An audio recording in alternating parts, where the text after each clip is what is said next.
might as well start. Welcome everyone. Ooh, we're getting some sunlight interfering with the camera. All right, let's have a look at that. All right, it's kind of cool though, so I'll leave it. It's giving that lovely warm look. So yes, welcome everyone. I hope everyone's going well today. We are going to do some bugs. We're going to do a bunch of stuff today. We've also got Socks with me. She says hi. I realize I haven't actually plugged in my, I've got to find my cord for my tablet, so we won't plug that in at the moment. Come here, Socks. All right, so yeah, welcome. Today we've got a bunch of bugs that we want to fix. So we've got the RFC start date, end date's not connected to the change task date. So the idea being is we're going to plot and probably change some of the functionality around that. So some of the functionality would be ignoring the start and end date and the release date when creating a new project and having that come through and built automatically. The change in start date will actually reflect the essentially the change tasks, so that way no one's having to update that time or anything like that. That's automatically done by the system itself. All right, so change that. Yep, cool. So we should look at that. Kanban card does not tell the user why it won't allow the user to create the card. Ooh, this is a quick one too. We won't worry about that one yet. I'm going to tackle the harder ones first. Yeah. This one might not become relevant anymore because of what I've just said.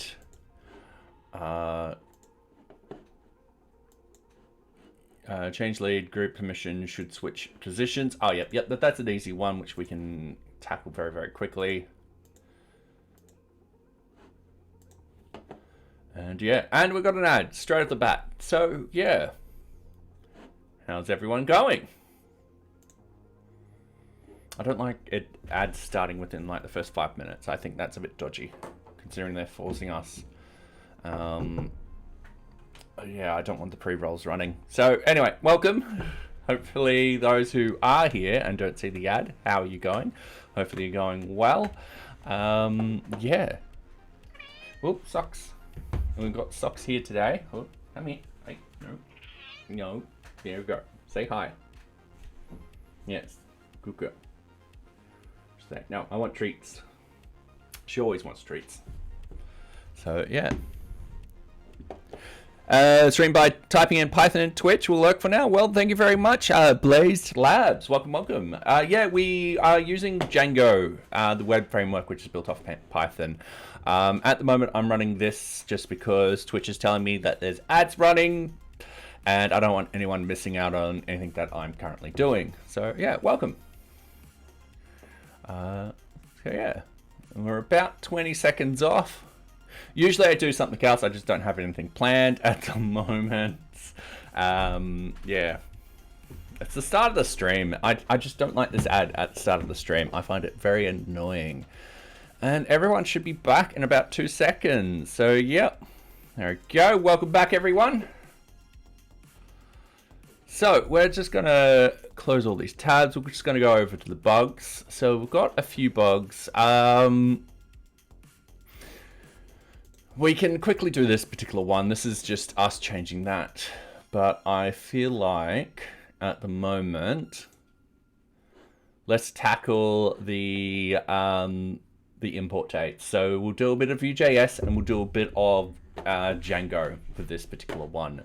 So straight off the bat, npm run watch, and we'll put it into debug mode. We'll open up the project viewer. We'll minimize everything because yeah, we don't need everything open at the moment. And we've got a local host. Sounds cool. I usually lurk any English Python streams. Ah, fair enough. I may stop in between focus breaks. Hope you have a good stream. Thank you very much, Blaze Labs. So yes, welcome. I do hope you are enjoying my content.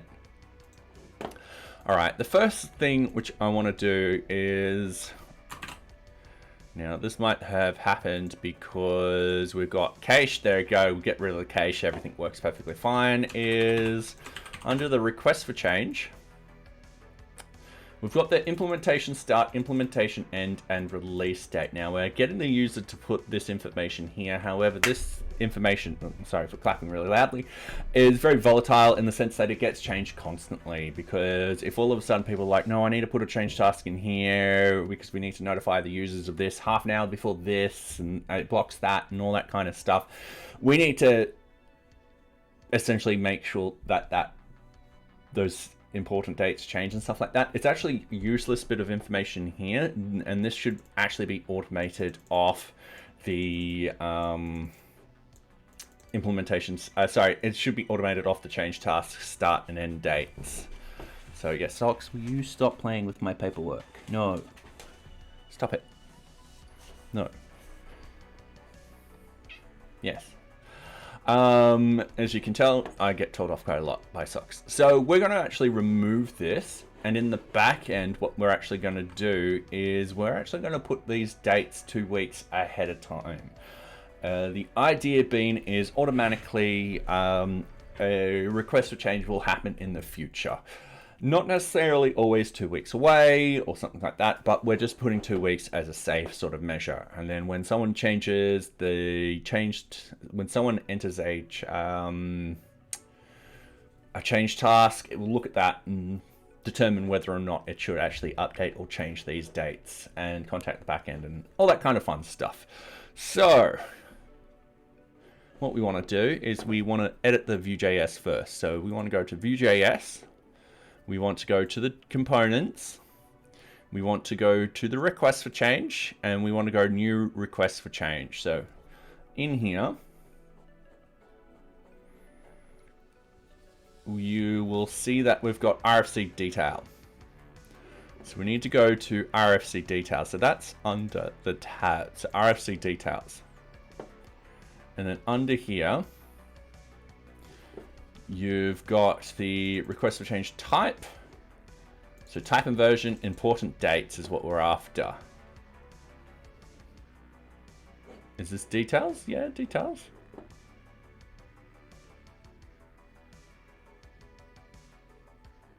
Request for change, version number and release. Am I missing something? Am I in the wrong section?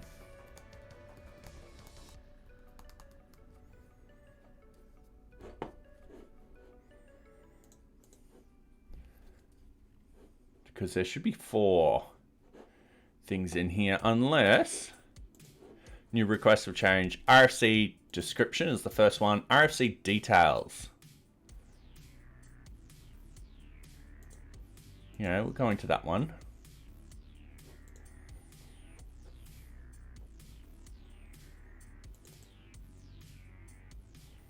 Go to that.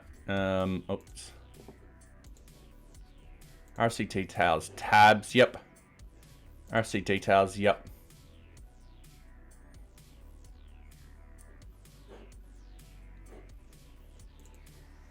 Got requests for change. All right, let's go back here. Type and versioning, yep, that's that section. That is one row. Sorry, here it is. I need to scroll back down further. I was looking up way too high. Essentially, we don't need this section anymore. So what we're going to do is we're just going to comment it out for the moment. Idea being is we're going to find all the issues, we're going to solve them, and so forth like that. Then what we need to do is we need to go down here. We won't need a date picker anymore, because that's the only date picker on that screen. So we'll need date time mix-ins. I don't think so. We'll double check that. We won't need the date picker anymore. We'll still need the end select.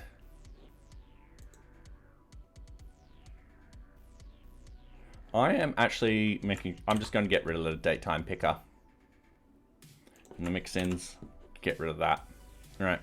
So we've got validate, no date time picker anymore. So the group results, user results. Okay, those are the props. data. We don't need this, this, or this. Yeah, we don't need that. And that's the default start date, default end date, and default release date. We're going to get rid of those very quickly. So validations, change lead. All right, cool. So we don't need this anymore. We won't need these anymore. And then check date validation.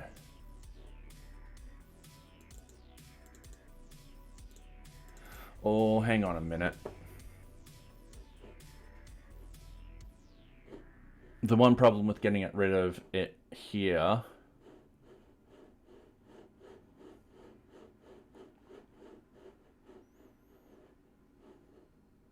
is we're using this component for both new and the information page. So what I'm doing is going to screw up this completely.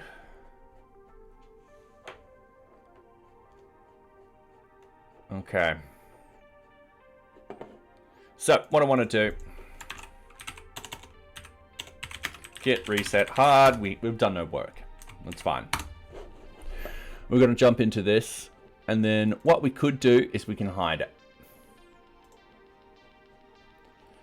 So what we could do is we can send down a simple prop being like, is this on new screen, and then hide it on the new screen, which would be perfectly fine because we won't need this bit of data. Now, the other thing is when we actually use this, so let's find an object. Let's go to RFC that's open. So these are all in draft. You'll notice that it's still got it here and stuff like that. We'll need to disable these. The release date, not so much. But these defaults would be fine.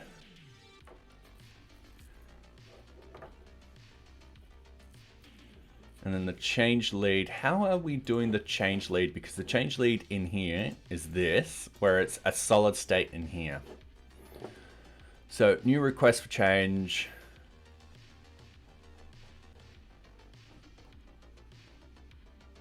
Sorry, RFC details. Implementation and release date, and that's not what we want. RFC change lead.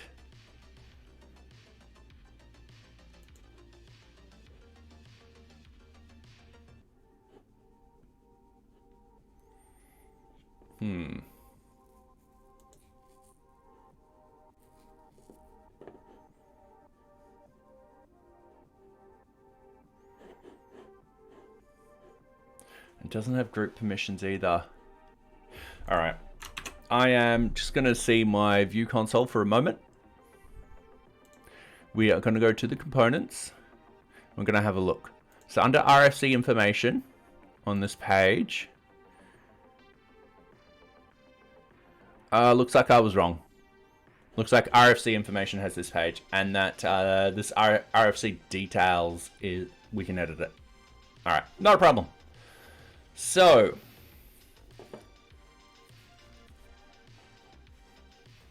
what I want to do, once again, we're just going to Shift V. We're going to go all the way down here. We're just going to, do that. We're going to wait for it to recompile, which won't take too long. It'll take, hopefully, not as long as it is. There we go.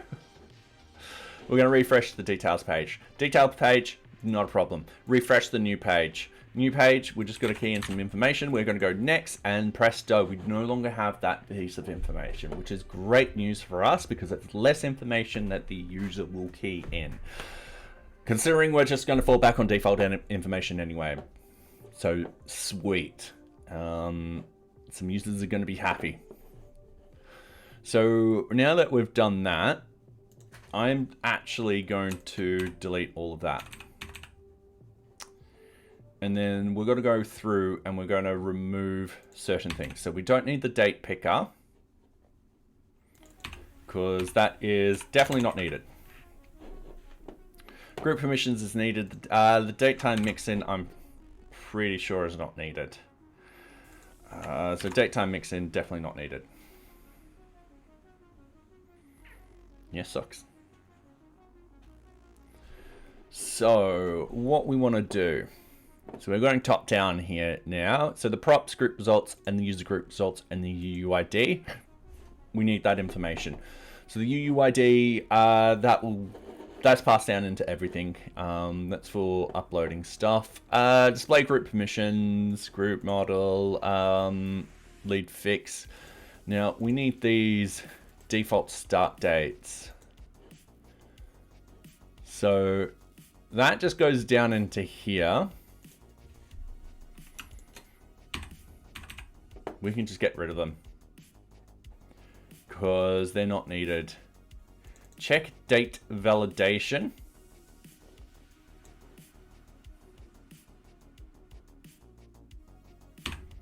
That's no longer needed because that's all date sort of stuff. The release model, implementation, and start model is not needed.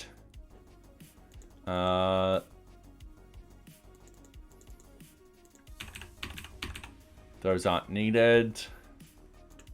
Yeah, pretty sure that's not needed. So fetch options. This is needed. All right, so this is just a search for, if we add in groups, it's meant to actually update this list.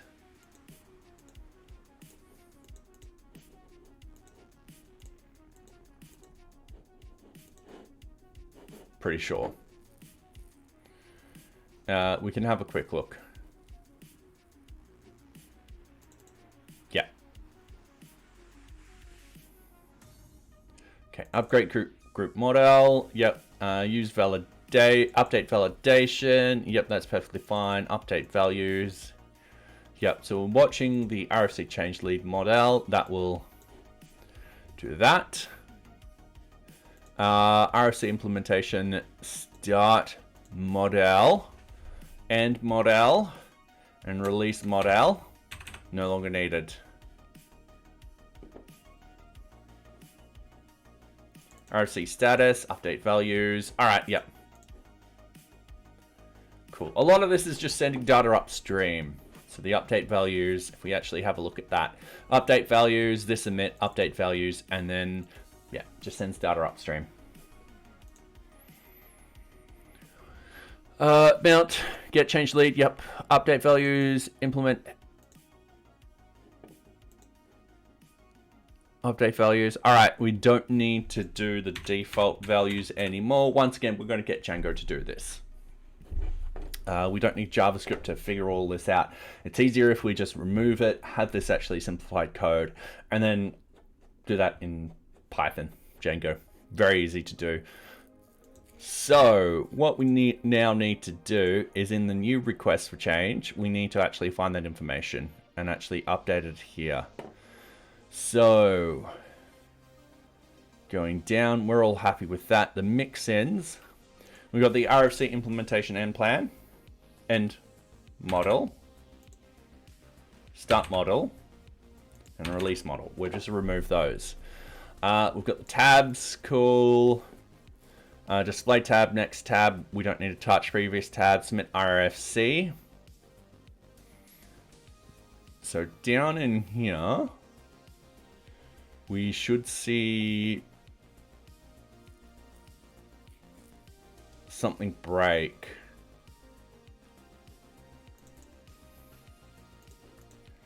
All right, we just need the date times. There we go.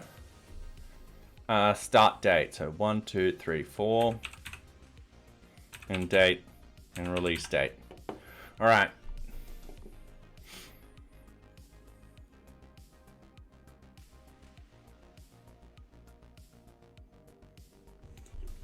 Then what we need to do is let's just search for date.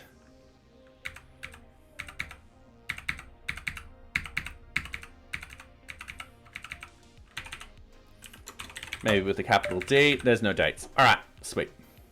So jumping into the Django side of things. Now the problem is we've got 3 fields that we've just removed. We've got to remove that from the form itself. So what we want to do is we want to go into NearBeach. We want to go into not fixtures, sorry. We want to go into forms. And we want to search for new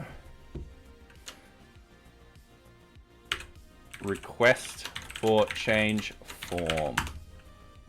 And here it is. So we need to remove the implementation start date, end date, and release date from here. Otherwise, it's going to have an error. It's going to be like, hey, you've said these fields are included. Why aren't they? Now we've removed them. So now we're going into request for change, and we're searching for new request. So new request for change in here.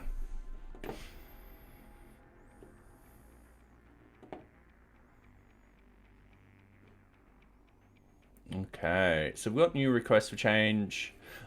We need to go for the save one. So we've got the form, we'll pass the form now.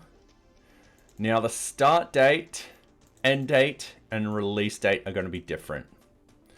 So we're no longer going to do what we've done there. So what we're going to do is we're going to search Python new date, date time in 2 weeks.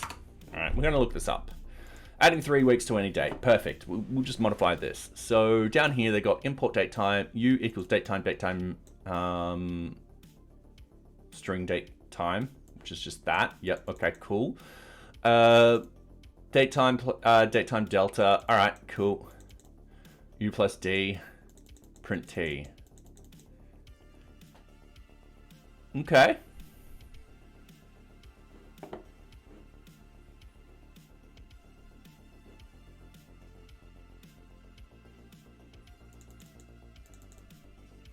Oh, that might be good. The relative delta weeks equals, and we're going to have +2 on that. Another thing we need to look up, Python date time set time.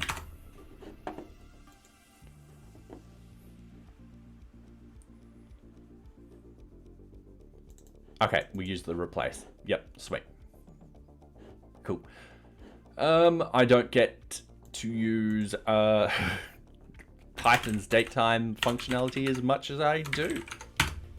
Actually, I hardly use it. All right, let's bump into a shell. Let's actually test that out. So import datetime. So if we go datetime.today, so let's go a equals datetime.today. No, all right, a equals date.today.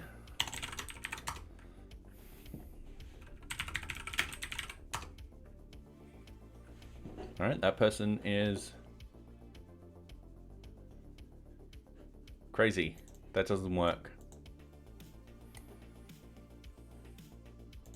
Yes, datetime.datetime.now.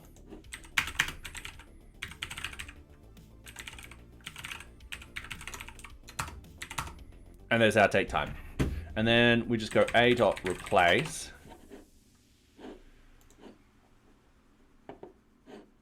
Hours and minutes. So if I go hours, is it hour or minute? Hour, so singular. Hour equals 9, and minutes equals 0, second equals 0, and mini.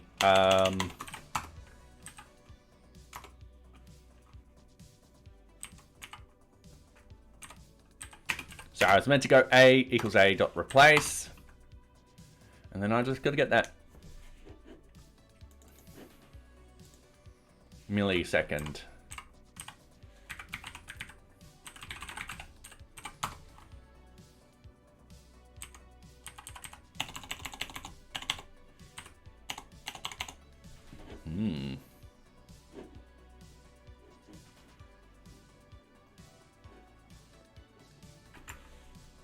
Microsecond. All right.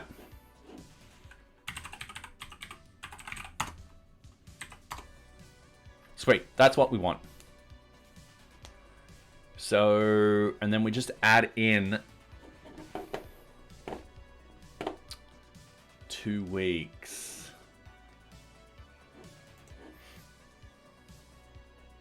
So what they're saying here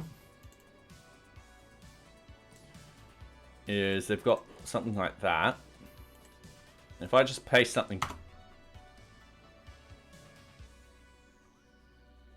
so B equals A plus date time dot time delta days equals, and let's say 14. B will equal the 19th, and if we have a look, 19th at 9. All right, sweet, easy. This is not going to be a problem. So what we want to do is we're going to go set up the default dates for 2 weeks. And then we've got start date equals date time dot now dot replace hour equals 9, minute equals 0, second equals 0, microsecond, I can't spell, equals that. Now I don't know if I can string these along like this, plus date time dot, oh, how do we do it? Time delta.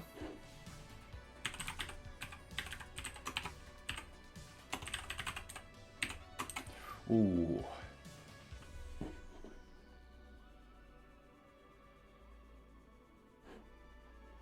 Unresolved. So 180. So I just remembering the line. There we go. Now that's not going to make it in one single line up there.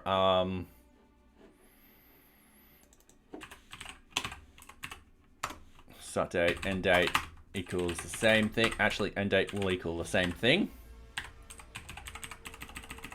So we're just going to go end date. And that is release date. Now I don't like it how it's like that.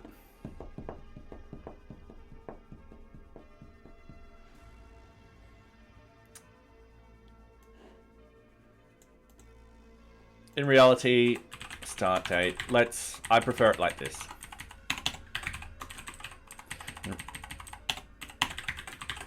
And there's 2 reasons why. One is if other people are reading my code, they know exactly what is happening. And they're like, all right, cool. This is happening. This is the start date. This is the end date. Instead of having a look at something and being like, what is that? Add 2 weeks onto each date.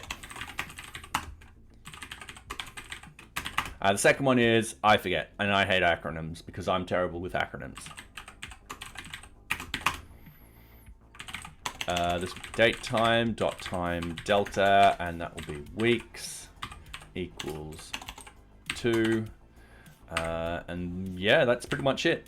End date equals end date plus date time dot time delta, weeks equals 2. And then release date equals end date.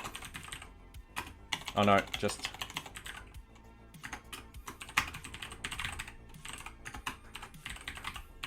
now you notice all of these are the same. We're actually going to change the time for these like so. Done.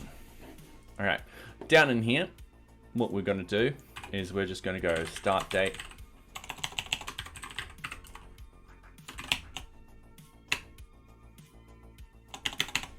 end date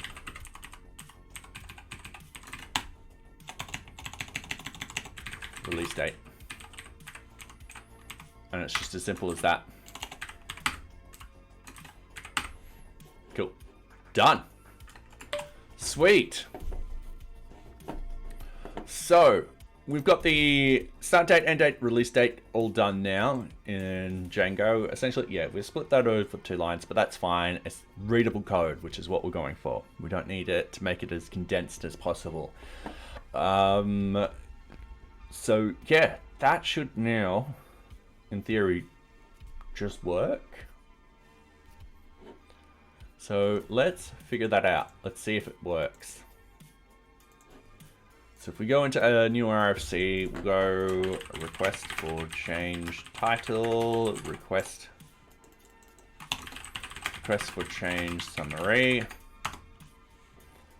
and then we'll go hi 0.31.12. Oh, I hate that mouse button. Sorry, there's a mouse button which I got to disable on my mouse, and it is the sensitive thing ever. If you click on it, it'll go back.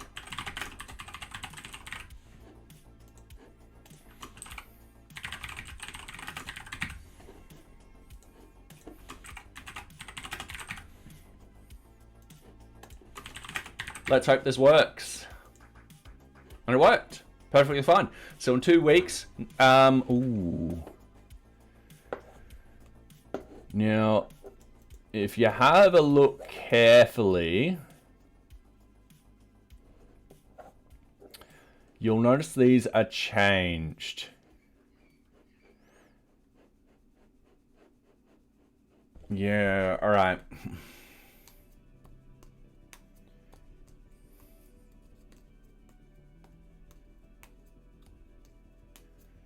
The problem is it's the time zones. And that's what made JavaScript so good to kind of work with, because it used the user's time zones. All right, let's have a look at the database. Let's see what the database says.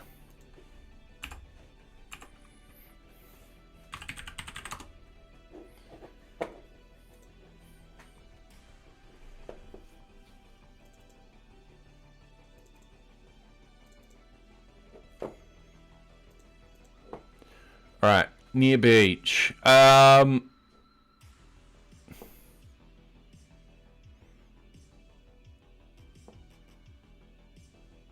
Request for change. It's somewhere in here. There it is. Just taking forever finding it. All right, so 9 a.m.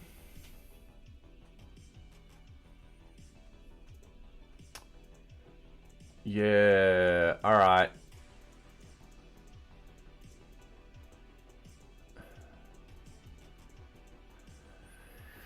Yeah, Python handled the time zone. Sorry, JavaScript handled the time zone when sending it back into Python. And then Python's just assuming UTC. Which, if we go 9 a.m. and we plus 11 to it, that will give us 20. 19 here, plus 10. So we're still plus 11. Oh, sorry, socks. 7 a.m., so it's 18. So we're 6:50. Yeah.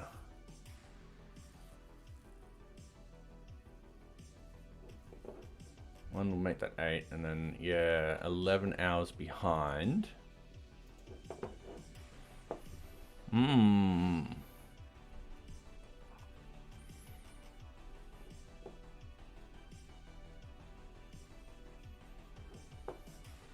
Alright, that is an annoying problem.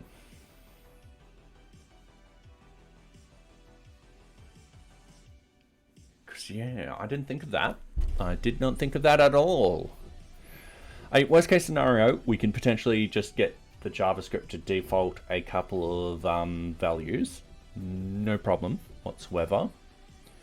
And then they will send those values up. That won't be a problem. And then this will work with everyone's time zones.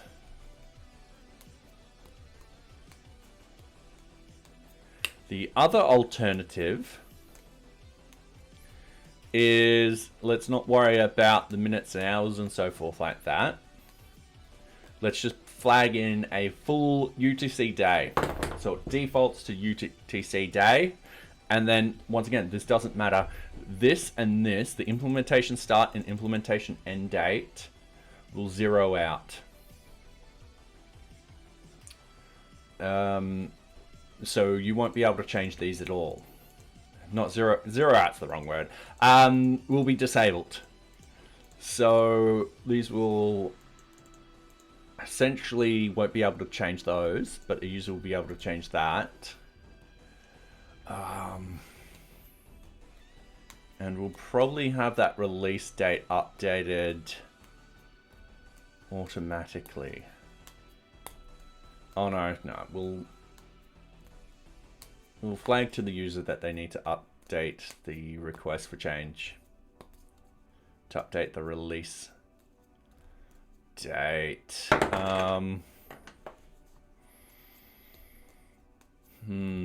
Actually, no, we should automatically make that updated. Damn it. Okay, not a problem. We are changing the user experience here and stuff like that, so hitting these sort of snags bound to happen. So I'm just going to go back into my code, and what I'm going to do is I'm going to zero these out. I'm going to put in 23. I can't type. 2359. And this will be zeroed out. So 2 weeks, 2 weeks, days equals 1. Oh, sorry, just 2 weeks. It's this one where 2 weeks and days equals 1. Perfect. All right. Let's try that again. Let's go new RFC. Let's say playing around with date time. Playing around with date time.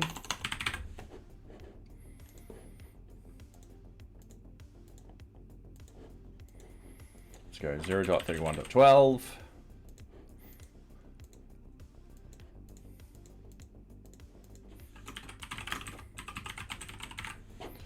All right, risk association, implementation plan, back out plan, and test plan. All right, cool. So that sets it off at 10 a.m. Yep, sweet, fair enough. I think this is going with Queenslander time. Right. Yeah, it would be 11 for me. 9:59. Yep, pretty much.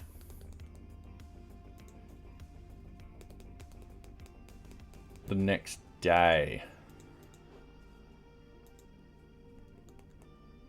10 a.m. Oh, yeah, no, that makes sense. Cool. That will work for the moment. Yep, that will definitely work for the moment. All right, Socks, will you stop destroying my notes? Thank you.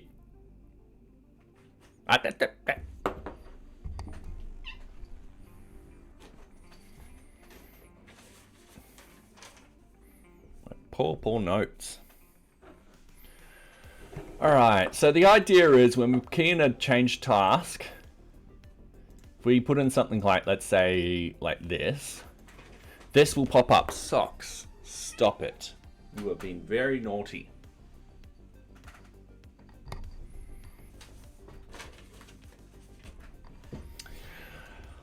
What is going to be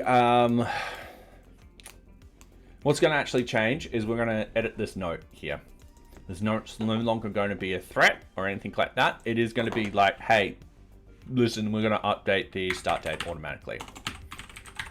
All right, let's go Bootstrap 5. Let's minimize that. Let's go get started with Bootstrap. Let's go alerts. Let's go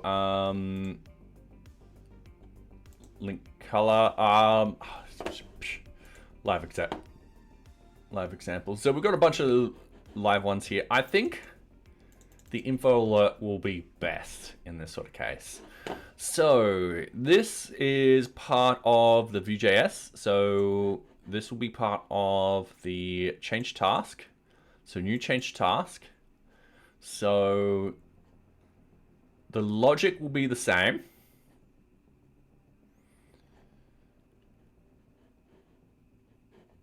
It's just, yeah, we need to change the wording and so forth like that. All right, start date, choose the start date and the end date of the change task. Please note the end date cannot be earlier than the start date, and the start time has to be between the RFC start date and end date. Not anymore. All right. Done. And then the release date is the date where users is the date time where users now have access to what you just released. Easy done. All right, so start date, validation rendering, that's perfectly fine. That's perfectly fine. End date picker, that's perfectly fine, and so forth like that.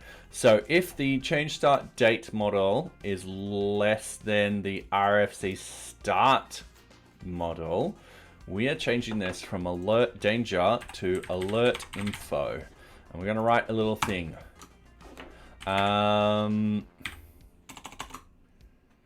Saving this change task will automatically update the start date for the RFC. No other adjust. And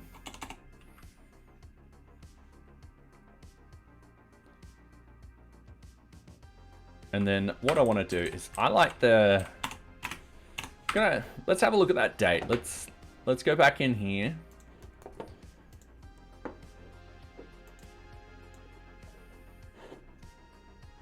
I mean,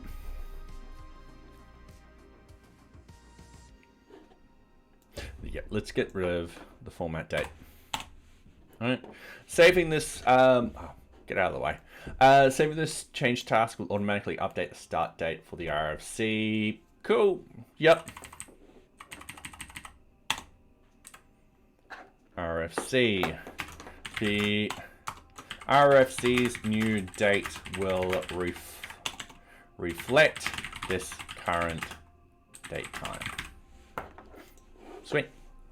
All right, so the change task end model, info date, the end date will save automatically, update the end date for the, all right. We're gonna use similar wording. So saving this change task will automatically update the end date for the RFC. The RFC's new date will reflect this current date time. Cool, and we're happy with that. Sweet. So yeah, the idea being is the RFC start date will match pretty much the change tasks. We just got to program that in tonight, get that to work, and then Bob's your uncle. So, yeah. All right.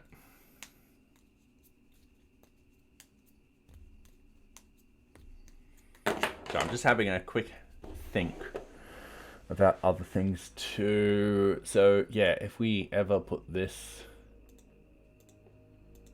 in the future, we've got like both popping up, which is fine.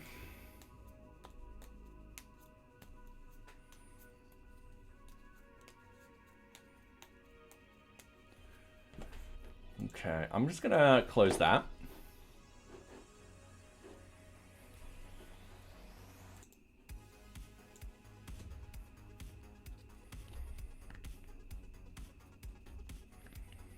So I'm listening to the music and I'm like, yeah. All right. So we've got implementation user. We're all fine with that. We've got submit and close and submit change task, which, yeah, we just need to go to this one. Submit and close, it will actually call this. It's just that it closes everything. Yeah, that's just So this .current status is uploading. So prevent default. Yep. All right. Sweet. Is form correct? Validate. That just awaits for that, and then it just goes. Yep. All right. Sweet. Change tasks. Seconds. And then that sends it all the way to the back end.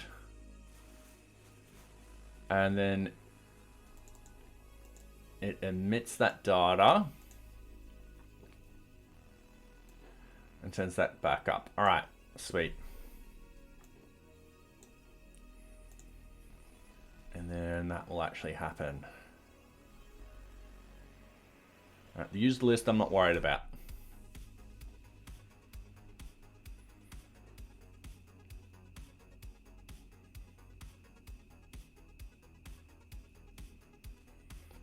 All right, so that's the start date. Now, one other thing which I wanted to do is when you create a new time, let's just refresh this page. Let's actually key one in right now. So backup database, like so. And we select who we need to select. We go and create another one. I want this to update. So when it mounts, that's perfectly fine. When it updates, let's go up here. So it updates, it goes into here, it clears everything but the time. So what I want this to be is I want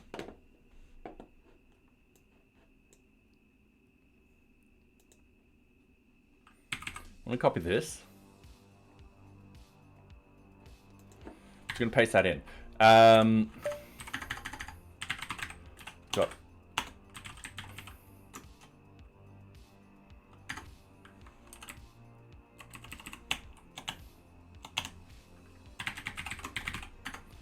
I'm gonna do this equals this dot change end date model. All right, so adjust the times. So what's actually happening here is it will come in and be like, sweet, cool. You just added another task. We're going to add in 15 minutes. Sorry, we're going to make the next change task connect to the end of this change task and add in 15 minutes to the end thing. The likelihood being is you got one task after each type of scenario.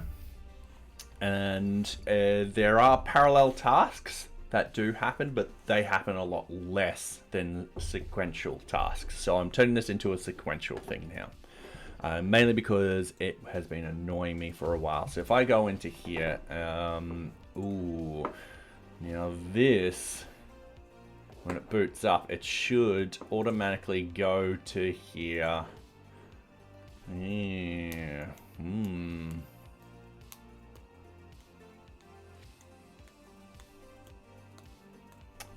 Yep. Okay, not a problem. Sucks. I need. Okay, so the idea being is let's go. It's good to delete this. Go down here. New request for change. Backup database. All right, and then we've got the admin user, and the team leader looks out for them. Create another. Oh, sorry, we could not submit error. Change task, change end date model is not a function. Yes, you're right.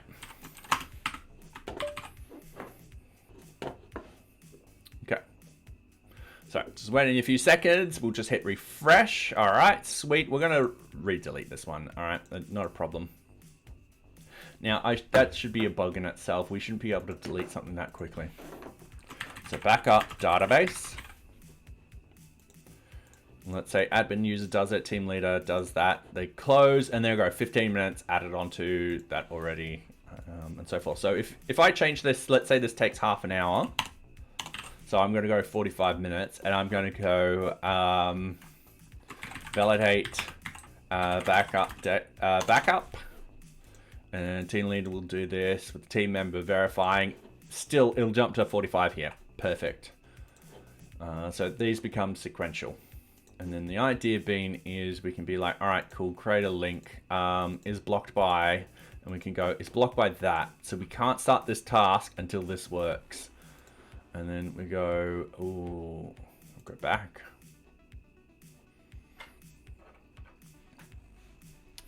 So yeah, as you see, task is currently blocked by this. All right, cool. Okay, so we've fixed that one.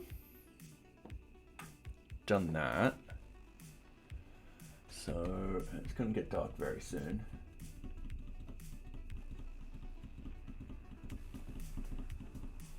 All right. So I don't think I'm doing anything else down here.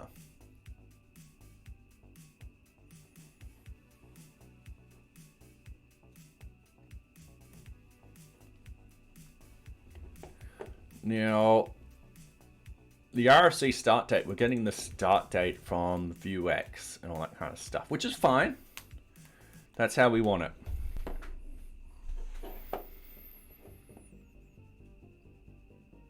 Okay. I think I might have worked through the last ads. Sorry. All right.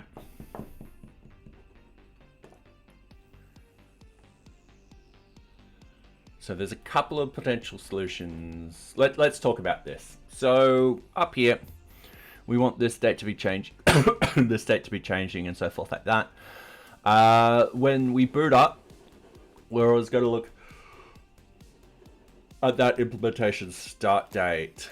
That being said, I think I've spread the field to the net too wide.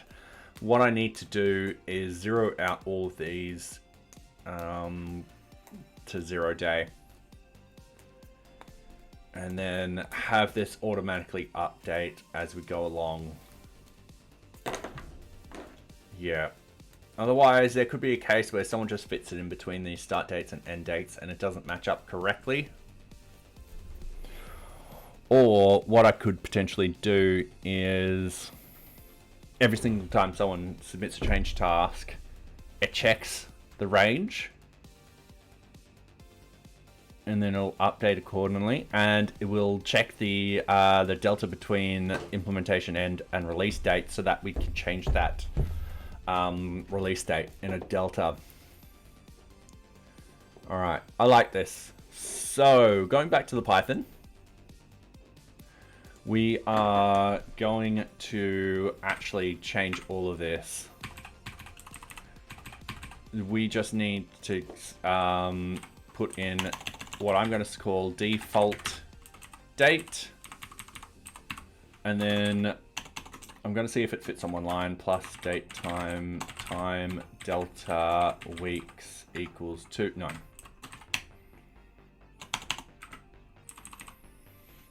All right.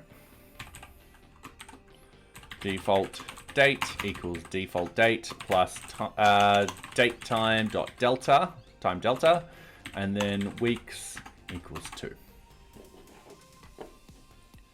So down here, we're just going to write in default date.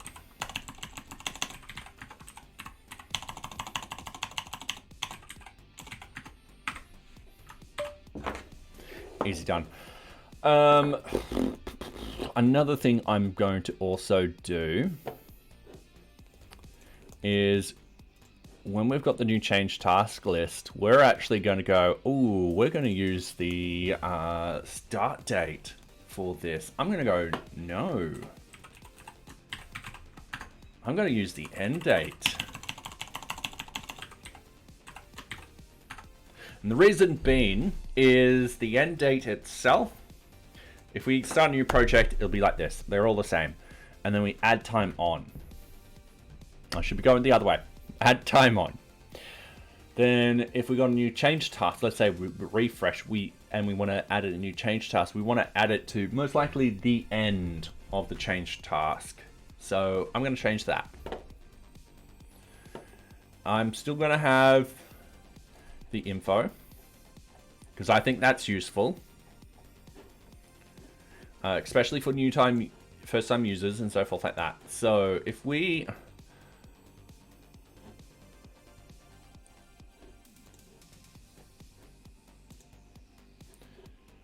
create a new RFC change, so RFC change task times, like so. Let's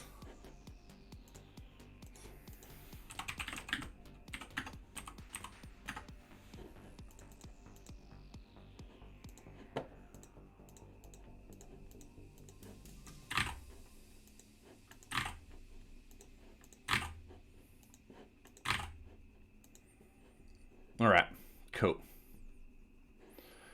So up here, we see this is defaulted out. We're gonna disable these straight away. So under we don't need a new request for change. We don't need the change task, RFC details. Let's go.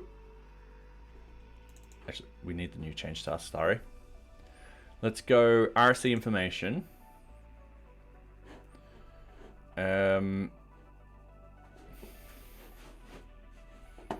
So version release, date picker. That's going to be true.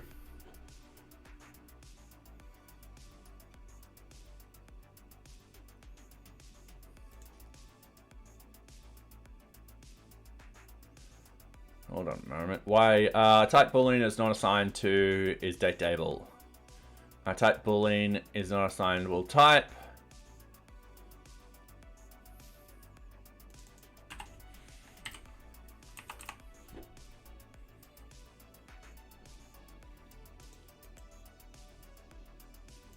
All right, what do I have here?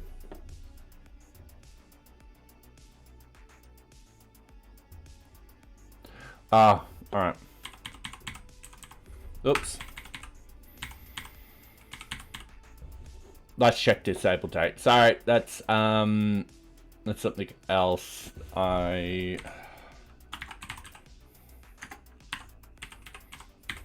you go. That's what we want.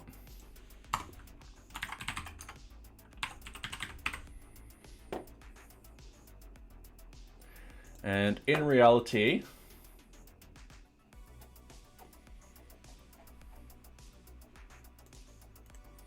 check disable date. Let's go to that implementation. Check disable date. Is this read only true? I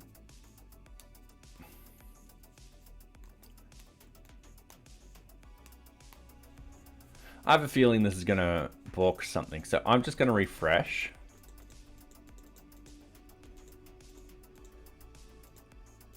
All right, it's not working how I want it to. So I'm just going to go up. And let's have a look. So I don't think this works. So let's read the documentation. Naive UI.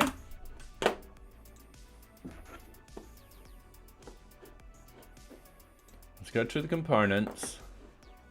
Let's go date time.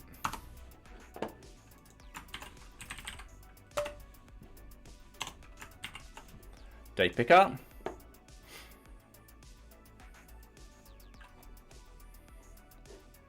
Disabled. That's kind of what we want.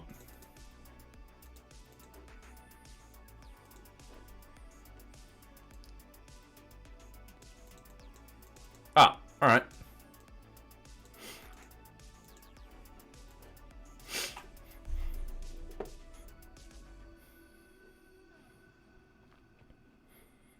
Model value equals disabled.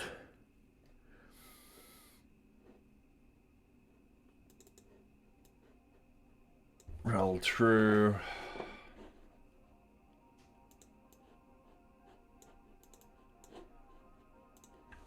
Hang on a minute. This might be a cache. All right, cool. So these are set in stone. And then the release date, I've also got to change that information. So what we want to do is we're happy with this. We won't need to do any other work on it. Like that.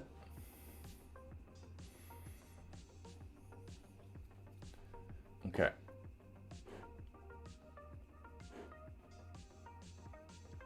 Yep. Up here, please supply the implementation. All right, so start and end date are automatically calculated from the change tasks.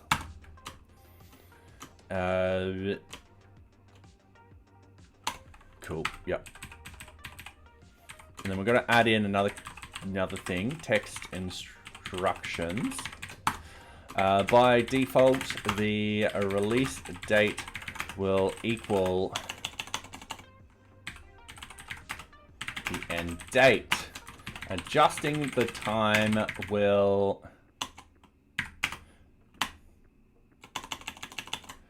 when the time has been adjusted,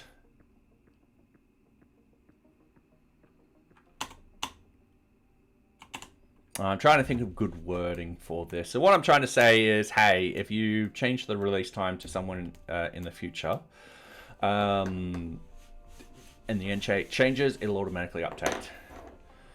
Oh, and we're in an ad. All right, sweet. So yes, welcome again. Let's do a bit of Duolingo. Let's do a quick. Let's see if I can get this today. I'm a bit tired, so we never know. Start challenge. All right, continue. So sorry, is that oishi? Is that tasty? So the car at the end turns it into a question. カレーは美味しいです。カレーは美味しいです。美味しいです。Oh, I'll put car instead of wa. Like, get in there. So, curry is tasty. それはラーメンですか? Is that curry? Oh, ramen. カレーですか? カレーですか? Is that curry? これは美味しいケーキです。 So, curry is this.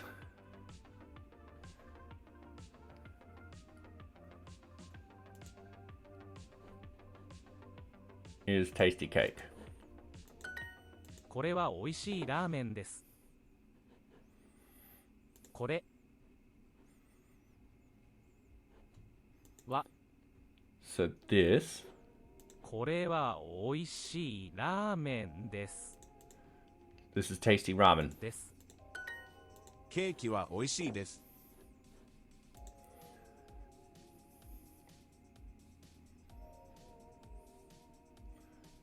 Cake, wow. Cake is tasty. カレーは美味しいです。 I need to practice more. I'm struggling. カレーは美味しいです。 Curry wa oshi desu. So oshi is tasty, so curry is tasty. This is sushi. Socks, what are you doing? Yes, I know. Anyway. This is sushi, so curry wa. Sushi des. です。 This cake is tasty, so こ can れ we は Oshi おいしい cake. Where's cake? ケーキ Des. です。 And that's tasty, so that will be Soro. それはおいしい Curry is tasty, so カレーはおいしい I think I got that wrong. Oh no, got it right. Alright, cool.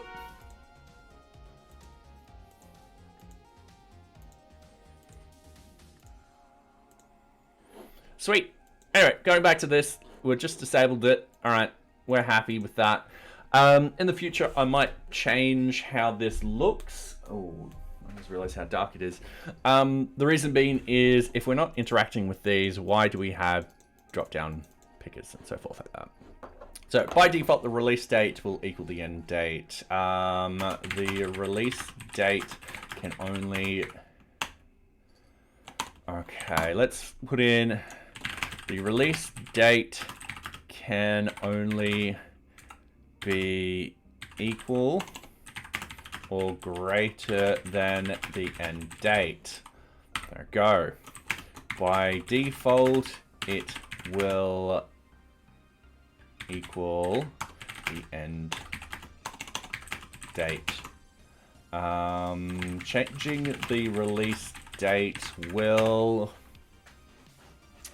obey the time delta if the end date changes. Alright, cool. Done. Alright, so that's done. So what we're saying is we updated that. But yeah, this would be probably formatted in a way which will be like, okay, cool, this is your start date, this is your end date. Very similar to where we put down, let's say, back up the database. We go in here, we go, yep. So down here, we've got a timestamp like this. We'll probably do something similar up here where it's written in and it looks really nice, and the release date will be down there. So, yeah. Alright, so gonna refresh that. Sorry, I keep dropping my pen. So, this is actually higher than that. When we key in the tasks,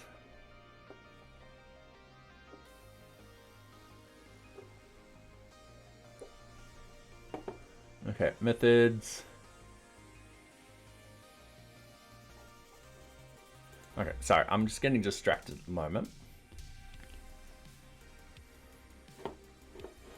Just gonna hit refresh. So none of those times changed. That is perfectly fine. If we add something in, we automatically get 15 minutes and then 10 o'clock. Should really be 10:15. But that's because we're matching that so far. But hey, we'll fix this up in a second. So, huge change task goes down to here. We async submit change task goes through this whole process of change task seconds. All right, that's perfectly fine. It changes everything to ISO string. It sends it into the backend. And then we've got update change task list with response data. So the response data, let's have a look at that. Get the response data.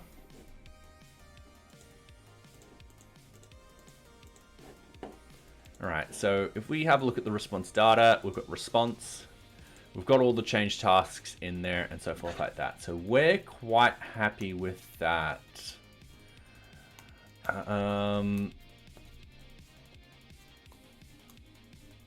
Okay.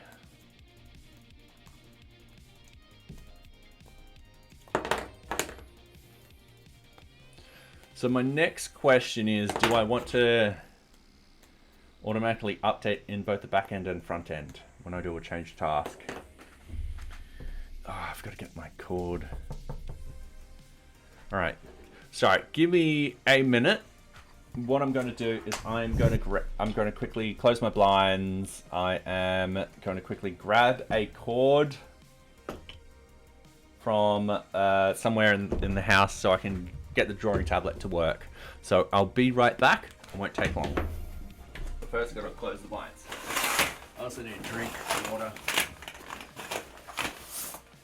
Should have done this in the ads.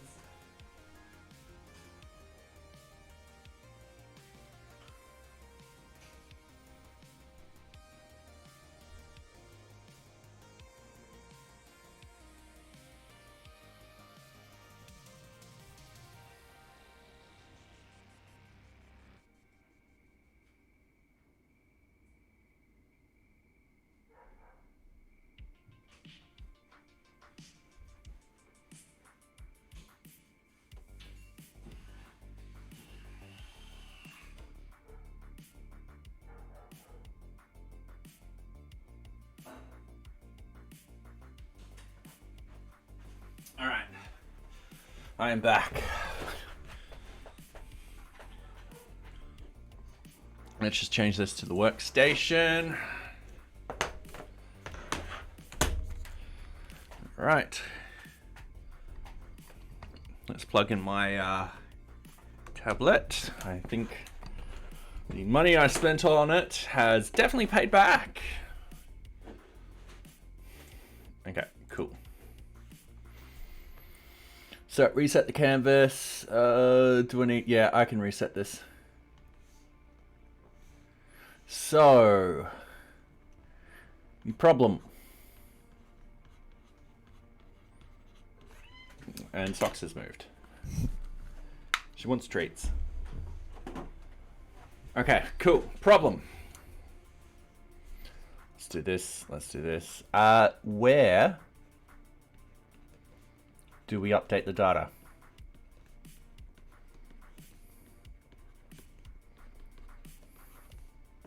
The time data.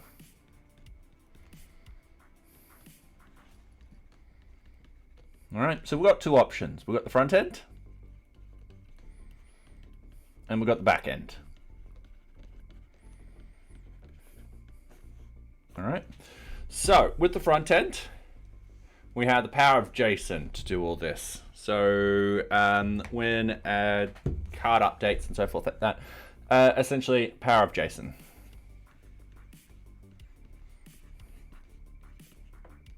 JavaScript, sorry, not JSON. The power of JavaScript. The back end, power of Python. And now the good thing is the power of JavaScript, we can just get the client's computer to calculate. Whereas the power of the back end, it takes away some processing power from getting data and so forth like that. However, that being said, we're using ORM. So we could easily calculate a lot of this very easily. Now I'm leaning on the back end, and the reason being is if we look at the front end, we're sending 2 requests. All right, which is not happy. This is sending 1 request and doing 2 things. Now, the other thing is, once we update the data, we still need to update the front end. So can't update front end.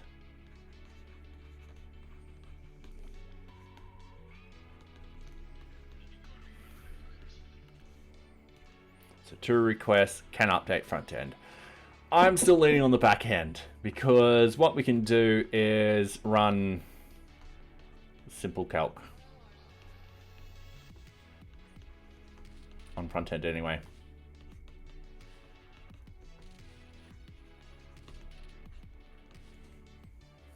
So yeah, I don't think it's going to be that hard. So yeah, let's do this now. So let's go to the new change task. So that requires us to go to the change task views, search for the new change task in here.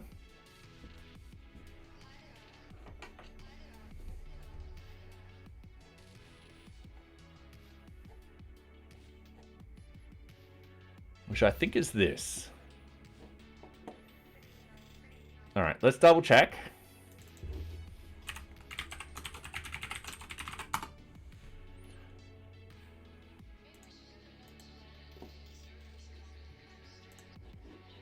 No, it's not.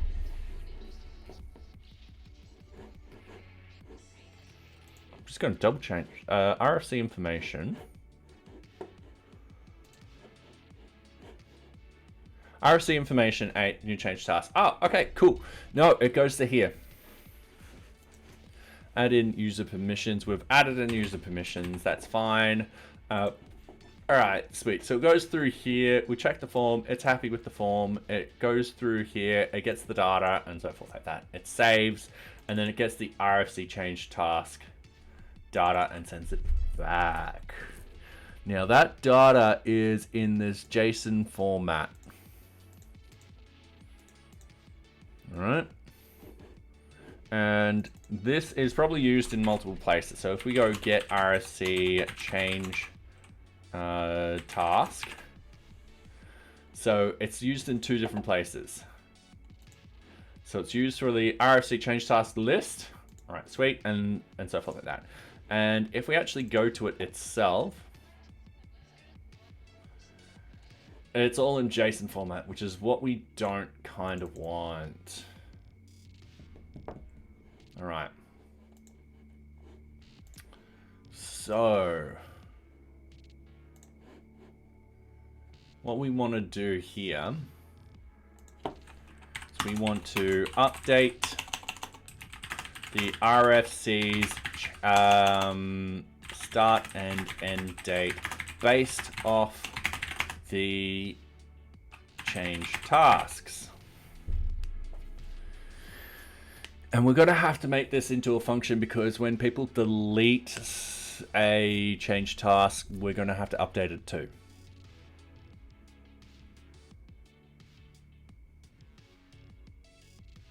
So yeah, it's going to update no matter what. And this is where the power of doing it in the front end is great, because if you delete it, it then can double check and all that kind of stuff. Oh wait, even then if deleting it, it won't double check it because it just reloads the page. Yeah, so we're going to have to do it back here. So what I want to do is I'm going to go update RFC change. Sorry, update RFC dates.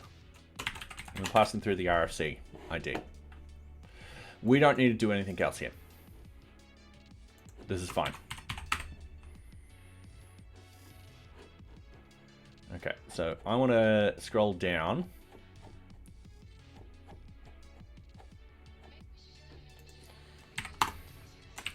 Internal function def update RFC dates, RFC ID, and what we're going to write is a simple we'll look up all the change tasks associated with this RFC and update the start and end date using the reference, using the change task, the minimax from the change tasks. All right, cool. So straight off the bat, what we want is we want RFC results equals request for change dot objects dot get, and then we've got request for change ID, RFC ID, RFC ID, passing it through. All right, obtain the delta between the end date and the release date. So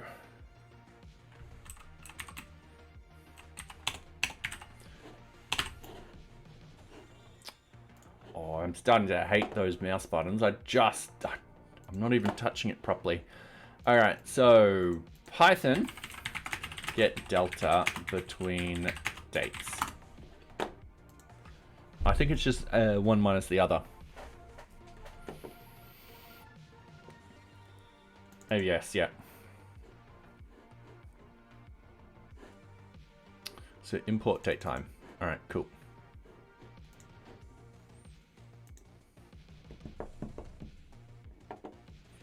So if I go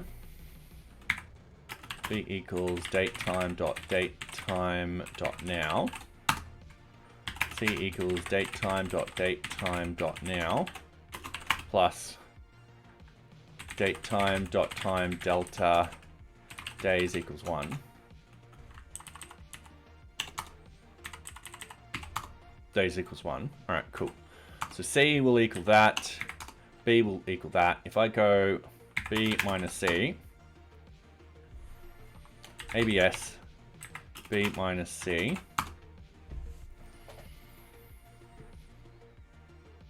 I like it. All right. That's what we want.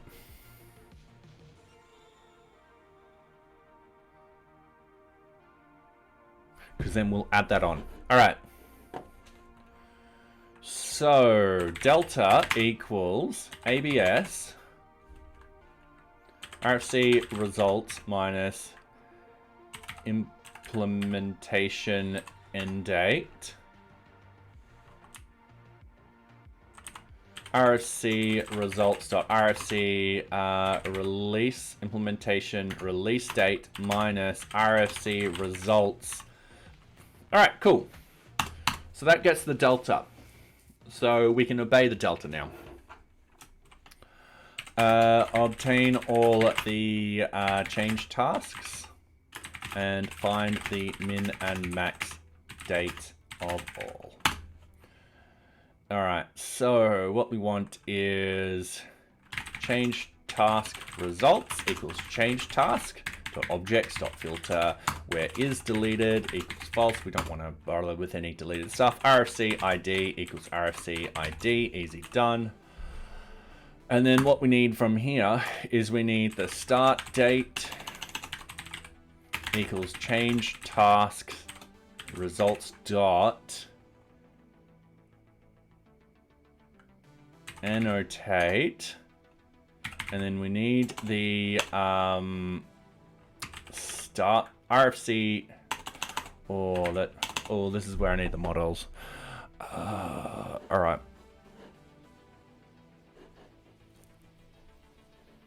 I'm opening up the models, and we're going to change task.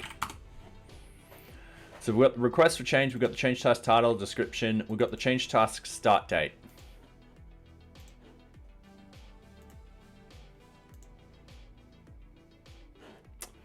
All right. Django RRM min value. All right, so min chocolate object filter value list that annotate. All right. I'm just pasting this for reference.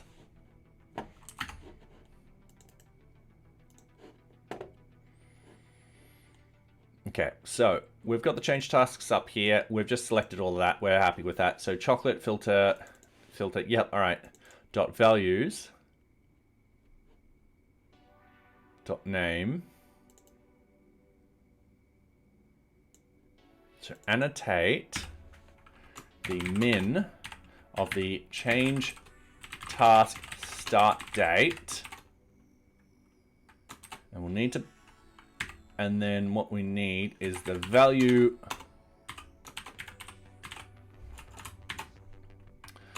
I'm using this code already.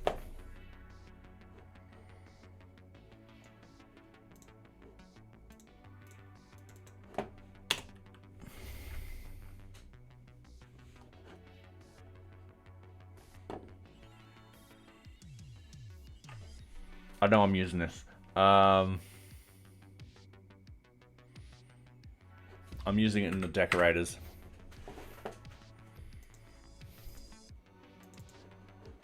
That's permission denied. Of course, I don't need that one.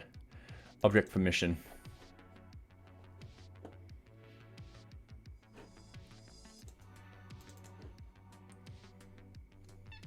Yes, sucks. So, user level aggregate. Okay, that's how I'm getting the data out.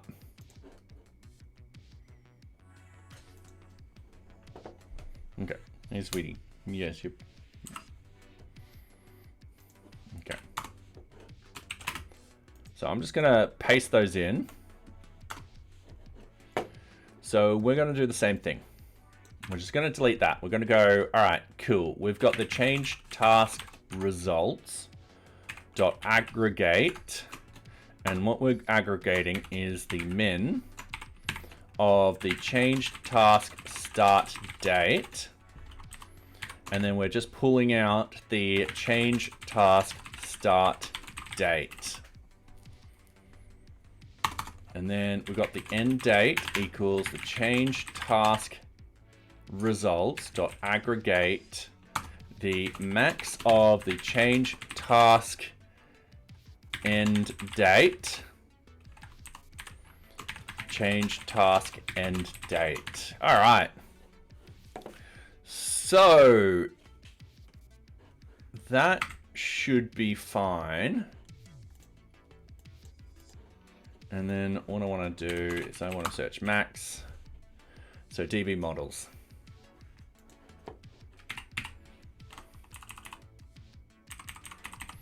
From Django.db.models import max, import min.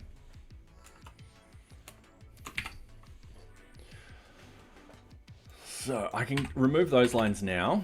So we've got the start date, we've got the end date, and then what we have is the release date equals end date plus the delta. All right, and that's where we got the data. So now we update the RFC. So what we want to do is change task results dot update, and then we got the RFC implementation, RFC start.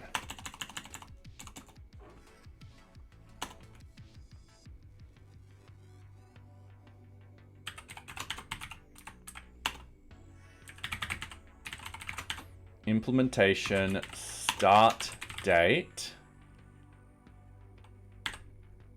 equals start date. RFC implementation end date equals the end date. And then the RFC, and I'm just gonna implementation release date.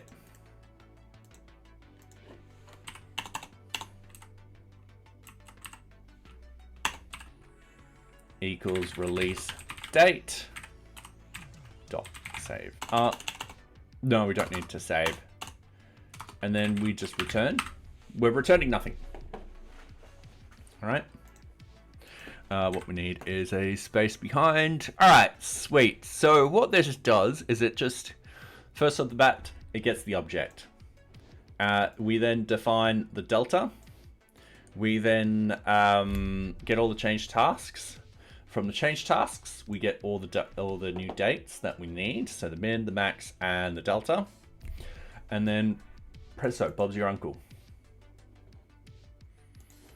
So if we go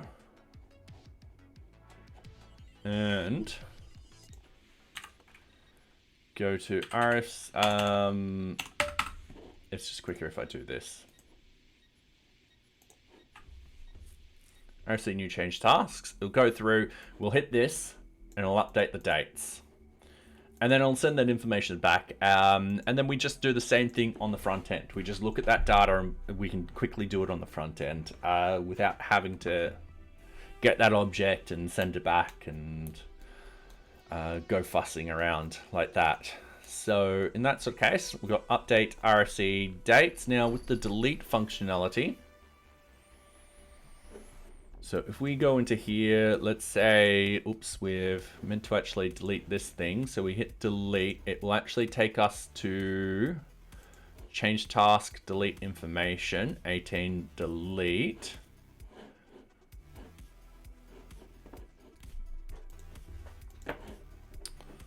So change task information. All right, that's probably going to be in here.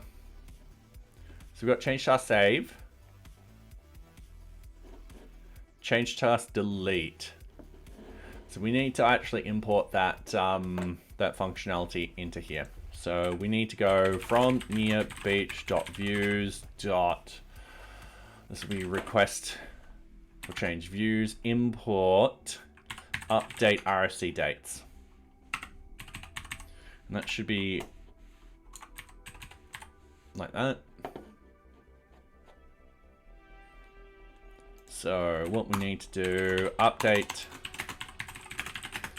the dates based off the change tasks.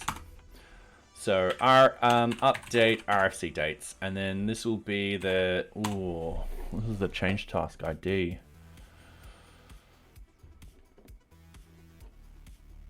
All right. Change task update dot RFC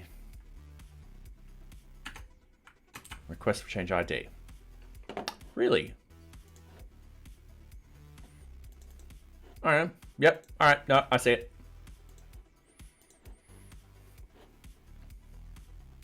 Cool. Easy done. Sweet. So what will actually happen is if we delete something, it'll update. If we add something, it'll update. And those are the only really... and when we save something, we've got to update too. So yeah. Change task save.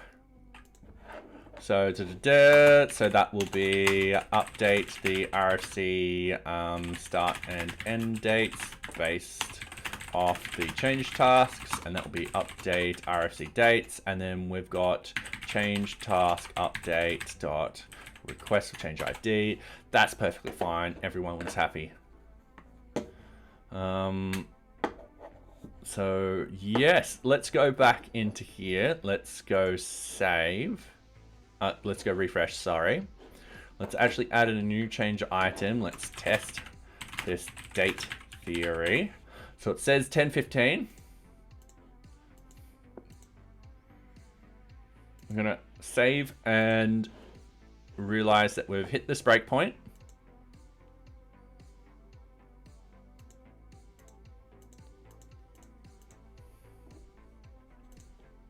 Can't resolve. All right. Can't resolve RFC ID into the field. The choices are all of those. So it's request for change ID. So I'm closing that, closing that, closing that. All right. And closing that.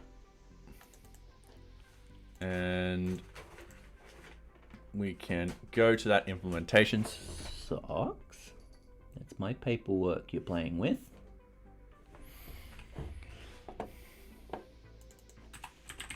Request for change ID. We can change that to primary key.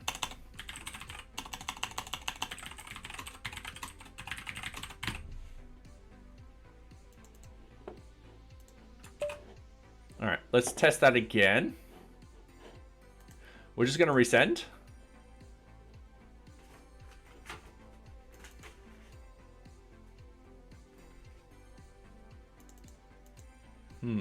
Actually, no, RFC ID. Sorry, that one's wrong. It's this one. There we go. Sorry. Did the wrong one. Waiting a few seconds. We'll just go resend. And then change task start date. All right. I am going to put a breakpoint on this. Let's find out what's going wrong. I'm going to resend. We've hit the breakpoint, so we go forward. Yep, all right, cool, forward. So the delta is going to be 0. That's perfectly fine. That's great. We're going to go forward. We should get all of this. Oh, all right. So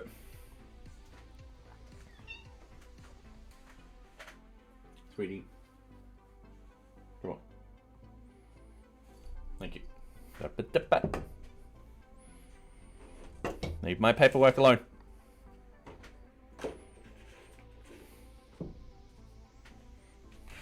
There you go. Sit here. Alright, so change task start date. If we go to this implementation, we scroll down, what we're saying, hang on a minute. I think I've screwed this up. Let's open up the Kanban permissions. Let's go down to here. Yeah, it's got to be _ min. Like that. So wait, I think it's a capital. One way to find out. We'll double check. No, lowercase. Lowercase. And that one will be max. Okay. So I'm going to resend. We're just going to... There we go. Perfect.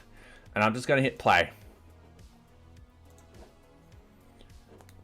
And then that's screwed up. Change task has no field name. RC implementation start date.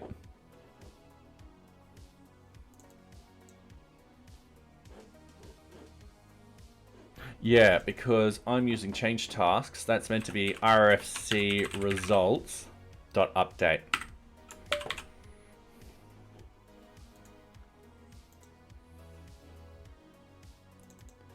Has no attribute dot update. Ooh.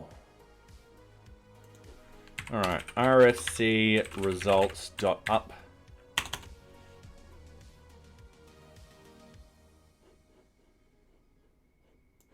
It's definitely an object and not a query list.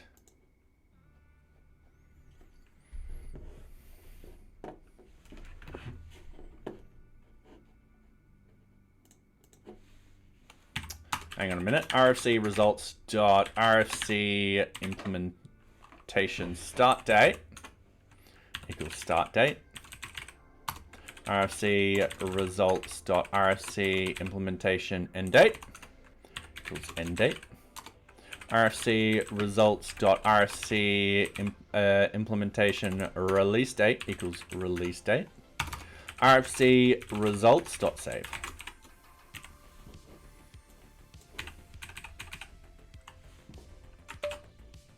Don't know if that will work. Wait a few seconds. We're just going to go and resend. All right, done. So we get all the data. Now, in theory, this should be changing to 15 pass for both of those. So if we refresh, boom, perfect. And then if I change this to, let's say, 10:20, so 5 minutes past, update the request for change. I'm just going to hit refresh to make sure that is still working. Perfect. And then we go into, now the reason why there's so many in here is because it was adding stuff in. We weren't just, yeah, so we're fine with this. Let's type in issue. Actually, let's see. Yes, 10:30. 10:30 should be the new changes and 10. Okay, so we haven't updated those, but if we refresh, we've got 10:35 and 10:30. All right, cool, perfect. So that's working how we want it to work. We then got to have a thing where if we update this list, we're going to update those times in real time. So yeah, let's do that now. So the back end, the Python stuff, perfect. So I'm going to close quite a lot of stuff. So with the change tasks, what we want to do is we want to send that to the front end. And then it goes update change task list. So where's our RSC information? There it goes. So what we want is RSC information.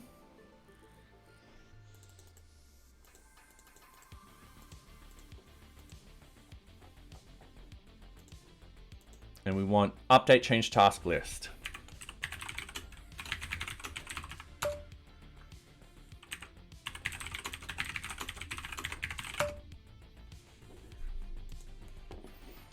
Oh, this is somewhere else. Yeah, so new change task. That's part of this. So what I'm searching for is new change task. We want to search for that under source.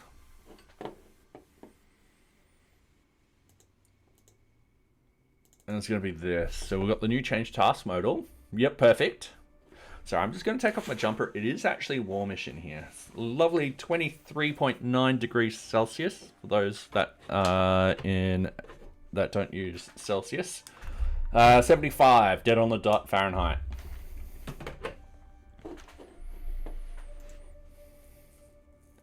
Okay, so up here. Sorry, I'm scrolling past what I need. So we've got update change task list. Then we go to this implementation. Now, what this does is updates blocked task and change task list. Now, also, one other thing is how am I going to update the information over here?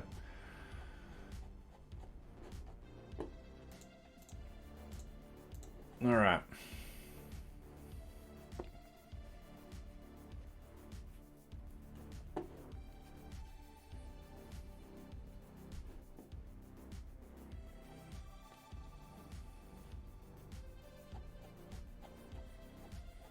So I'm just figuring out how I can update the change tasks and all that kind of stuff.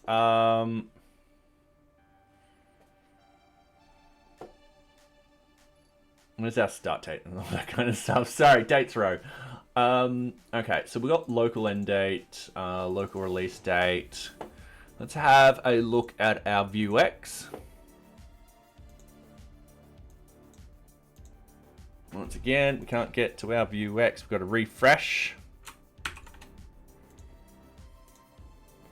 That bug is a bit annoying. So we've got one for change tasks.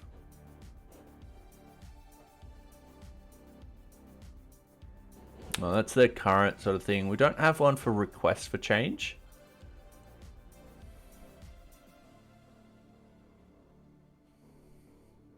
Oh wait, RC.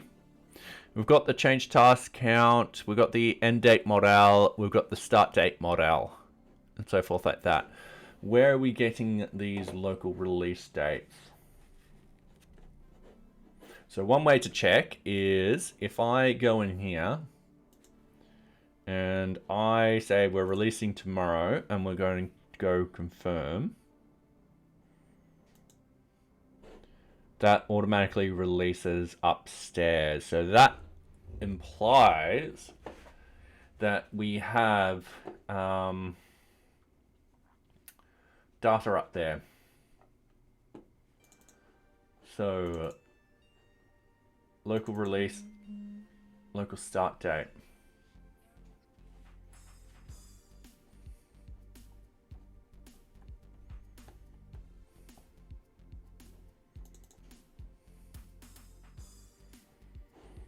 Hang on, I'm getting really lost here.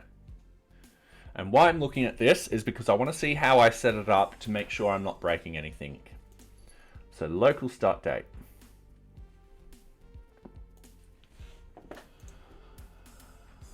Local end date and local release date.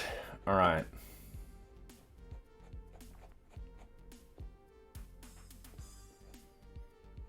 So we don't have those as props, but we've got the local end date, we've got the local release date, and we've got an update state management.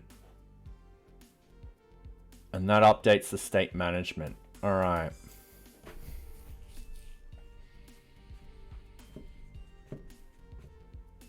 I feel we can do this a bit differently.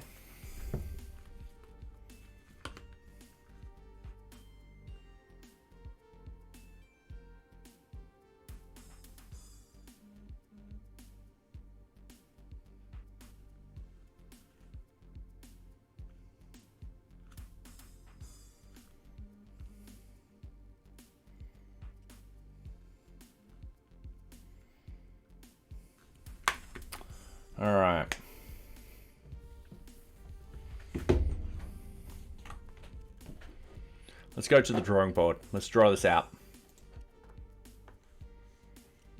Do I need any of this information? No. Reset the canvas. All right, confirm. Problem.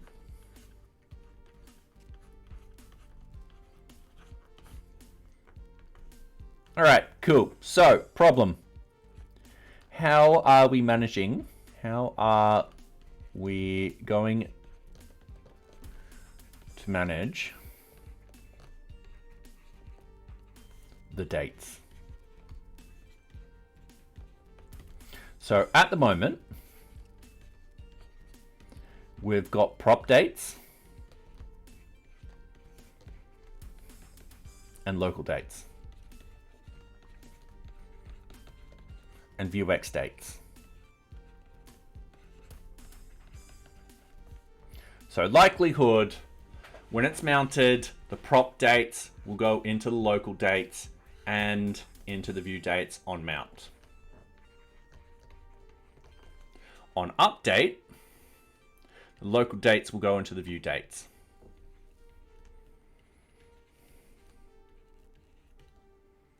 All right, everyone's happy.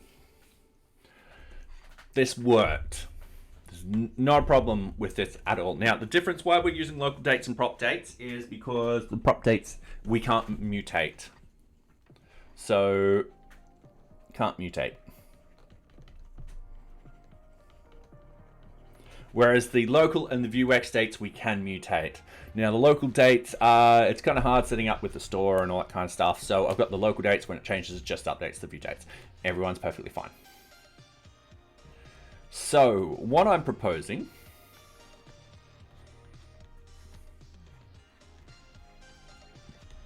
we will still have the prop dates.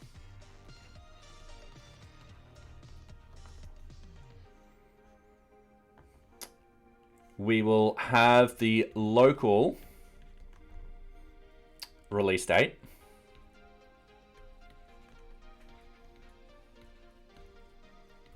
And we'll have the VueJS date.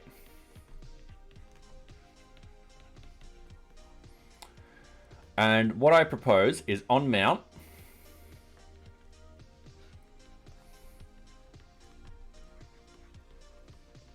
we update those. And then on the local date will on update. The start and end date will rely on VueJS.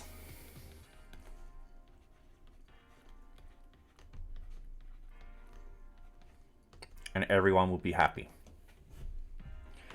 The one problem is we can't do that with the release date because we'll be editing that.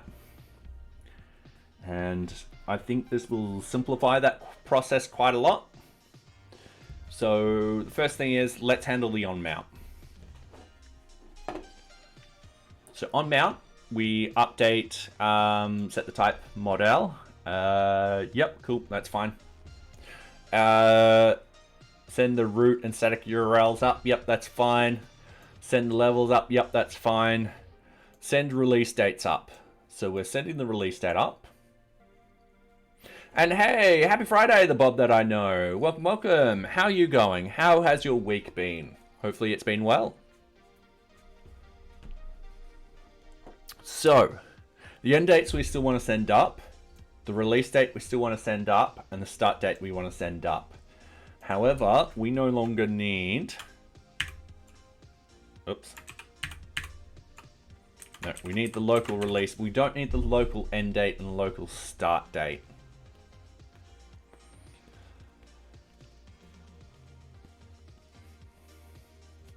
Because we're no longer editing them. Average week, I didn't feel as productive as I could have been. Yeah, no, I can understand that. We've had a weather change over here, and I feel it. The reason why I wasn't streaming on Wednesday was because I think I picked up the virus. I essentially was riding home in the rain. Luckily, it was something very mild. I could still work. I just had a bit of a headache and felt really exhausted. And hey, Nocturnal, how are you going? Hopefully you're feeling a lot better. So, yeah. All right. And then with this update state management, what this does is it'll update the end date model, the release date model. Okay, yeah, I see how it's doing this. And this is a lot to unpack.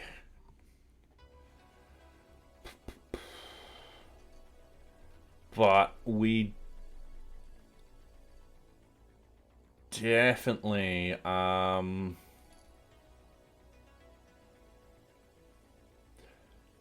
you're not too bad, same old. Oh, that's good to hear. I am just figuring out how to uncouple some bit of code and stuff like that to add in new functionality. And I think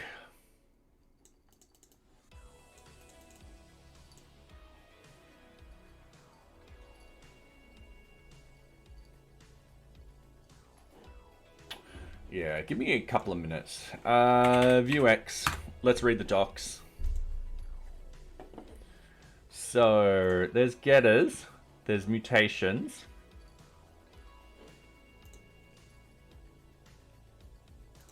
the map getter helpers,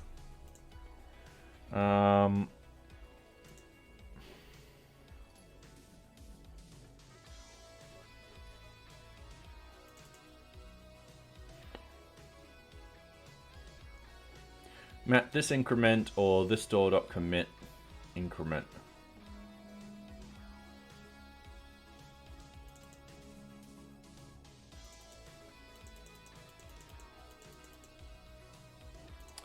All right. Am I using map mutations anywhere? No.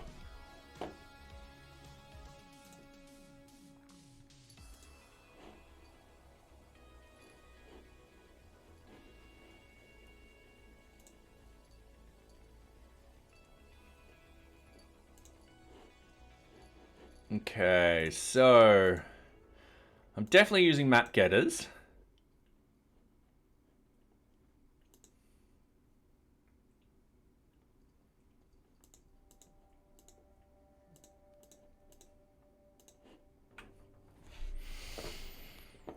All right, so import map mutation. You can commit mutations to a component, yada yada, or use map mutation helper, which helps the component methods.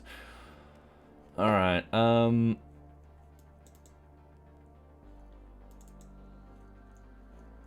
Yeah. I think I'm going to spend a little bit just update the statement. Yeah, I think I'm going to rip this out. And don't forget to drop, everyone. You can drop with an emote. So we're going to go with Shell Shock at the moment. All right, so. Oh, I got right in the corner.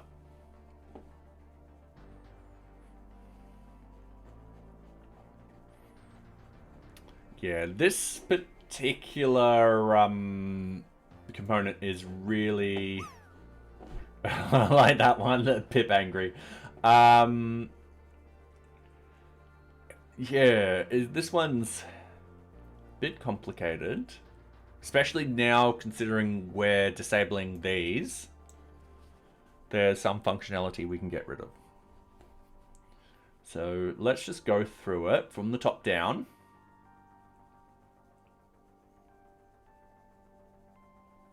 So do we have computed in here? We do have map getters. All right. So we do have RSE release model.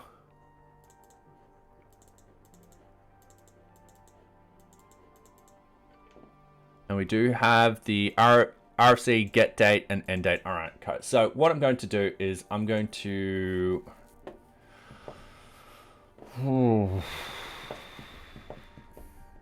gonna think.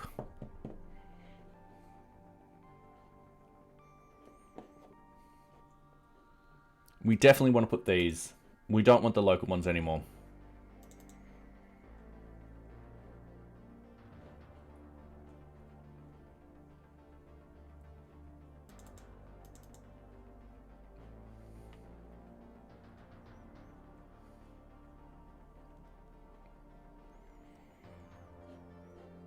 All right, and we won't need any of that.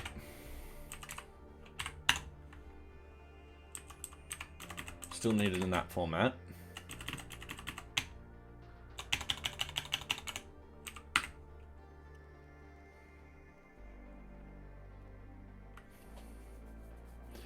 That's a really silly one now. Yeah, that is redundant.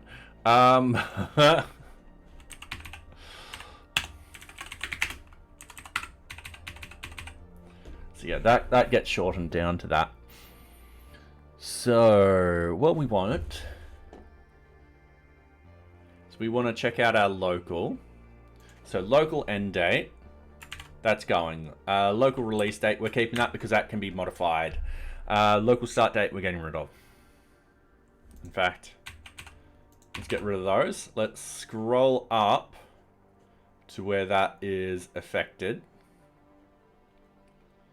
So that now becomes start date. That becomes end date. Which should come from our watches. Sorry, our map getters.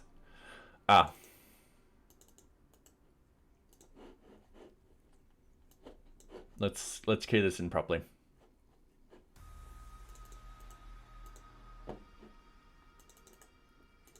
Okay, cool. All right, so we've got those in. Having a quick scroll down. If end date is greater than release date, update the release date to the end date. All right, we need that still in there. Local end date, that's no longer relevant. Local start date, that's no longer relevant. Okay. Cool. So with our map getters, we've got all that. We've got the check validation. Yep, we've... All right, cool. We've got the data, local change lead, local release date. Yep, that's fine. Cool, we've got all of that. Validation, implementation, start and end date can piss off now. Release date model, yep. All right, so methods, approve RFC status.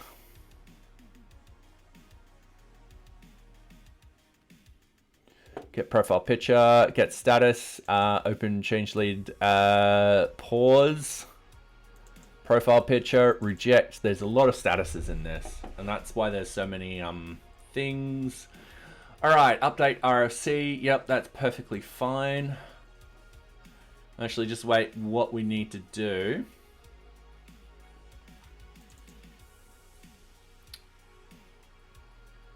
Yep, that's fine. That's we're getting that data from upstairs from the Vuex. Yep.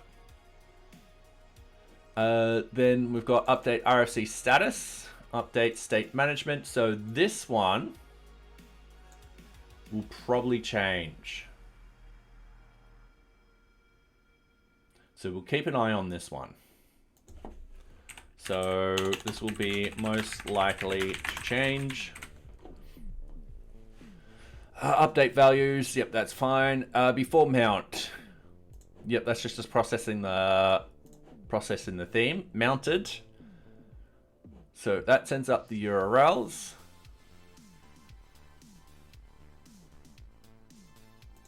Const start date. All right, cool.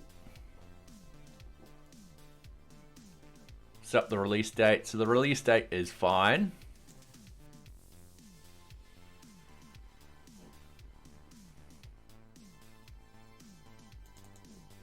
And that's the local release date. And then what we want to do, so that's sending up, all right. Okay.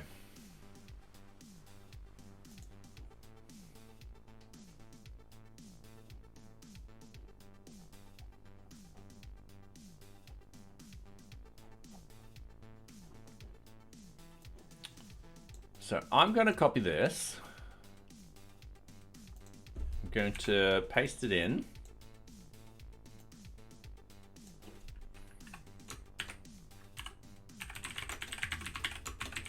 And I'm going to say update release date. All right.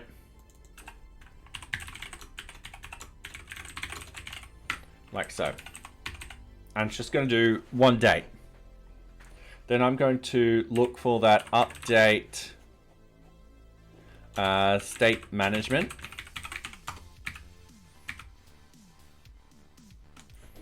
So it's only done here. So we just need to do that.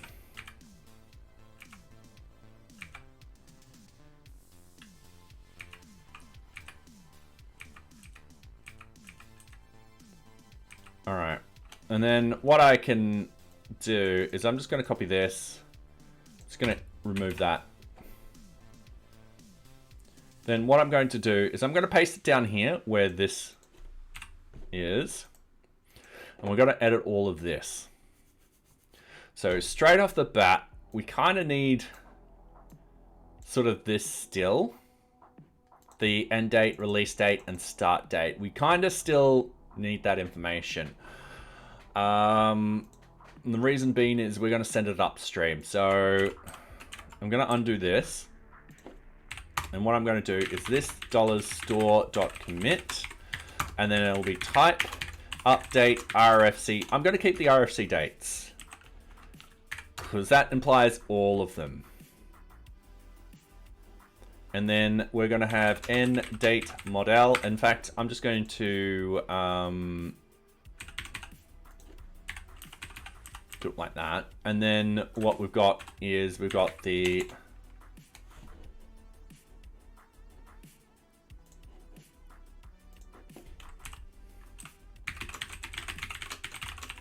we just got that.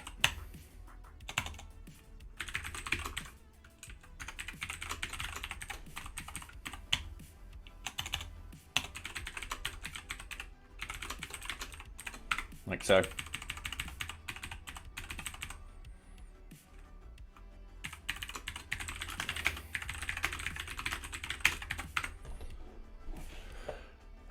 Then I get rid of. Oop.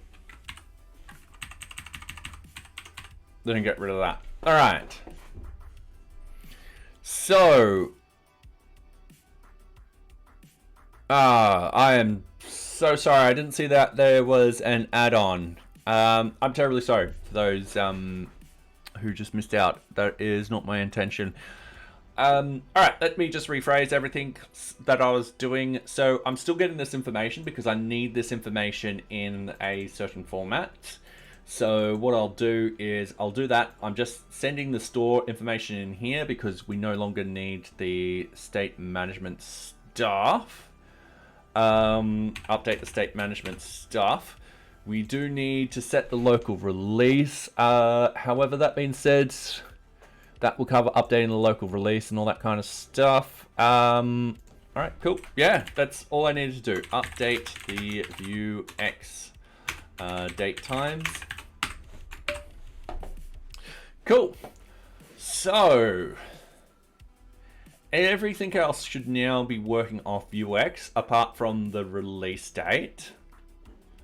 So if I go back into here, I click on this and I go refresh.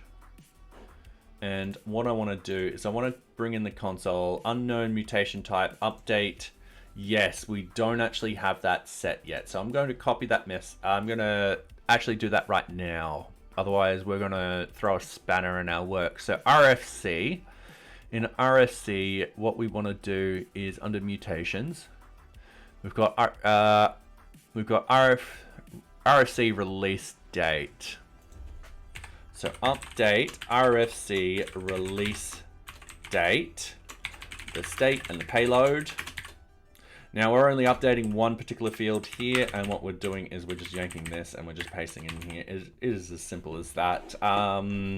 This one says date, so it fills out all of them. This one is just one date. So if we wait a second and we hit reload, wait one more second, hit reload. There we go. So if we actually click on this now and we go back to the 18th or 20th and go confirm, we don't have any errors. And if we update, we've saved successfully.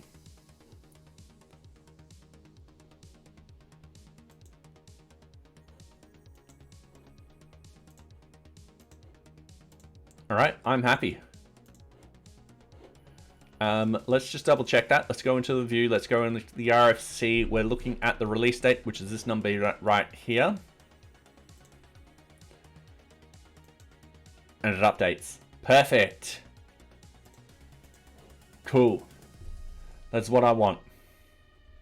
So now the next things we can do is going to be really easy to do. So when the change tasks update, we no longer need to worry about any of that. So let's say the change task updates.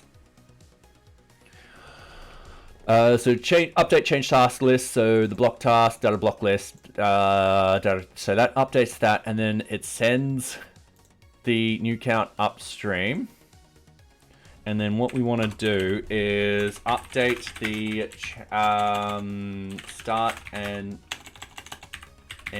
release dates for the RFC. So we want to do that. So we can do this in another function, but I think having it in this function is going to be best because we're not going to call it anywhere else at the moment. So what do I want to do is I want to go const delta.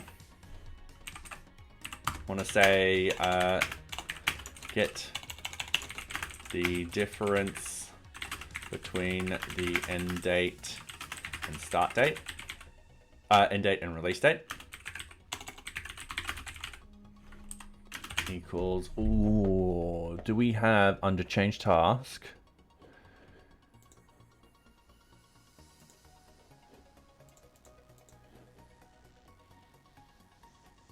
So yeah, and the good thing about Vuex is I can sort of access it from down here. That's what makes it so powerful. So change task list.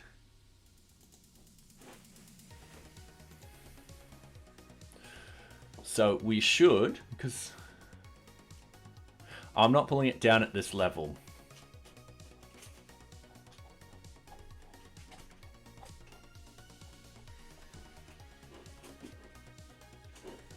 Okay. Now I could pull it down at this level, or I could deal with it here.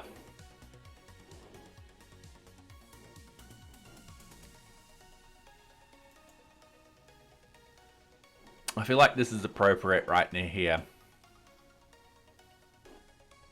Because if they're changing stuff, they come into here and they change stuff. And this is the update change task here.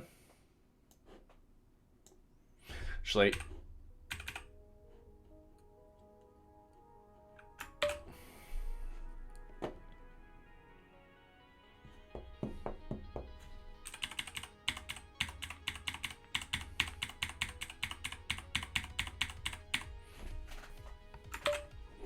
just trying to think. It's one of those things where I should flip a coin. Should I do it in this child component where I do actually have access to the start and end date of the RFC? Or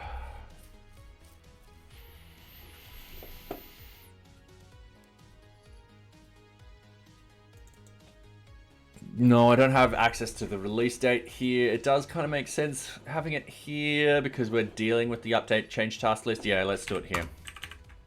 So update the change task, sorry, the RFC, start, end, and release dates based off the data.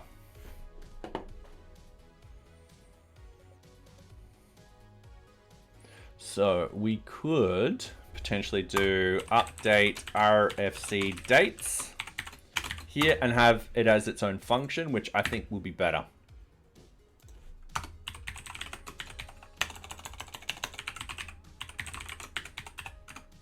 There we go. So this one hasn't got a lot of things in it. It's very short and sweet. So what we need to do is under computed map getters, we need to go up here and go RFC end date, get RFC end.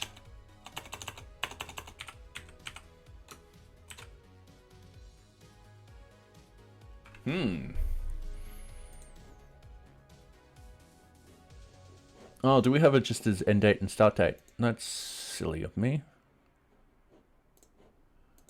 Very silly of me.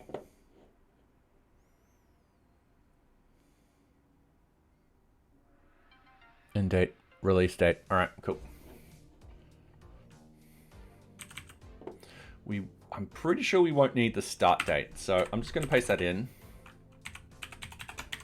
RFC release date is get release date. Oh, why is it?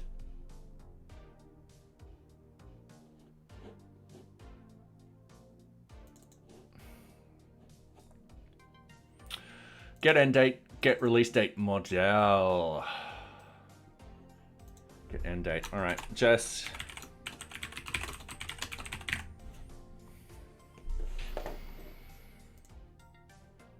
Oh.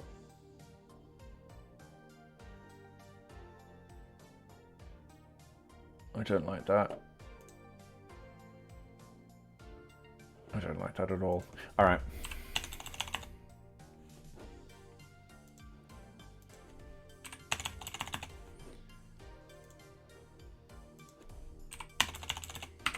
Consistency is best in this sort of case. So we've got the end date, release date. So now I'll scroll down here.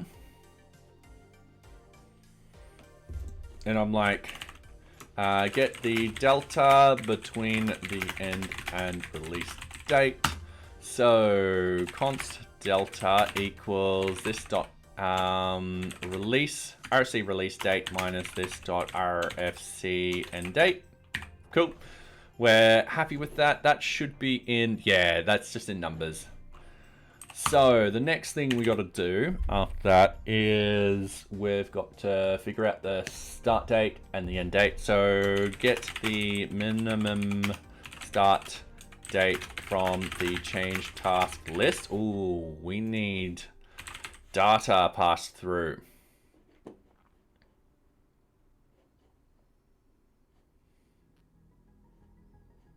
So I need to come up here.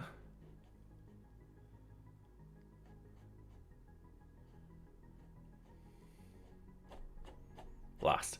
Where is it? All right, that's the delete. This is get the run sheet.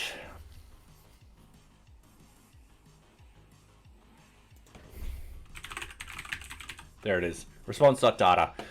Exactly what we're sort of committing upstream.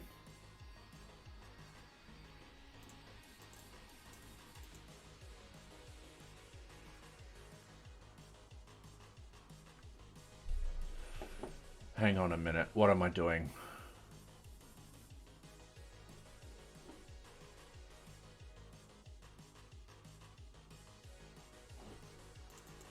Yeah, we just need to... Sorry, I forgot what level I'm on. We just need data to pass down. That's all.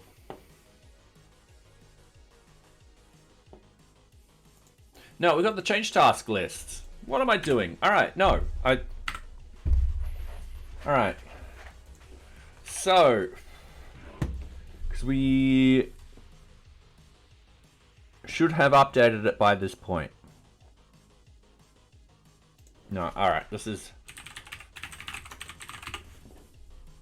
done. Okay, so get the data. This is the newest change tasks getting fed through here. So what we need to do, I'm going to close a lot of that. JavaScript get min value out of array of objects. Now, I think there is... if we go over here, we've got network. All right, cool. I haven't got any. Ugh.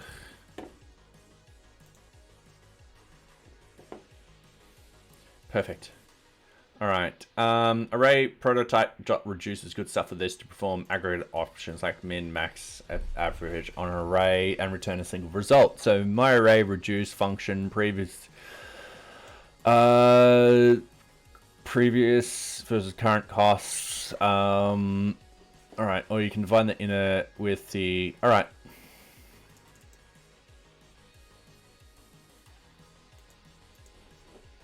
Cool. One thing I am going to do, I'm just going to refresh. I'm going to delete everything. I'm going to create a new task. I'm just going to be like this and apply and close modal. I'm looking at the data, specifically how it's structured. So we've got change tasks. If we open it up, we've got the change task start date and change task end date. Now they're in a particular string format, which we need to convert. So this turns into something like this now.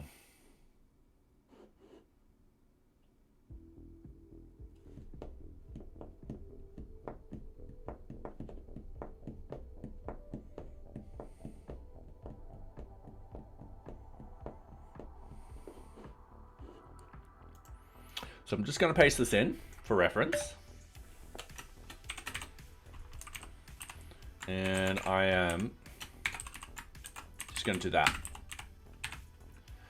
So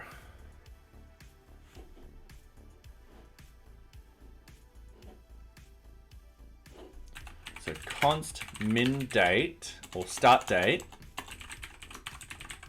equals this change tasks dot reduce array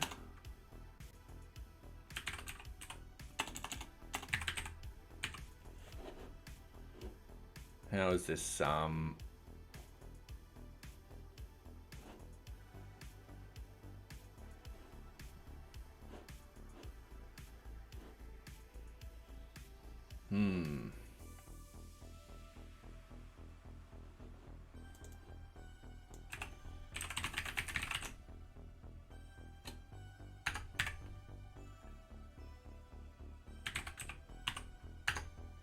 Okay, so I can do it on the change task list. I might not need this.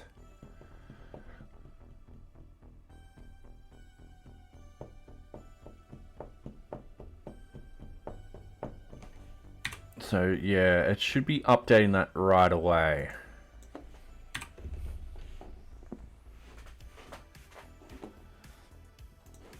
So this is a reduce.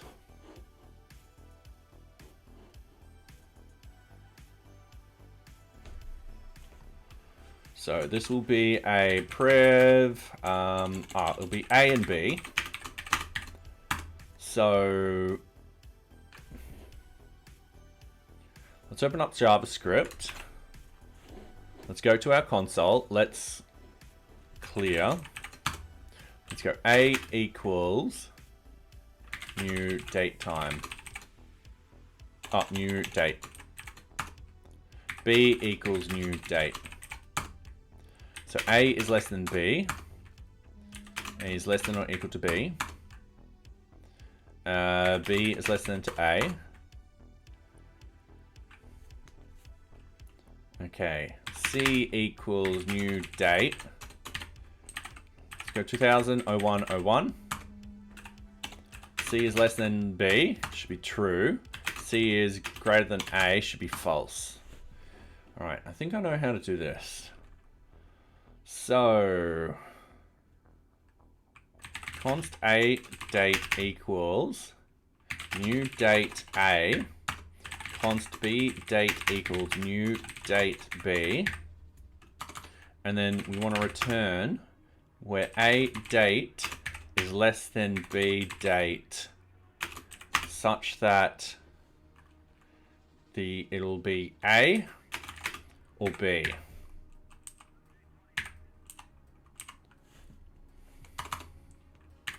get the maximum end date from the change task list. Oh, we need it's more than that, because we need a dot change task start date.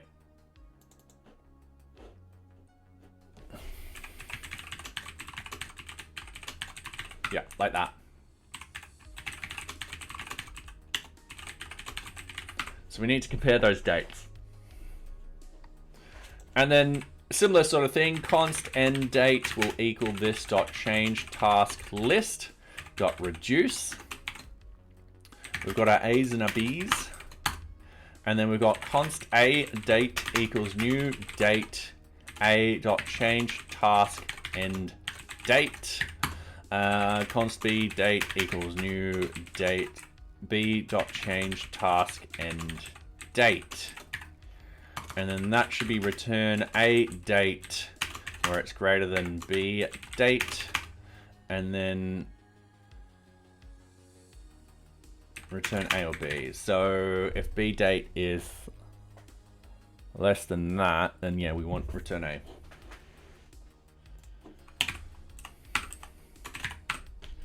All right. Then what we've got is we've got the const release date equals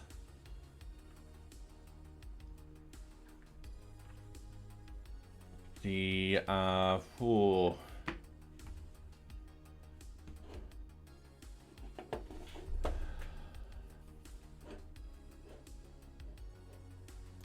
these are should be then get time.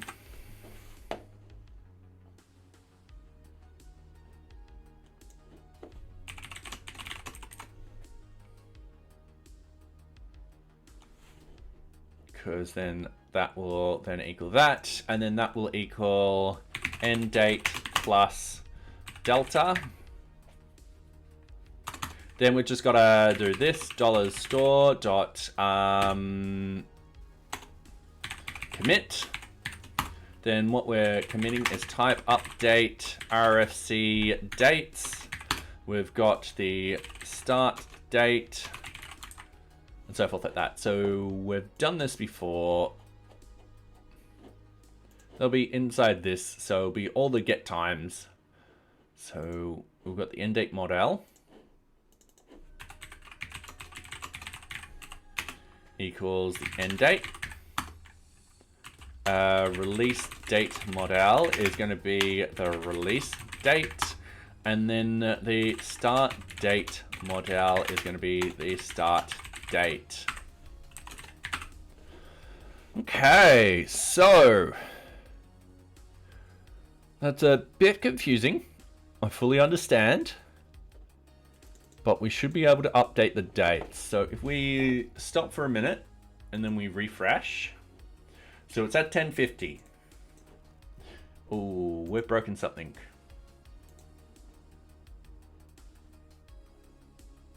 Cannot read property of null content.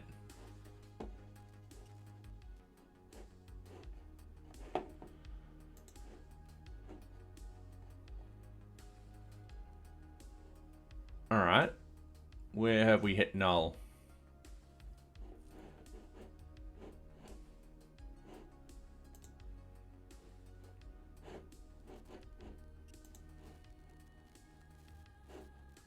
Oh, we just needed to wait. All right. So, 10:50. So this is 45. So change task update.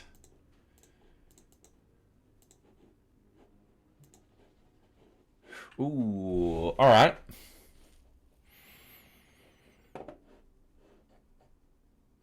Yeah, didn't update those.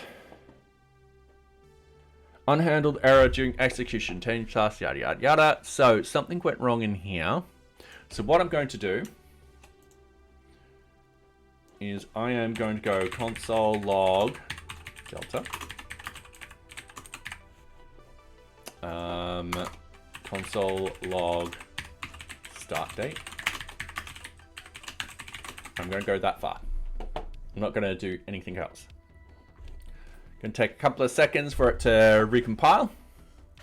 We're going to jump over here and we're going to hit refresh. All right, we're going to scroll down. We're going to move our keyboard because Socks likes to sit on it. We're going to go change task item. We're just typing in some gibberish. We're just picking some random people and we're going to save model and close. So we've got the delta. All right, so I don't think this worked. So I'm going to go have it go let. And I'm going to do that. Then I'm going to have a simple return. That's fine. We know the rest of this code is just going to balk. So we're waiting for a little bit longer. And now we're hitting refresh. We go down here. We've got new change task. We're going to go blah. We're going yada. And then we're going to save and close. All right. So we have an object.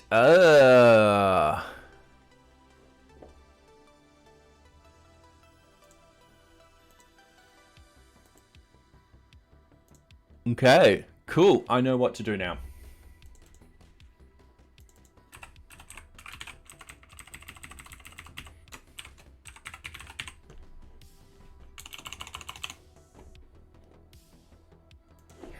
I'm going to get rid of these.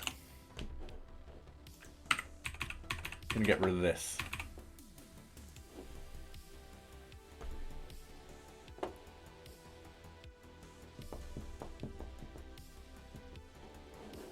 Now, ooh. What happens if these are comebacks with zeros? Alright, so what I mean is, let's clear this. Let's go A equals, and it's an empty array. And then we go A, and then we got reduce, where we are returning everything that's false.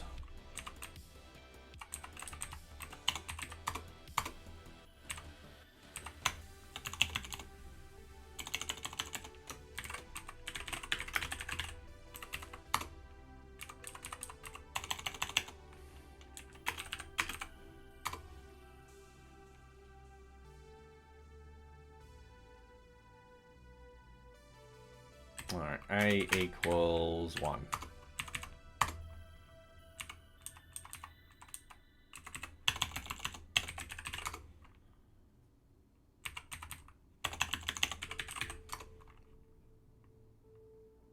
Oh, all right.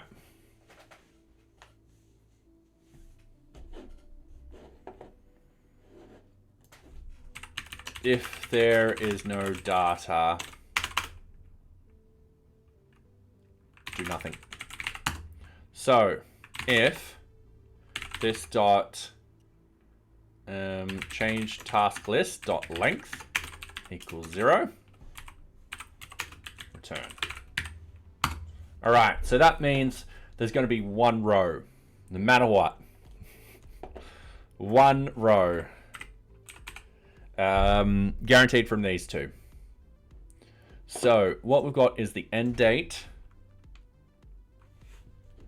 So we've got the reduce end date dot change task end date.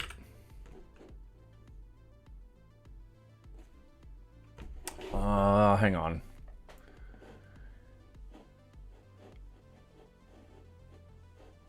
Let's clear all of that. Let's jump into here. Let's add in another thing.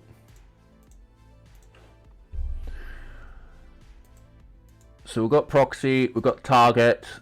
I'm going to store that as global value. So temp 0 dot end change task end date. Got that. We can't turn that into get time. It doesn't make sense. No, but what we can do is we can go new date temp 0 dot change task end date. Like so, and then we can go with that one. Let's go var d equals that. So d dot get time, and then we do that. All right, cool. So we get the values.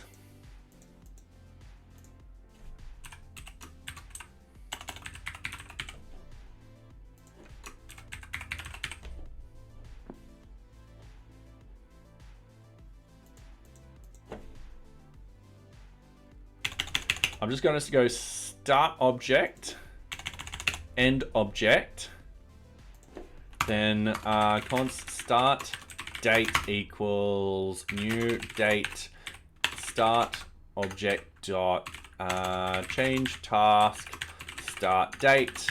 All right, cool.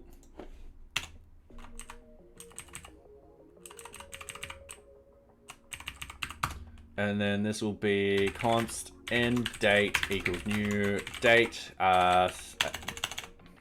end date dot change task end date. Yeah, all right, sweet. And then the release date will equal the end date dot get time plus delta. And then these will just be like get time dot. All right, we have ads. I've got these ones. So whilst we're doing the ads, I might as well do some weights.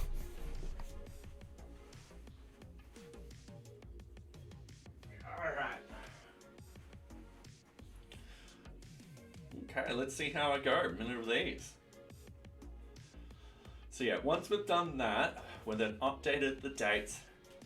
That should handle that for the local updating. And that's it. Like, that's all we need to do.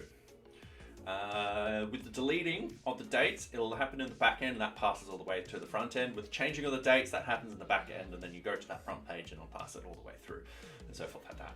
So, not worried about those. It's only when we're adding in adding in a change task that it actually, we need to modify those dates.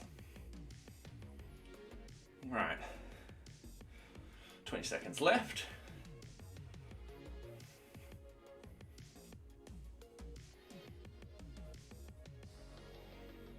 All right.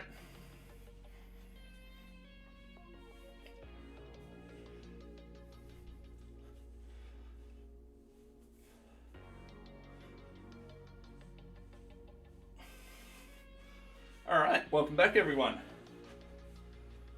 All right.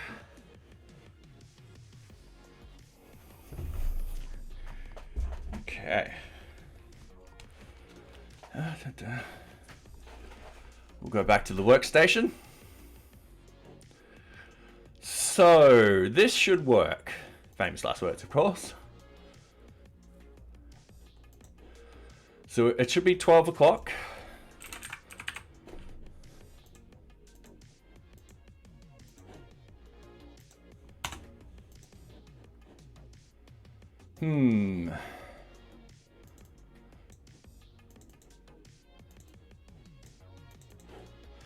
Hang on a minute. That should be end object. Waiting a few more seconds.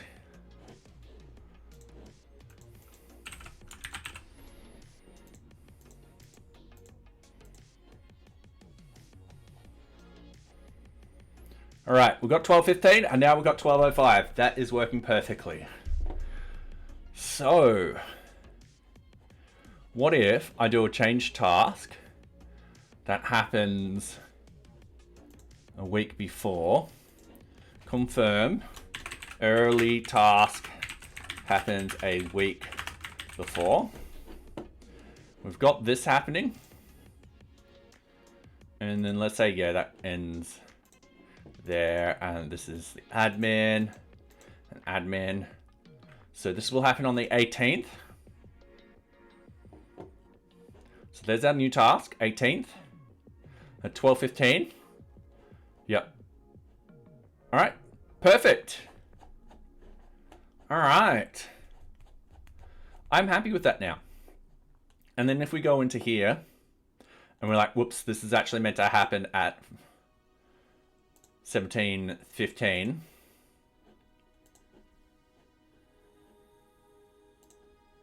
These date things.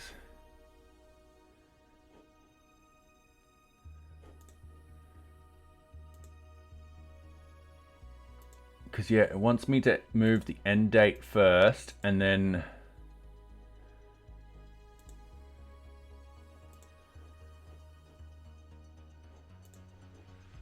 Alright. That might be a UI UX bug. So this is saved. We go back. Now it's 19th. Which, because we got the... Alright, sweet. I'm happy. So this particular bug, let's open this up. So our start dates are not connected to the change tasks. It is going to be confusing for the user if they're constantly having to amend the start date and end date for important dates for the RFC. Have it so that users do not need to modify these dates at all. Default them to 2 weeks in the future, and every single time the user updates the change task, it'll update the start dates automatically. Notify the users that they do not need to touch these dates. Solidify them as text instead. Ooh, that's one thing we should do. The release date should at least be equal or greater than the implementation date. Alright. Cool. So this one is pretty much ready for retesting. But first, I want to see if we can fix up. Yeah, I think solidifying these dates will be better. So we'll have the start date, end date, and we'll have the times like up here.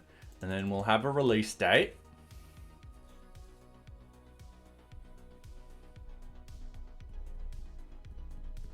Underneath. Yeah, alright. Let's do that. RFC information.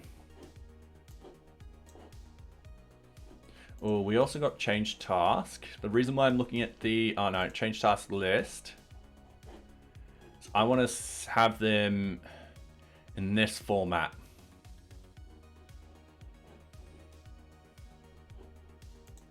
So if we open up Vue, cry a little inside because it crashed. We open up Vue, we have to hit refresh. We go to our components, we go to our RFC modules, change task list. It's part of the change task list. All right, so if we go to change task list, sorry, I gotta do something out of my eye. We've got all those buttons. We've got get nice date. Okay, cool. I don't know if I've got access to that in here, but we can add it in very quickly. It'll be part of the mix-ins. So we don't have any mix-ins set up, so let's go mix-ins. This is the wrong one. RFC information.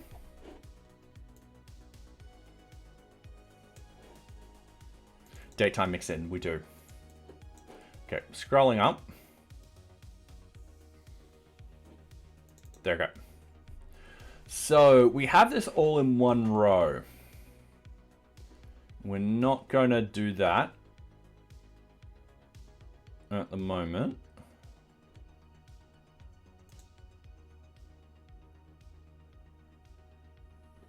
Yeah, so we've got row col MD8.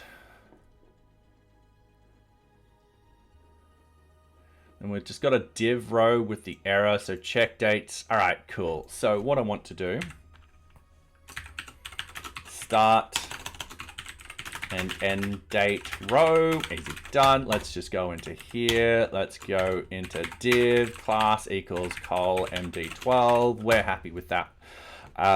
So what we want to do is we want a strong start date. And then from here, we do something like this, and we go this dot get, it'll be get nice date time. And we put in the RFC implementation start date model. We're happy with that. Then at the end, we just have a simple br. We want these two dates to actually be close to each other. And then we're doing the same thing. Get nice date time. And then RFC implementation and date. All right. Then down here, we need to remove that one. And we need to remove that one. Then we wait a few seconds.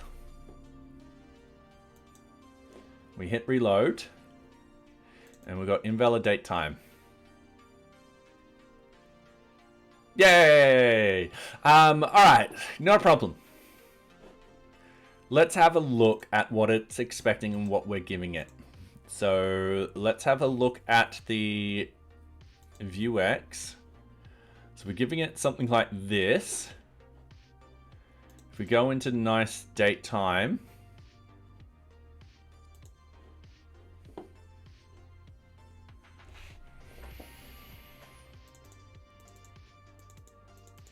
Now that's going from ISO.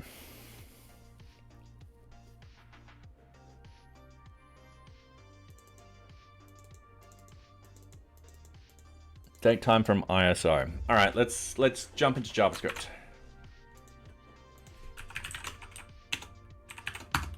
So const A equals, let's go 1,000. All right, B equals new date time dot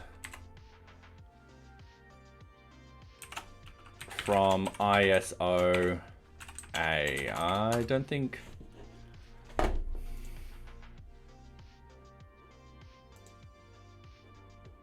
Oh, it's from Luxon. All right.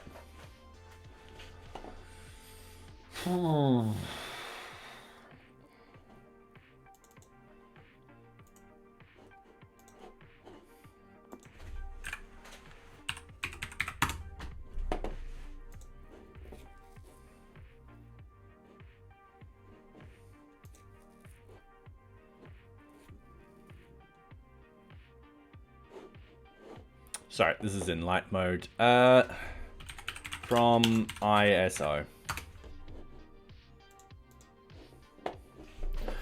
So, from object, from ISO.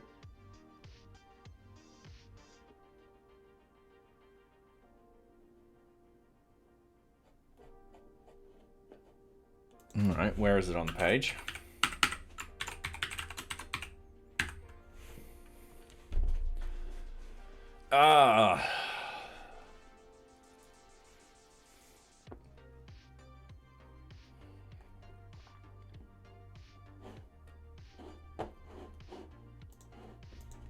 Okay. Let's go A equals is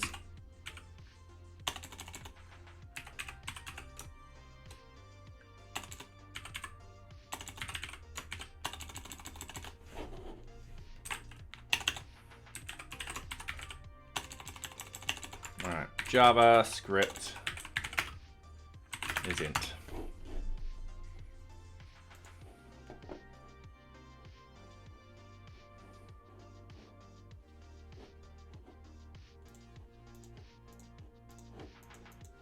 All right.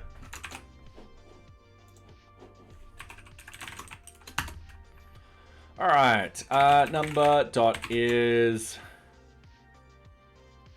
integer.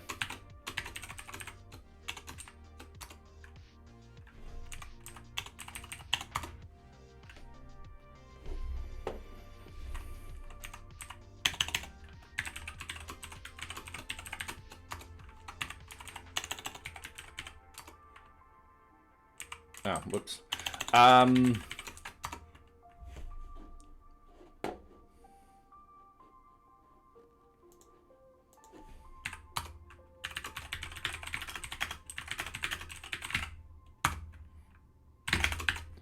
Okay, if number dot is integer, pass int, input date. So if that's true,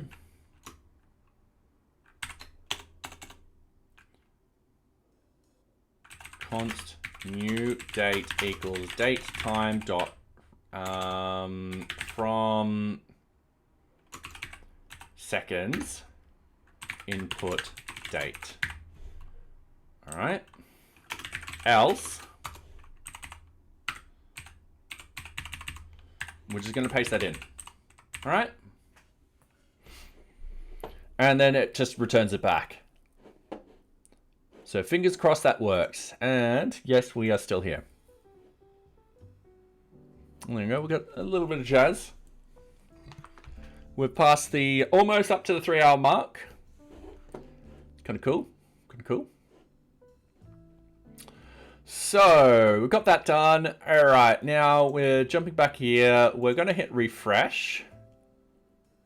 New date is not defined. Oh, piss.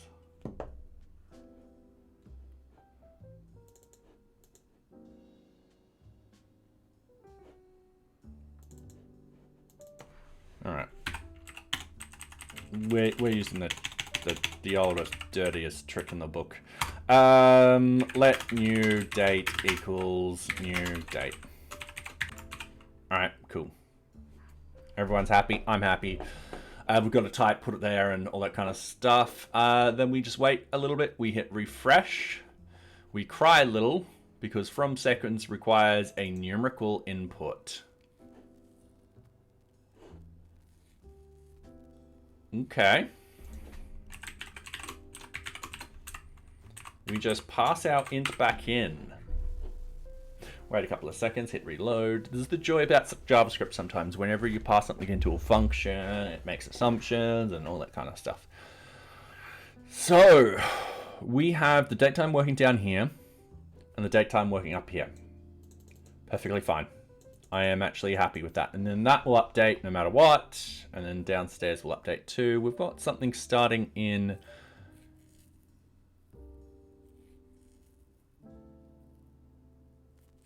No, that's not working.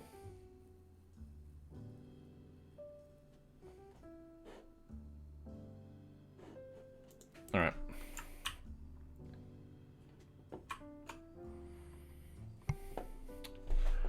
That is annoying.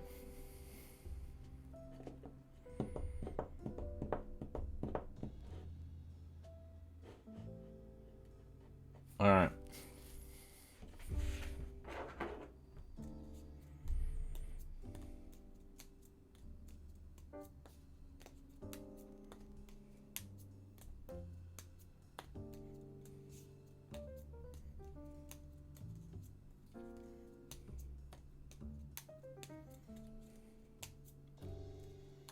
So I'm just thinking what I could do. I just want to test one thing. Get nice date time from seconds. Input seconds. Let's put input date. All right, cool. Let's copy. Let's paste it in. And then from seconds. Everyone's happy? I'm not happy. Because I've got to do this, and this is becoming horrible. I'm not gonna lie. Okay, cool. We wait a couple of seconds. We're gonna hit refresh. So we've got the March the 4th. I don't see March the 4th on here at all. So I'm a little concerned about that.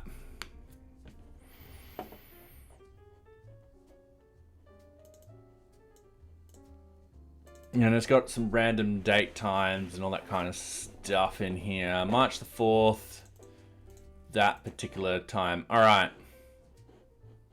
So maybe from seconds isn't what we want. Let's have a look. From int.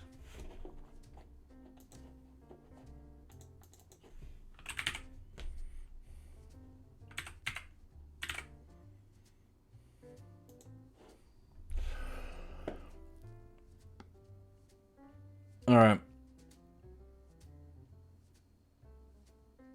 Year, month, day, weekday.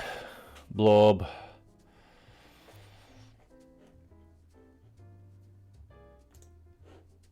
Passing from ISO.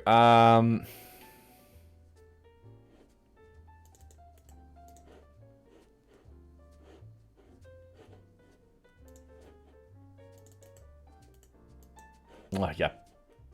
Bastard of a thing. Alright.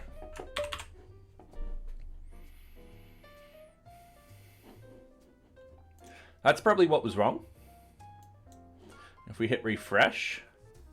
So we've got all the Aprils down here. And there we go. Perfect. So let's fix this up.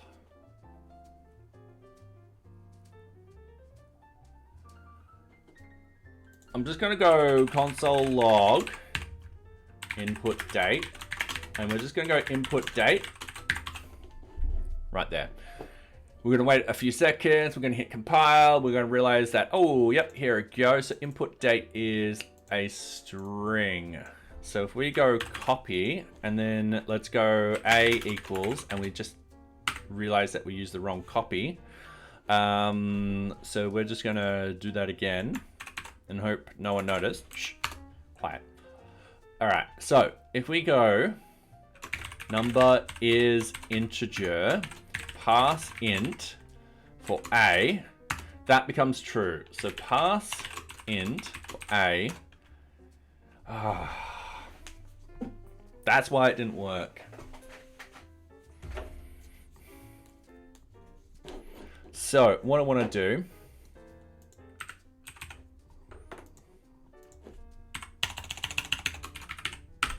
I'm going to change that. Get nice date from int.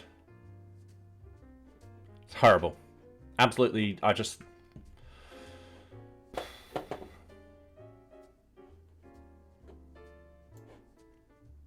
One problem is that's going to spit out invalid date. That's going to ruin everything else.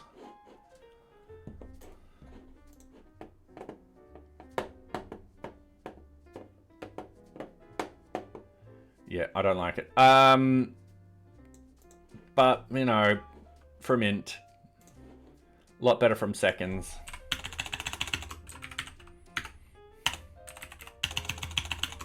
All right, cool. I just have to bear with it. The other alternative is I can write in a layer to convert it. And, it's just, no. It's just, let's leave it at this. So that's looking really good now. I think I'm happy. So a lot simpler. The user can tell what information's there. Yeah. Cool. They know they don't need to edit it anymore. So I'm thrilled with that. And then, yeah, updating these, we'll update this because of the backend updates and everything. So I'm going to say this is definitely ready for retesting. Let's cancel this. Let's remove NearBeach static.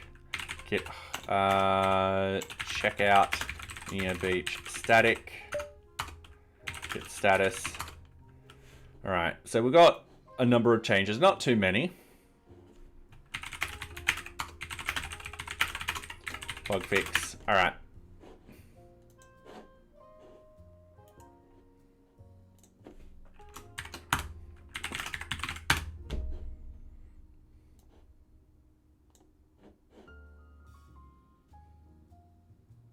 I'm about 50% sure all the tests are going to run perfectly fine. All right, so let's go back into this.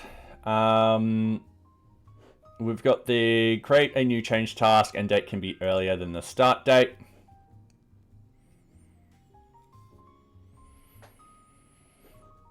Let's have a look. So, please note the date time on the image above knows the end date is earlier than the start date. This should not happen. Okay, cool. So when we update these dates, what we want to actually happen is the end date will just become the start date. So let's close everything because we don't need all of that open. Let's minimize everything. Let's go back down to what we need. Source, JavaScript, components. We need change tasks. We need new change task. So we need to have a watch, potential user list, group order list. What we need is the end date and start date change. And I've got another ad in 5 minutes. Has it really been that half an hour already? I can't believe that.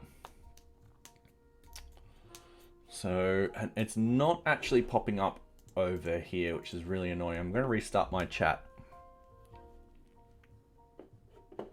There we go. Sorry, for some strange reason, that's probably why I'm missing it. It hasn't been appearing in my chat. So, we need to put a watch on both the start and the end date, and we need a method to update the dates. So what we need to do, let's scroll up, let's go check dates, and then let's just put these in. So if start date is greater than end date, make end date equal to start date. So what we want to do is as simple as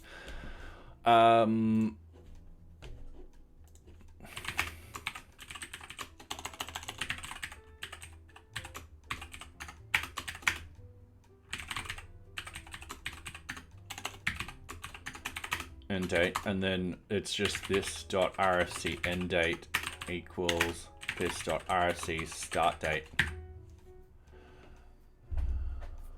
However, that being said, if the user is changing the end date, we should flip it. All right. Sorry. All right. Watch.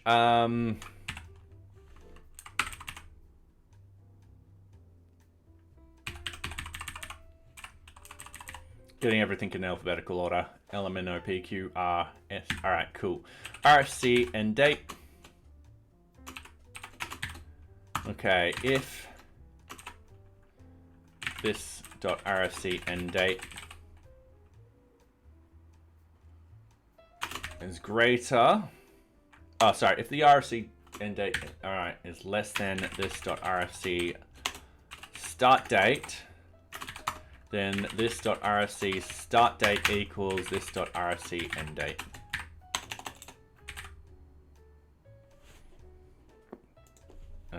And that should do that. RFC start date. Okay, cool. If this dot RFC start date is greater than this dot RFC end date, then this dot RFC end date will equal this dot RFC start date. All right, sweet. Cool. Let's test it.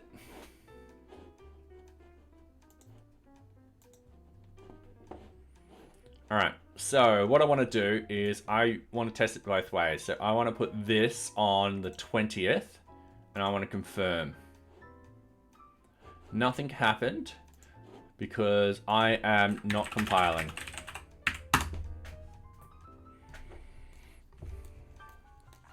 Sadly, this takes a little while to compile. No, it's late, man.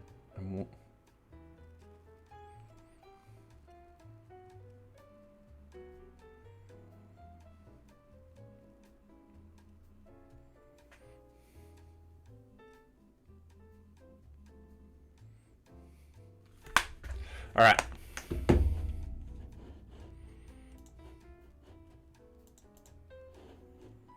New change time. So if I put this on for tomorrow,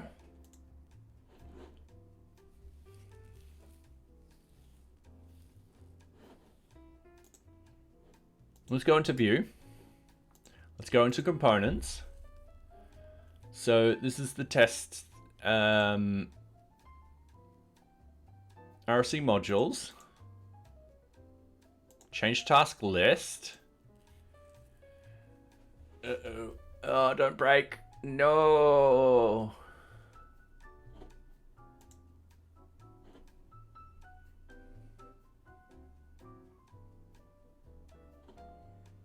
Oh god, it's breaking. All right, let's just do a refresh.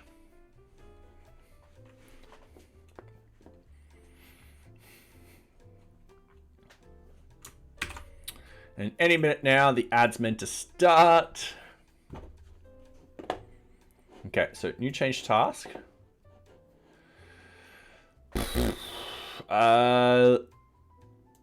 New change task. This is it. So what we've got. So we've got the date. So we've got the change task date, and we've got the. All right. So why didn't that update the end date when I changed it? So let's go into here. Let's go new value.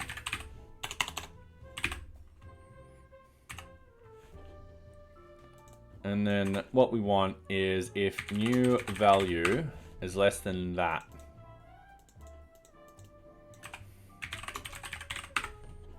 Ah, and we've got ads. All right, sweet. Wrong way. Ad time. I hope everyone's going well tonight. We're getting some stuff done, which is awesome. So yeah, we're just getting these bugs. I think these are the trickier bugs. Once I finish these ones, I got to go through my bug list because I think there's a couple of ones which these two are actually also solving. So yeah, that will be done. And because it's only 2 bugs, I won't most likely do a release unless those other ones are also fixed and do another couple of bug fixes. So yeah. But I've had 2 coffees today, so I am happy to stay up a little bit longer and get all this done. And then once we... Oop, and thank you very much. I just suddenly forgot how to say your name. Blaze Labs. Thank you for the follow and welcome back. So yeah, been lurking for a little minute, but gonna head out. Fair enough. Well, thank you very much for the lurk. It is greatly appreciated and wonderful. So yeah, I do hope you enjoy your day. I'm assuming it's like daytime still there, not like nighttime like here. So yeah, the joys of time zones in different places in the world. So yeah, just a couple more seconds for these ads. All right, welcome back everyone. Let's jump straight into it. So we're just testing this. I want to do a console log. RFC end date. And we're just going to go new value in here to see what it looks like. And we're only going to edit the RFC end date. So I'm just going to hit refresh. I'm going to go, oh, we've got it popped up already. So I'm going to change the end date to a lower date. Ew. All right, that didn't change anything.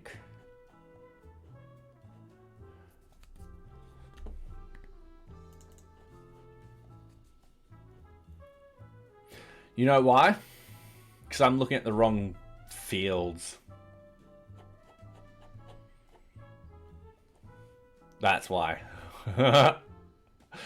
Alright, it's not the RFC, it's the change tasks that we're looking at.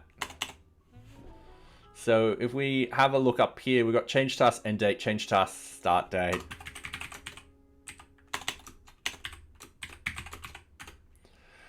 So there we go, that's our problem. Very quick and easy fix. We just do that. I am going to put new value through.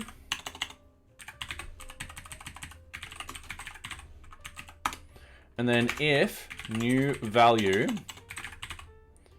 is less than this dot change start date model, then this dot change start model equals new value. And it's just as simple as that. If new value for the start date is greater than this dot change end date model, then this dot change end date model equals the new value. All right. And then we just wait a couple of seconds.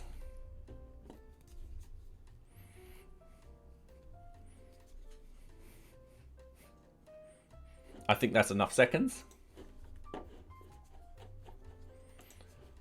Okay, so if the start date is greater than the end date, it should update the end date to the start date. Done.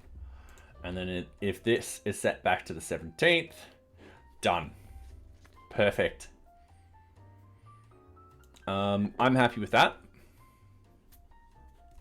So this is ready for retesting.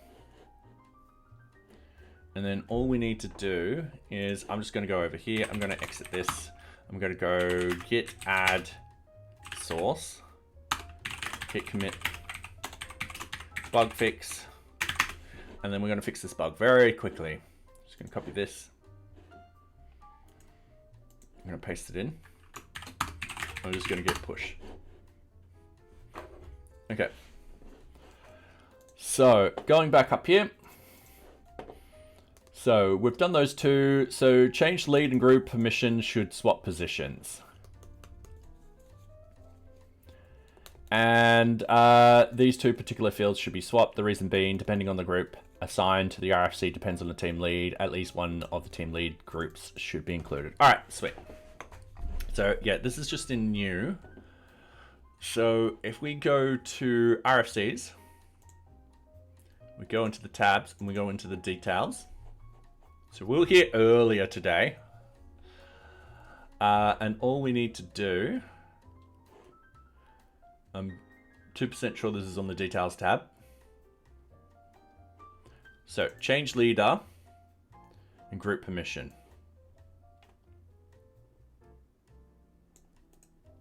So I'm going to cut that. I'm going to go bang, bang, and then I'm going to paste that in. And then what I'm going to do is I'm just going to delete these two. All right, so that will take a second to reload.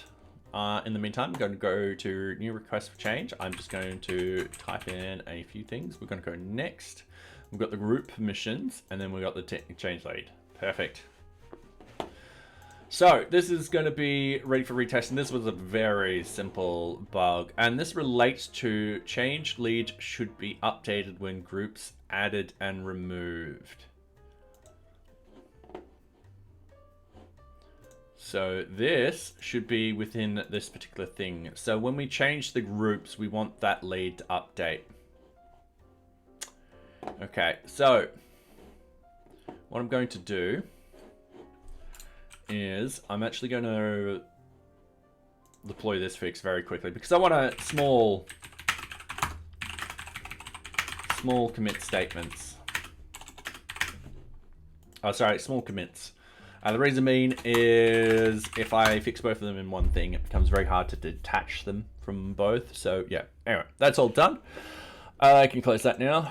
And then I can go with this one. So use the login to NearBeach, code in your RFC on the second page of the wizard, update the permissions list. So what we've got is if we actually go into our network, clear out all of this, and we're like, I want to add in the administrators. We actually don't get a new list of administrators. We don't get a new change lead list at all. Which is really annoying. Because if we actually list all objects, let's go to this particular RFC.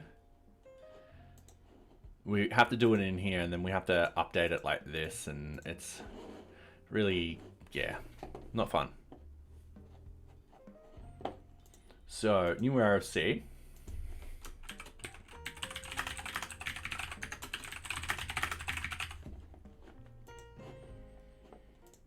Okay. So this looks weird. It's just because I'm not used to it at the moment. Having the group permissions above the change lead. Okay, so let's go into here.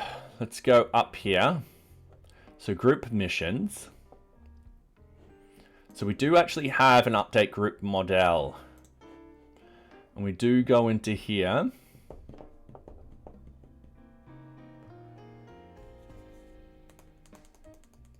Update values, update this. Yeah, it would belong in here. Now,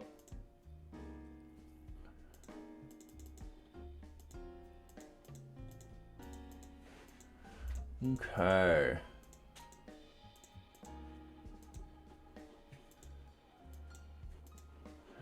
We've just got to think of the UI UX flow. Okay. So let's draw our problem.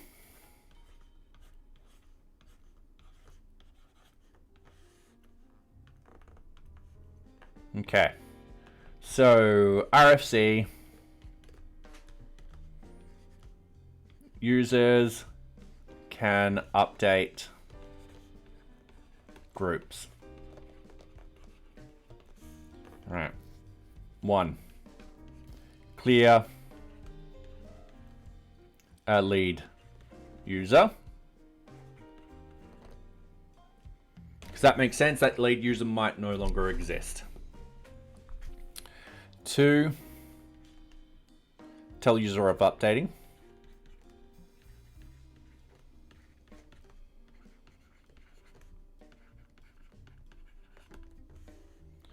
And then 3, update list.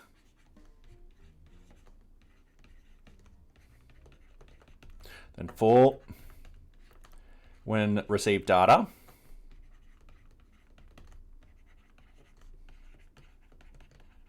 update dropdown, and free list.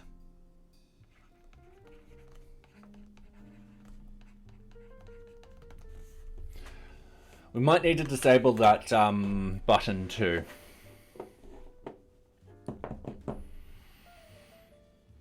So, yeah.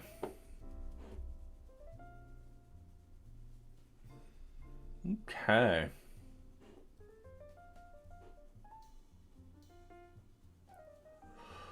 Yeah, who sucks?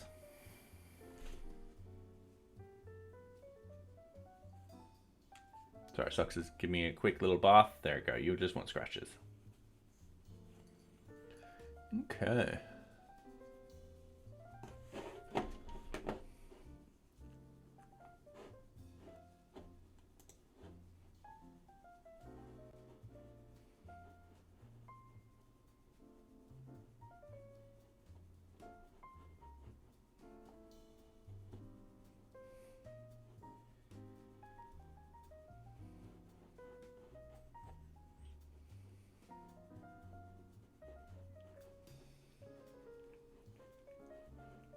So I'm just trying to think how I would do this. How can I do this? It's easy to pass information from here to down here and all that kind of stuff. If we have a look at the details itself, so there's the group permissions. We're going to update the group and all that kind of stuff. We can easily, we've got easy access to this. This isn't going to be a problem. So what we could potentially do is we need to find out where this is coming from. Sorry, the fetch options. Oh, but we're not searching in here. This is a drop down, and I don't think fetch options.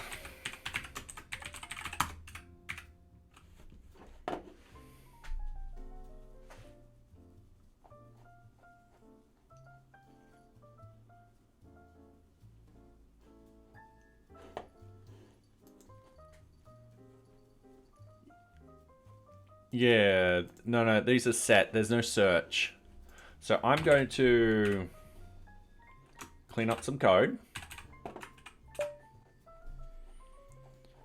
What I want to do is find out the options. So get RSC change lead fit list. So yeah, it's blank at the start. So get change lead data. So the options, new form data, search. Axios lead user list.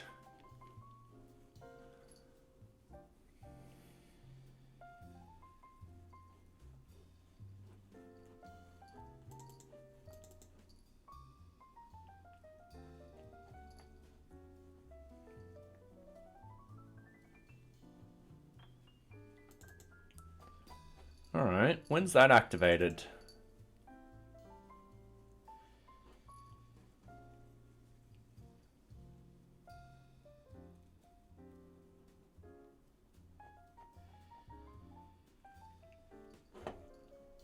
Hang on a minute. All right. I'm just going to jump in as an admin. I think I've got the business processes around the wrong way.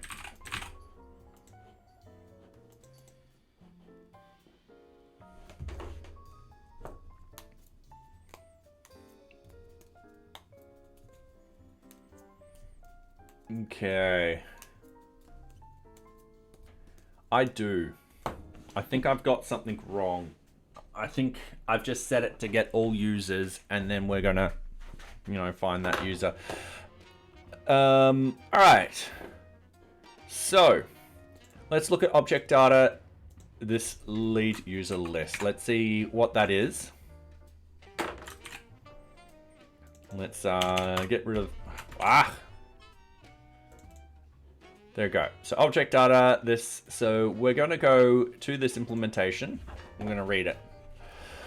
So search form. Oh, but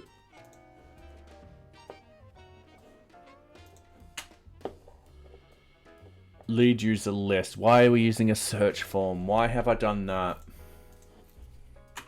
Let's open up this. Let's open up our network. Let's paste in that. Let's just hit reload. Let's just yank that back up. So we've got undefined. And we've got everything. All right.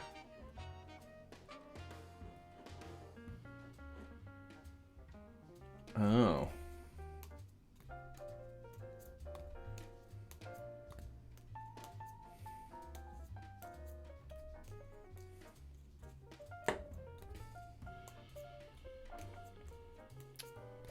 Is this something I am doing on the information page? Let's have a look. So I'm going into the information page. I want to change the lead. No, I'm just dropping that. I'm only calling this in one place. I don't know why I'm using search.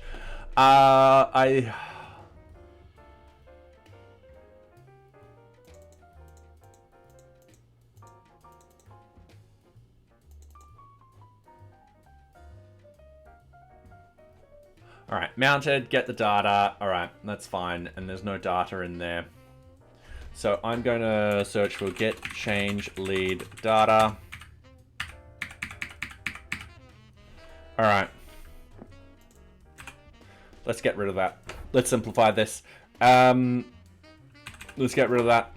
Let's go data to send dot. Ooh, we're going to have to go through all the groups. So this will be this dot RFC group list. What's the group list in here?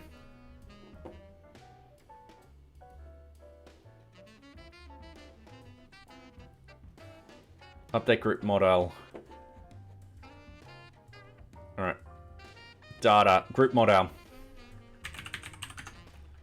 for each, and then row. And then it'll be data to send dot append, and then it'll be group ID, and then from here it'll be a row, because I think it's just the group ID. So we're sending every single group to the back end. Let's actually test this. Okay, we wait a couple of seconds. We're going to hit reload. So it's going to send one to the back end. That's perfect. And then what we want to do, so we need just one that's just searching for the group.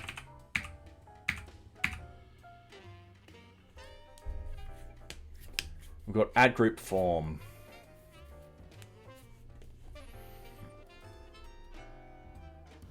I like it. And then we've just got group list. So in here, we'll have group list. And the object data itself for the lead user list we'll have that as simple form. That as a simple add group form, which is part of these forms. Yep. That will be form, and that will be form. All right, so we have a list of all users in that form. What I want to do is I want to have a look for add group form. I know that so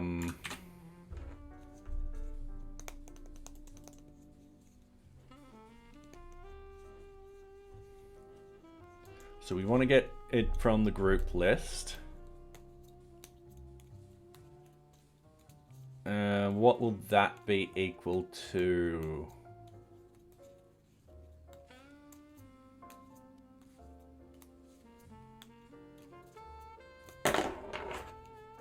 I'm just wondering if that's going to be an array.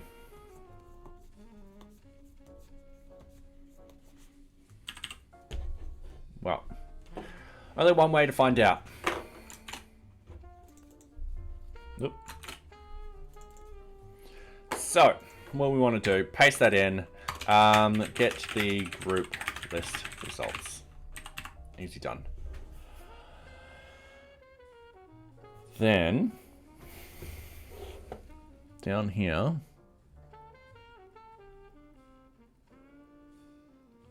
I don't know why we did all of this. I think we had a search functionality on at one particular point. A lot of this looks like the old code, how I would have coded things, noticing the search form instead of just being form.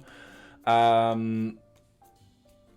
right, search string is concatenate all of that, and then, yeah. Let's just double check things. So, lead user list. That's in project.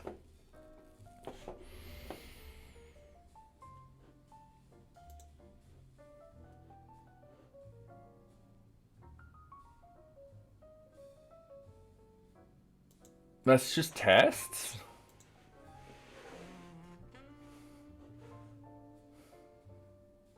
That's the minimum.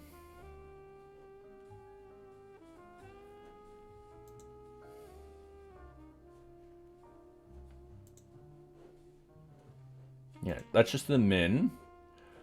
So I'm not gonna worry about JavaScript at the moment. I'm just gonna do that. All right, so RFC details. That's what we're editing. That's a test, that's a test. That's in the URLs. That's in the URLs. That's in the URLs. That's defining it. And that's the compiled code. Oh, that's the coverage, sorry. So yeah, this is old. So all of this is very, very old.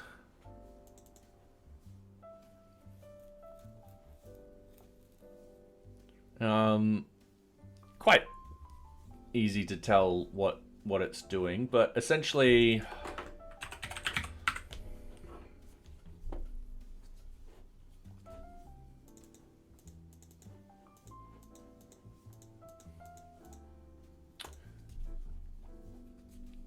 I'm going to put a breakpoint here.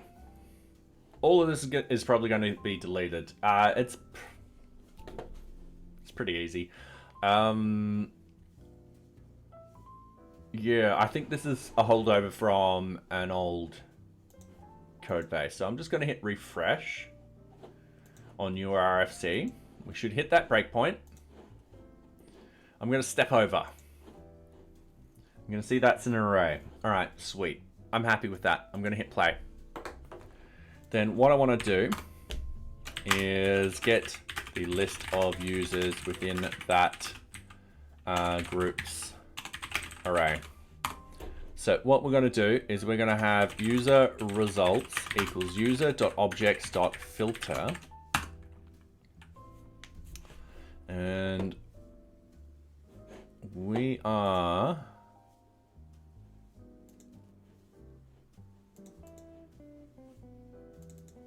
search, yeah, that's one. That's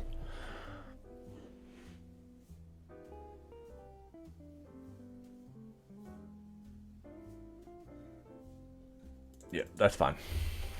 That won't work.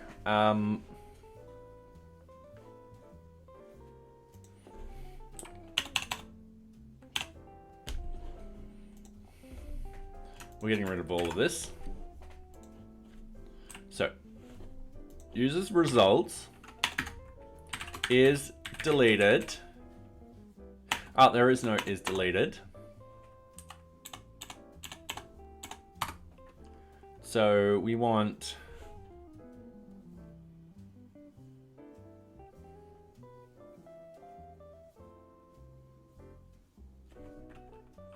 username.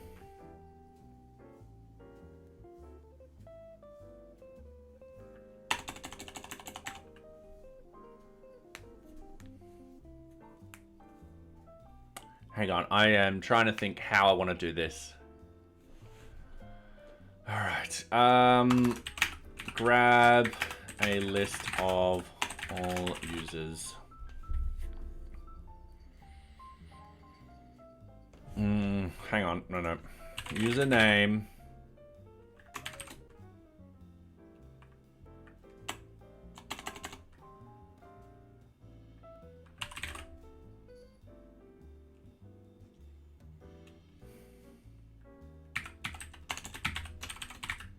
In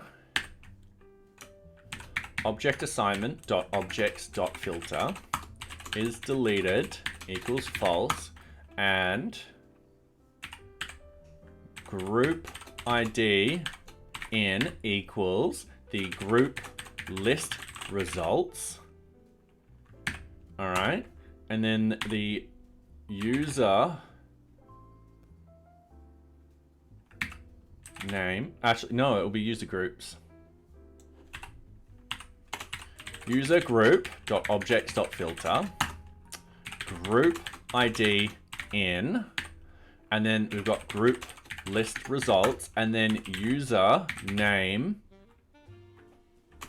is null equals false, of course. We also need is deleted equals false dot values. And then we've got username. And then that should be it. And then we serialize the results and we're all happy.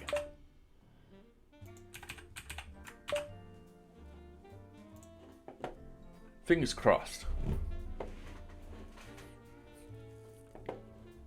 So I'm just waiting a few seconds now. I'm going to hit reload.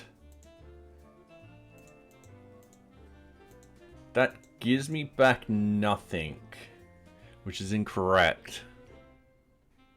So I'm going to put that on.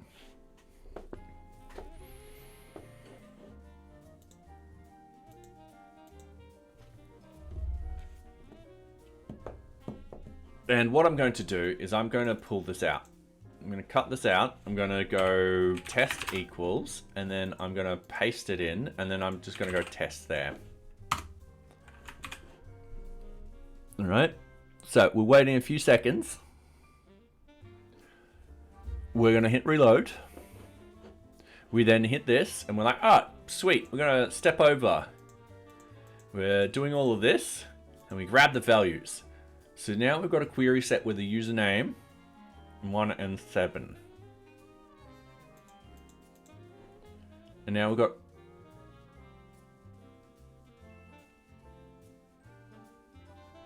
all right.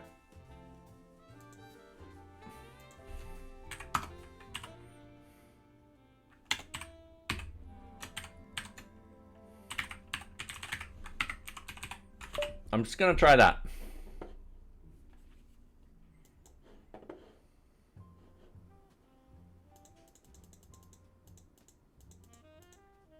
There we go. We just needed ID instead.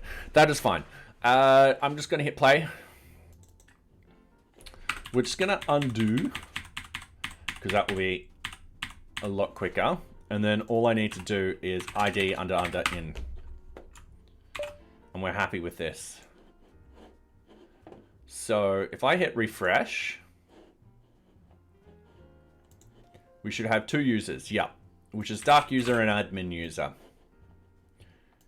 Sweet. Now what we need to do is if we add in QA team, this needs to be updated.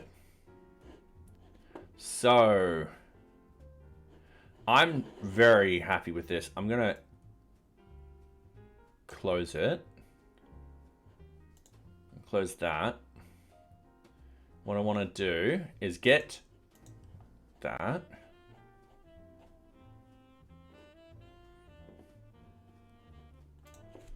So what we want is disabled equals, and this is where, all right, so the next thing I'm going to do is I'm going to disable this. I'm also going to have a status being like, hey, we're updating the source. So we don't have,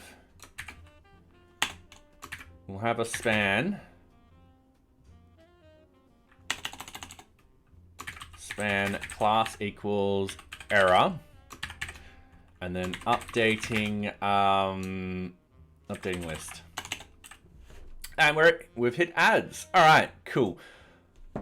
I just need to go to the bathroom very, very quickly. So I'll quickly run off. I'll quickly be back. I'm also going to grab a drink of water. I won't be long. You won't miss much. So, yeah. Thank you.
Oh, nearly spilt my water. That would have been embarrassing. All right. Welcome back, everyone. You didn't miss much. Let's get myself a cup of water. All right, getting back into this. So the idea here is I want to disable this button and tell the user, hey, listen, I'm updating stuff. So that they don't panic. So what I want to do, vif equals, let's go update lead list is true. All right. Disabled update lead list, or updating lead list.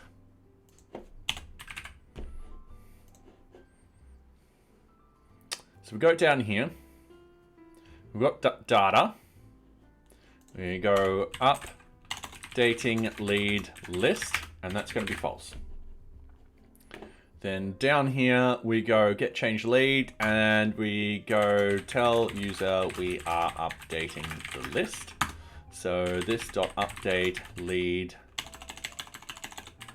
dating lead list equals true. And this dot lead RFC change the lead model equals nothing. Should be default. There we go, default. So it'll be nothing. So it resets it for everyone. Socks, what's the matter? What? You're yelling at me. You're yelling at me, Socks. All right, once all of this is done, tell user they can update now. So this dot updating lead list equals false. So it should be that simple. Famous last words, of course. I've probably made a mistake somewhere. So yeah, let's hit that. Let's hit this. Let's hit that. Ooh, one thing I didn't actually do. Whoa, be careful, Socks. I've got water here. Yeah, I know.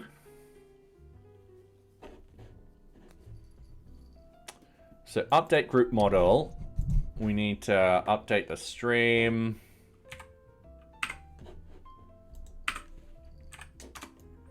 Update the lead list.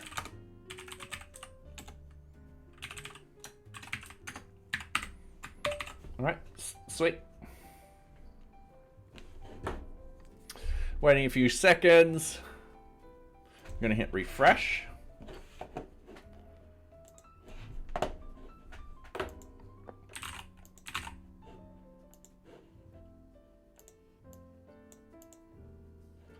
So this value is required. If I do this, boom, we've got everyone now. And if I remove that, boom, boom. All right, and we're like, yeah, get rid of that. Yeah, perfect. All right, I'm happy with that. And if we need a value and we can't go next,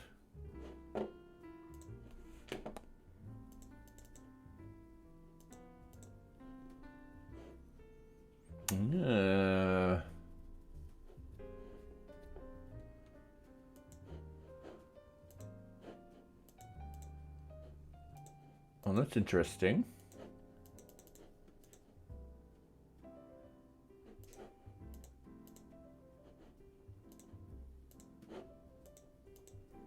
I'm going to keep that error in.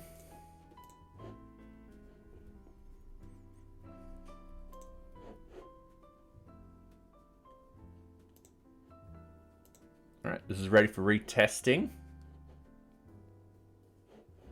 So I want to git add the source, git add NearBeach, and then the views. Now I'm pretty for git status. Pretty sure it's just all the static files that are left. Yep. So git commit, bug fix. And we're gonna just be like, all right, cool.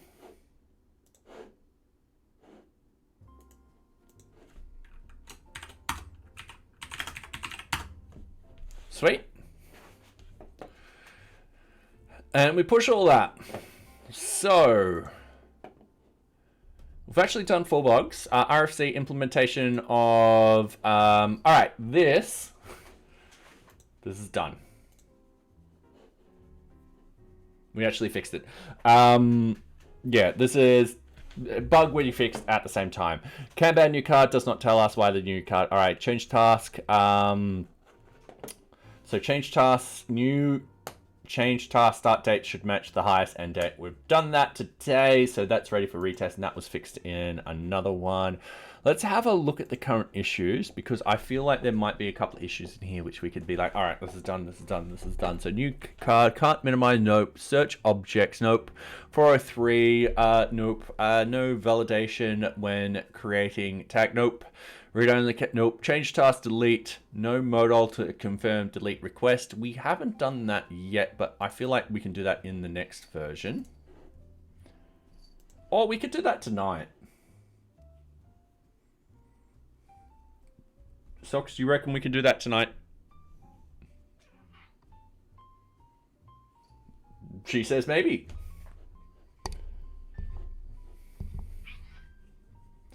And welcome, FDK version 2. Welcome, welcome. Yes. All right, cool. Doing the weights.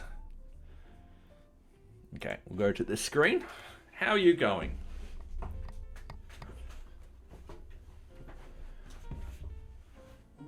Okay.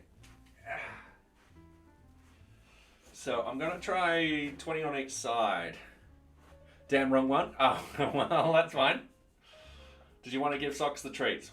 2, 3, 4, 5, 6, 7, 8, 9, 10, 11, 12, 13, 14, 15, 16, 17, 18, 19, 20.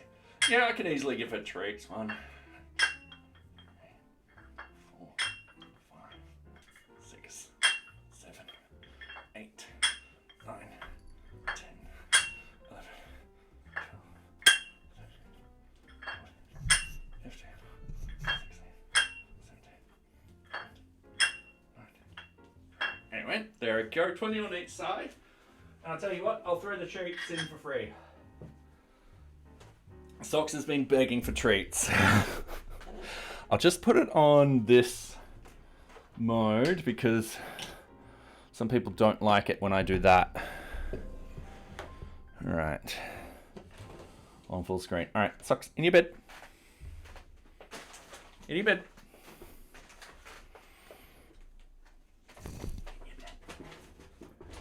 Socks. Hop in your bed. Yeah, you're getting treats. You gotta get it in. You can't just jump in your bed and then jump out. In your bed. Come on.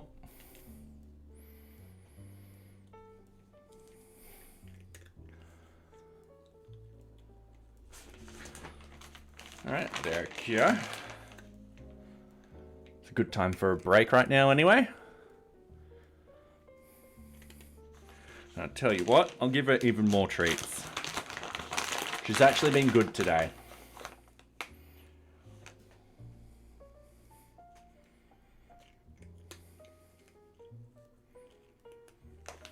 And I'm surprised Max hasn't come.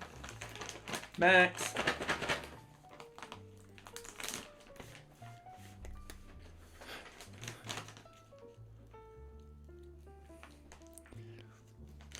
You need that bed? Fair enough.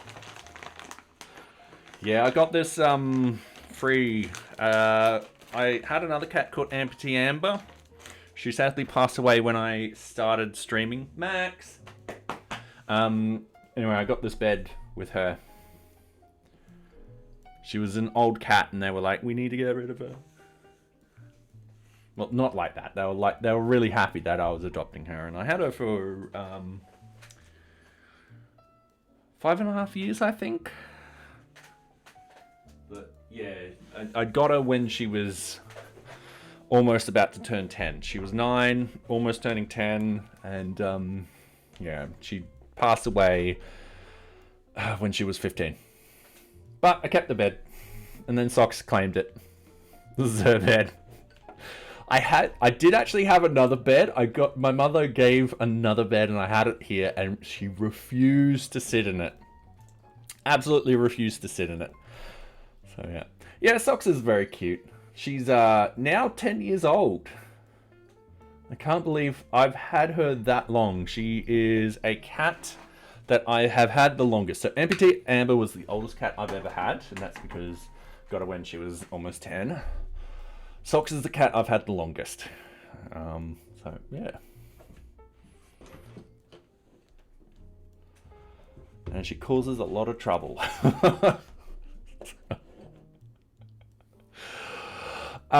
Where was I? Oh, I was going through this. So yeah, we can add the change task delete tonight. It'll probably be the last sort of bug I fix before doing a release. I have one 5 years old. Ah, fair enough. Yeah, they get to that point where they start slowing down. But they want cuddles. Lots of cuddles. So yeah. Well, mine have. The ones that have survived past 5. Sadly, haven't had. I had a few die very young. Cancer and cars, let's just say, then snakes. New change task. Out of date. Update the status. So let's have a look at this one. Method user logs in, creates an RFC, user creates a new change task, dates outside the start / end dates, users submit tasks. The message states automatically modify the dates. Yeah, all right, cool. We actually fixed this one today with another bug, so I'm going to go ready for retesting. I'm going to place this one into today, and feel free to, by the way, do a drop. You can place emojis on those drops. So I'm going to do Shocked Max. So he was in the room for treats, but he doesn't like jumping up onto this desk. So yeah, we've fixed this one today. So we'll get rid of that. Implementation plan not showing validation issues. Oh, okay, yeah, these are for other things. I probably won't have time to fix them today, but it's one of those things I could fix on the weekend if I've got time. Test plan has not... Yeah, new project. Yeah, all right, cool. Yeah, all right. RFC, selecting none of user groups will still allow you to go to the next page. We'll just fix that. Because what actually happens, this is the great thing sometimes, you end up fixing one bug that fixes multiple bugs at the same time, and you're just like, oh, this was just super efficient. So if I select something like that, yeah, cool. But if I get rid of that, that's not selected anything, but yeah, I need the change lead in there. So yeah, that's actually fixed. So that will be version this one, and this is ready for retesting. So I am quite happy with that. So we've knocked out a number of tasks. New Kanban card. All right, that one could go to number 13.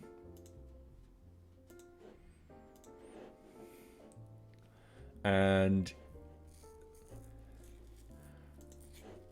so we've got 8 in here.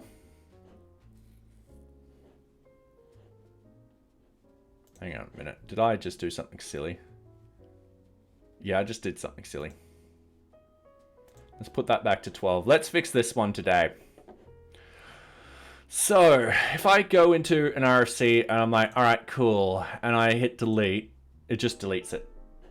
Oh, it didn't delete it. Internal error. Unsupported operand types for plus non-type and date time. Ooh, all right. So this is going to be a quick and easy fix. This is just a fluke that we found this bug. So under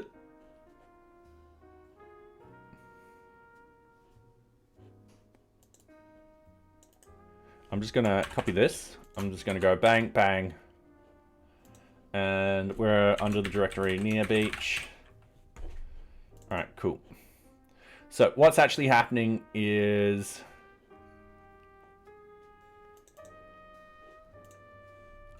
not that. Sorry. Actually, where is this?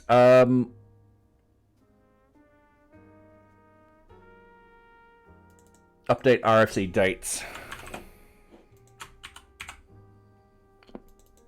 So in here, what will happen is the change task results. It'll actually try and get the min and max from there.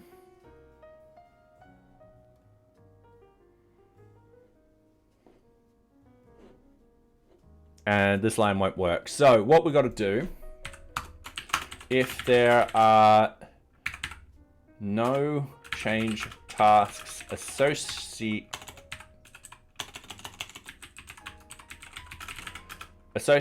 with this RFC, just return.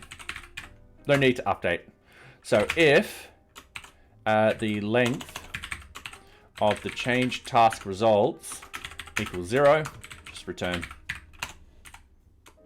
All right. And then down here, we've got to apply the dates. Cool. Yeah. Yeah, sadly, early on in my life, I didn't have luck with cats. So, yeah. But Socks is powering through, and I'm happy. So hopefully she's got another 10 years of her life. So, yeah. This one is now gone. So I'm just going to go back to here. I'm going to refresh. I'm going to go new change task. I'm going to go delete this. I'm going to add and close. I'm going to hit this. I'm just going to go delete. So the bug is that when I hit delete, that's, yeah. Anyway, I'm going to push this change very quickly. Git add NearBeach.views. Git commit. Making sure when the user deletes the last change task. It won't update the start/end/release dates.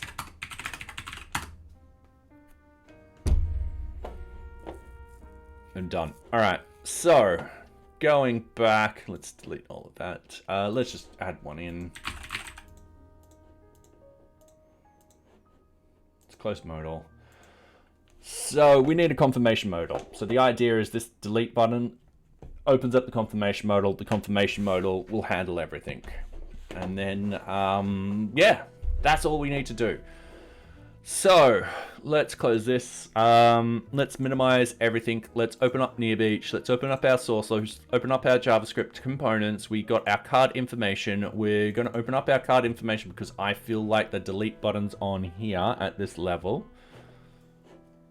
It should be.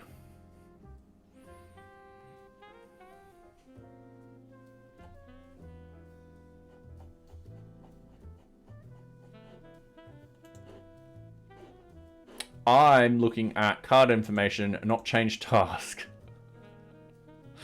Change task information. There we go. Just big brain fart right then. So we've got the delete. So instead of delete change task, we're going to have confirm delete change task. And we're going to move a lot of those functions down. So we've got modules.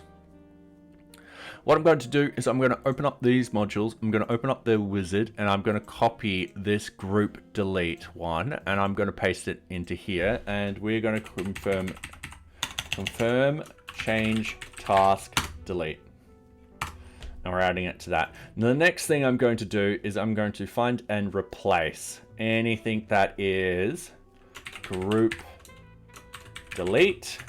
I'm going to go change task delete. And I'm going to replace all. Now, what I'm going to do is go down and I'm actually going to find group. Are you sure you want to delete the change task from the request for change, not the object in itself? So down here, we won't have delete group, we'll have delete change task. And we'll need to find the next group. So that should be change task ID.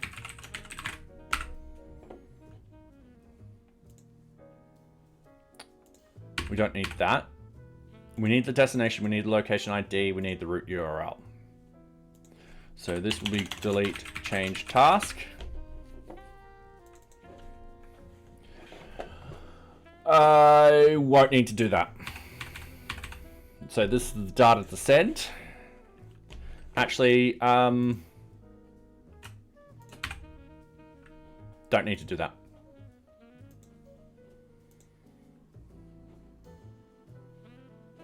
I don't know why this is red.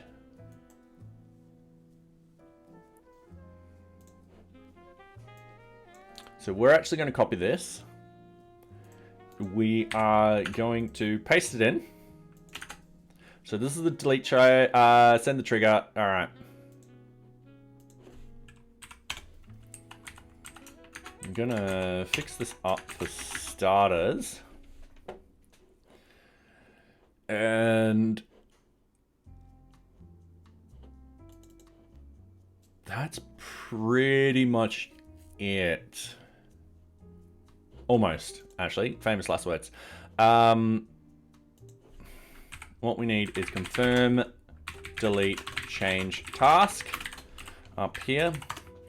We're going to get rid of this because we no longer need it. What we need is we need const modal equals new modal, and then we've got document.get element ID, and then oops, we come into here. We just copy this.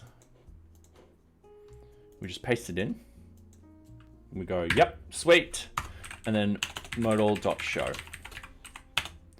Now, there's a couple of things we've got to do. We've got to implement, make sure the modals are passed through. So import modal from Bootstrap, and everyone's happy. Yep. Then what we need to do is up here with the delete, we're going to go confirm that. So now that opens up the modal, or should. So if we go into this change task and we go, all right, cool, refresh, nothing happens because we don't actually have that modal rendered onto the page. So what we need to do is down here, we need to go confirm change task delete.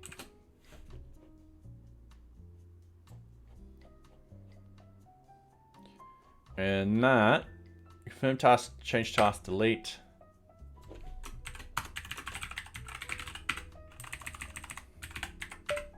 So I like things in alphabetical order. It makes it easier for me to find things. All right, hitting refresh, gonna hit delete. There we go. And if we hit no, nothing happens. If we go yes, we need to go this.change task results is undefined. Yep.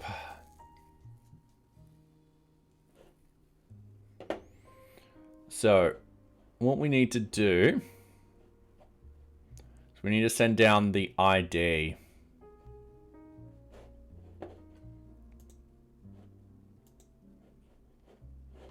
So that's one thing we could do.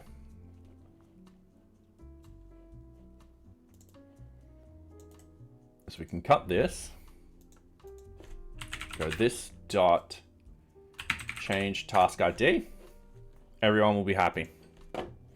Then up here, vbind change task ID equals, and then we just paste in what we just cut. We trim.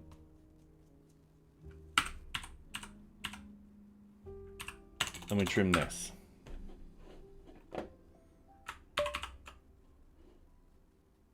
All right. I think that's good. Twitch, it's showing the ads incoming on my left one, but not on my right one. That is really annoying. So now that we've got that in there, we're passing down the change task ID. That's all we need down here.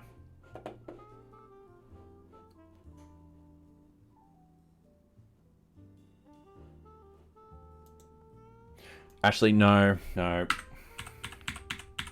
I've realized I've made a folly of myself. We need change task results.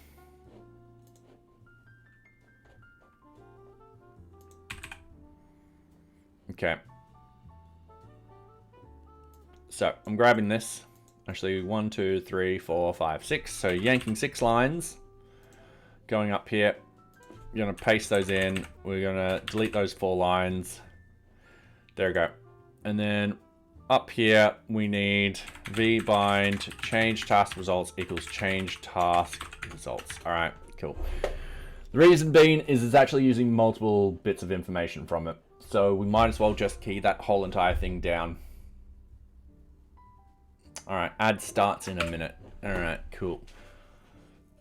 So gonna hit refresh, gonna hit delete, gonna hit yes. Presto. Everyone's happy. So yeah, that's another bug done. So I'm just going to go over here. So we've fixed up 9 tonight. We've got 11 left. We've got a couple that I've got to read on. So the search objects, 403, I've got to read on. They're normal. Can't minimize levels on Kanban board. That I should have a look at tomorrow. That's a weird thing that's happening. So yeah. Team lead has RE1 assigned to them, but does not have permissions. I'm gonna have to replicate that. New project, no group assigned. Given toast. Let's request for change. Yeah, let's get these requests for change ones out the door. In fact, I can do them now. Yeah, it shouldn't hurt doing them now.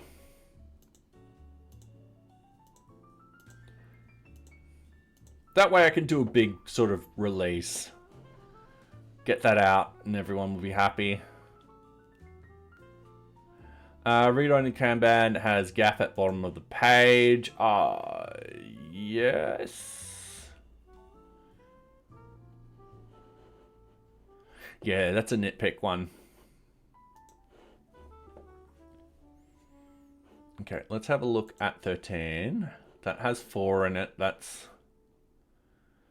yeah, that's fine. All right, we've got the ad starting now. So yeah, we're getting somewhere, which I'm happy about.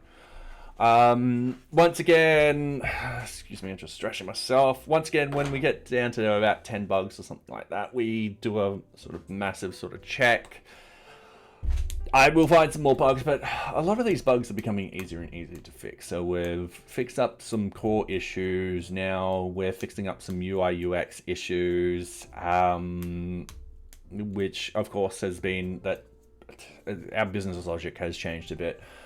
However, in the next, I think next week, I will pretty much be focusing on Gantt charts, which is going to be great. Yeah, getting the Gantt chart functionality set up for the sprints, with the ability for it to actually be set up as in, like, you can create new Gantt charts from, like, requirement items and so forth like that.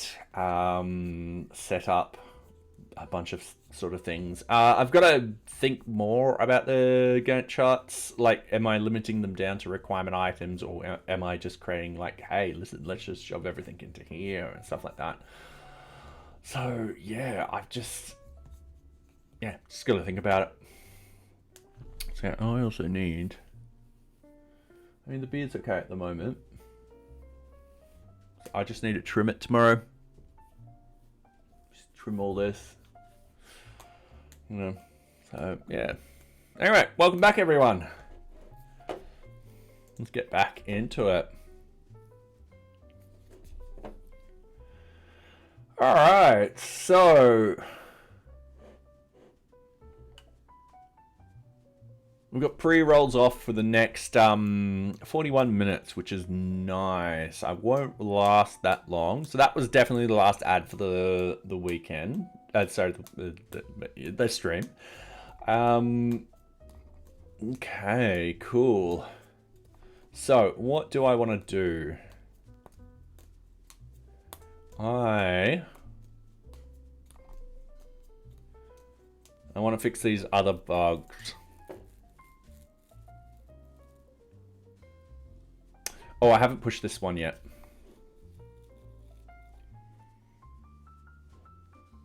Now I got to find it. All right. There you are. I'm going to copy you. I'm going to go git status, git add, everything under source. I think it's just source that I was changing.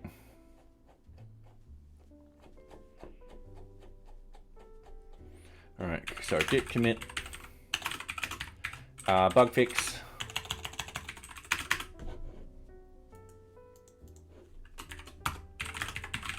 Gonna git push. All right, cool. Sweet. Let's get rid of that. So we've got some validation. So test plan has no validation. So on this is all of those. So I think it's the implementation plan that happens first. Yep, implementation plan. So there's no validation. So log into NearBeach, create an RFC, fill out the wizard appropriately, get to the implementation. On the implementation page, leave it blank and click next. So a toast is meant to appear and there's meant to be validation issues. Looking at the page correctly will show that the user is missing data from the validation itself. IG word, yep, all right. Toast will appear, does not appear. All right. So I am going to close that one. I'm going to keep this one open. We don't need this one. We're happy with this one. Clear, yep. Reset the canvas. Let's go, yep. Let's get rid of that. Let's get rid of that. Let's get rid of that. All right. So, straight off the bat.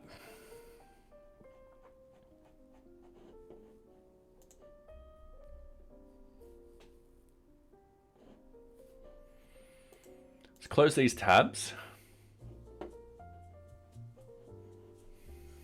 Let's sit up straight.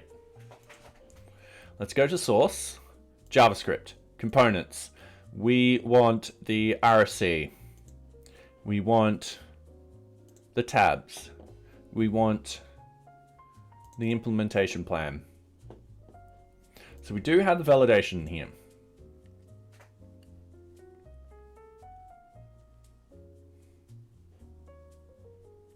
So is required.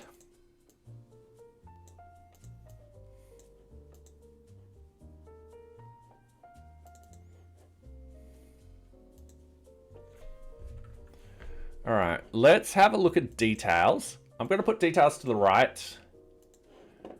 And let's have a look at the update validation.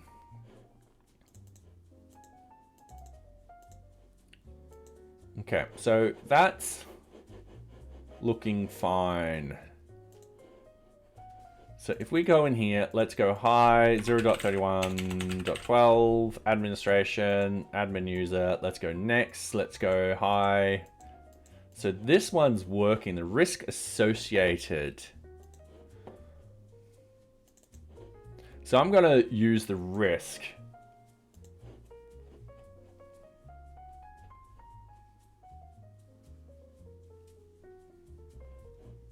So I'm going to go console log validation of risk in here. And over here, I'm going to go console log validation of implementation plan. All right. Waiting a few seconds. We're going to hit refresh.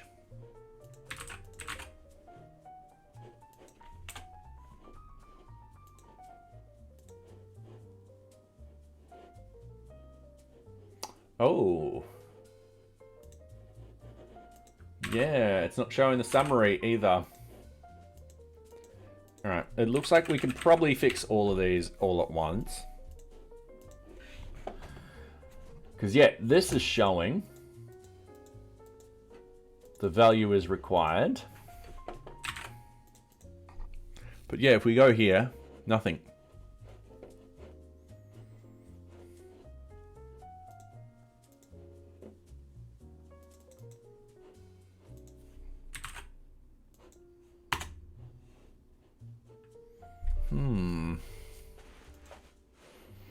Why is risk doing it?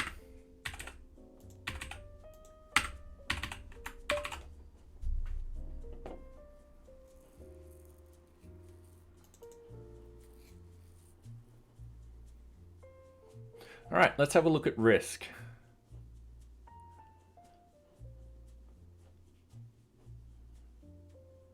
Okay.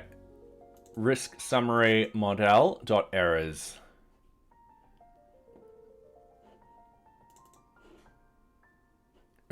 Yep. Dot errors. All right.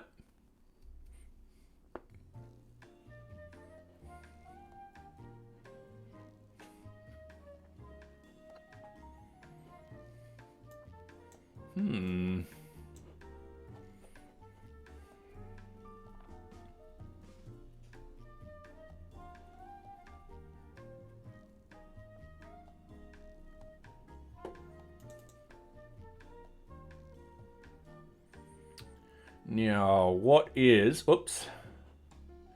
causing this to go off? So I'm just going to go up to the top. I'm going to go update validation. So there's our method.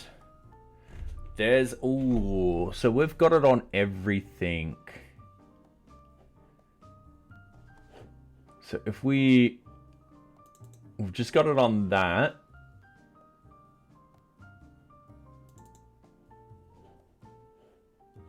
Oh, what's the RFC risk? So that's just updating everything.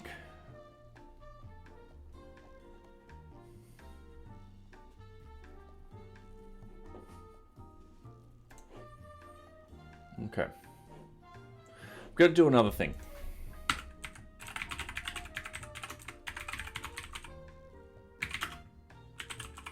I'm going to say validating risk, waiting a few seconds, and we're going to hit refresh. And we're hitting refresh. All right, so we're at the start again. We're waiting for it to appear in the console log over here.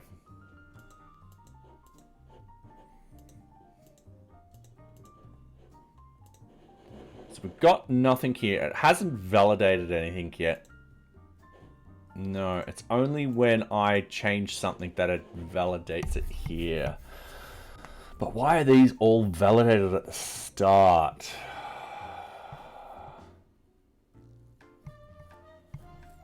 I'm going to check the higher level. So the new request for change. I'm just going to put this over here. I'm going to move this a little like this, and I'm going to move this like this. So we've got RC risk. We've got update validation. Yep, that's fine. Update. What? Yep.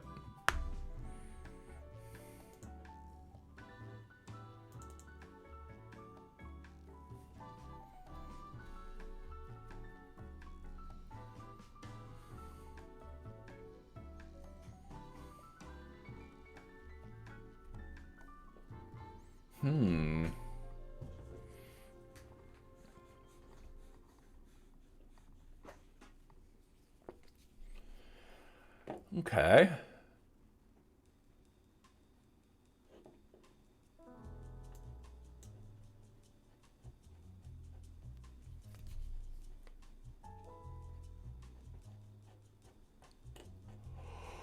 Oh, sorry. Bit of a yawn.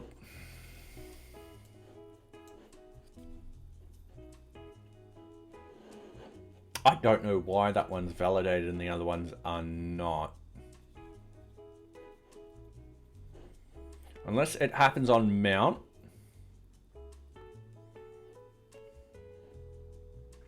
Oh.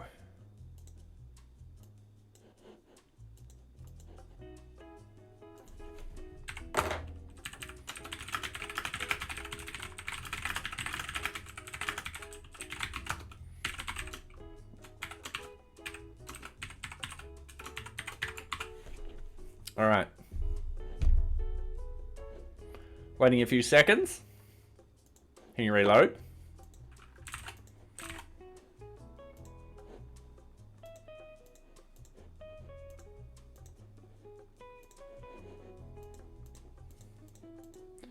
All right, risk is fine. Boom. Yep, all right. And if I hit refresh, don't know why that happens.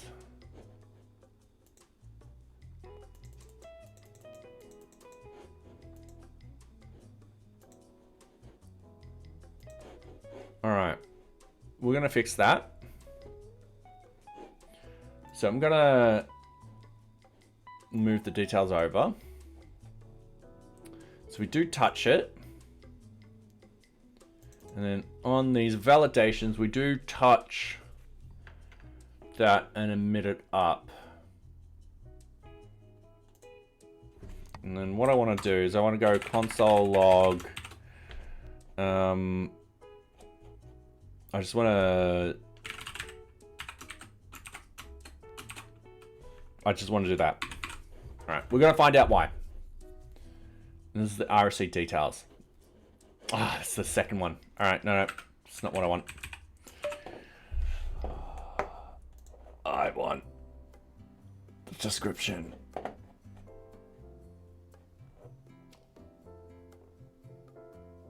It should be updated touch, mounted touch. All right.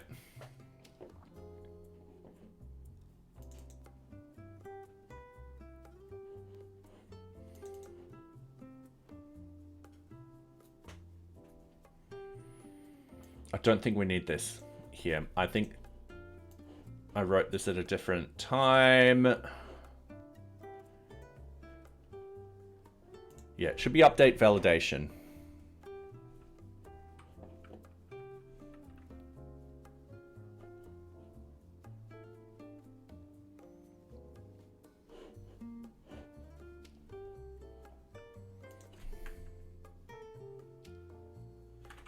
Which belongs up there. Update validation.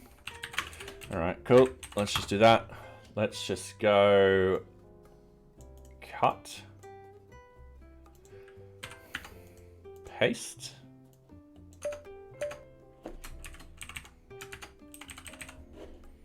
Let's get rid of that. So we touch at the start, which is great.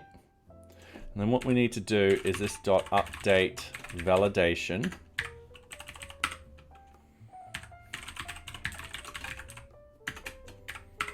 Cool, like that. Like how these have got that. And then we just wait a little bit. And then we hit refresh. So we've got, yeah, sweet. Why did that suddenly disappear?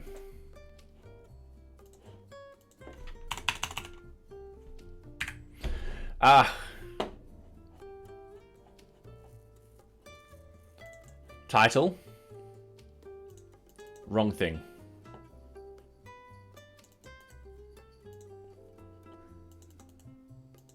All right. Just waiting for a little bit. Reload. There we go. That's all separate now. All right. Sorry about that. That was a silly mistake. So this one is all working fine. And then, yeah, implementation plan, back out and test plan will work right away. We just need to copy this. So what we need, back out and test plan.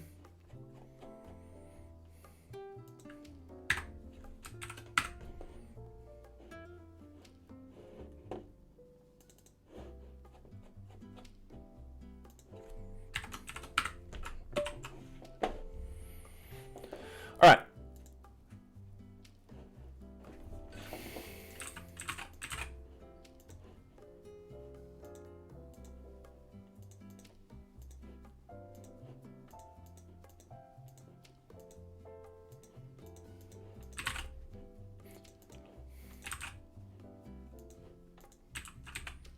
Yeah. All right. We have fixed a number of bugs here. So we're going to go back here. We're going to close this. Okay, cool. So git add everything from source, git status.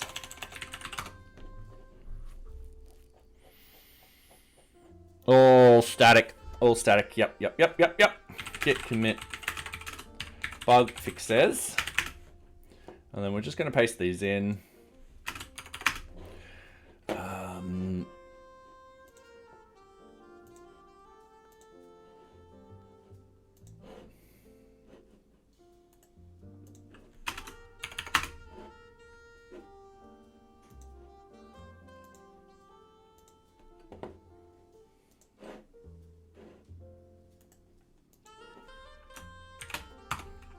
And then we do a simple git push. And I think we're ready for a release tonight. All right, so we've got 12 bugs in there. We've got 8 now down there. Oh, 8. All right, perfect. If I can squeeze a couple more out then this weekend, then perfect. We'll be in a great spot to do stuff. NearBeach, stop, read the docs. Set procedures. Deployment. So let's get a deployment up and running. Straight off the bat, we've got to go in here. We've got to do this. We've got to end this. We're going to continue with that. We're going to go npm run prod. Okay, cool. So make sure I'm on the development branch. Everything's been pushed. Yep. Npm audit also. We also need to go to Circle CI, go to the application.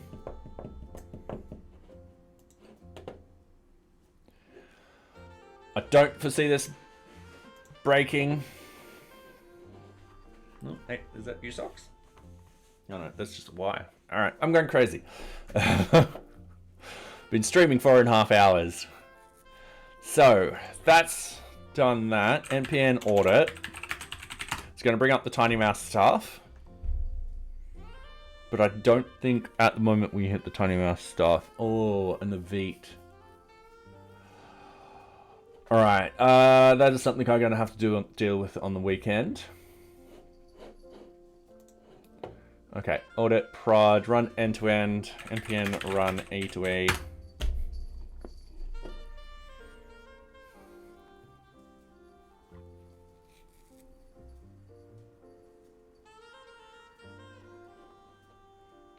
Oh.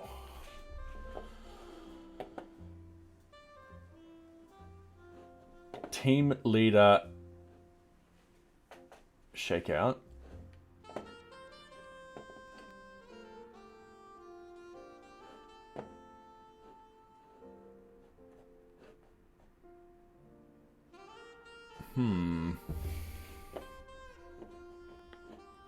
All right, let's find out why.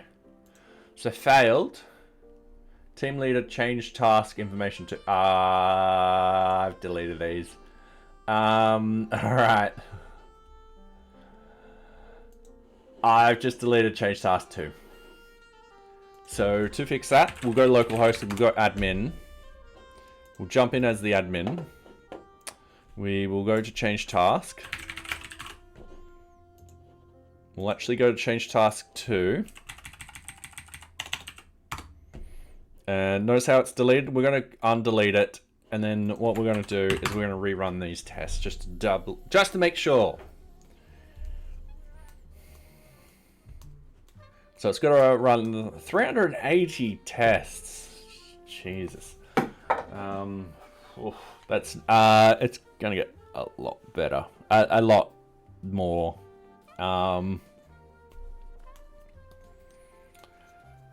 Yeah.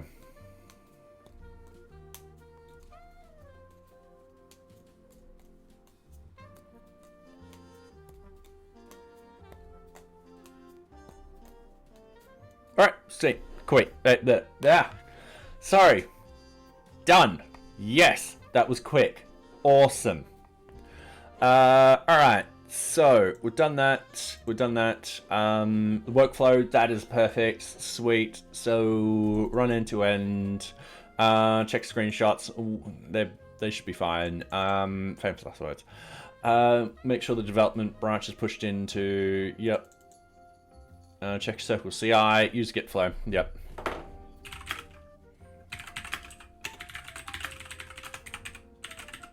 Now I'm pretty sure this is 03112. Yep.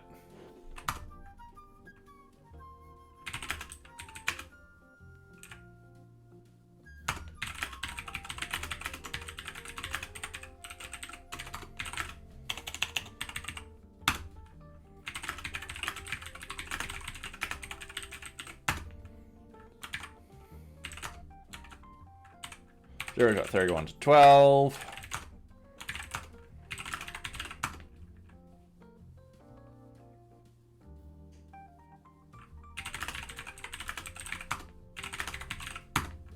Alright, cool.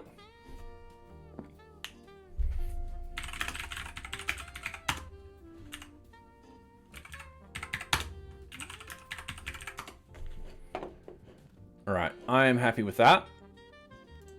So now that we do that, yeah, cool. GitHub.com, NearBeach.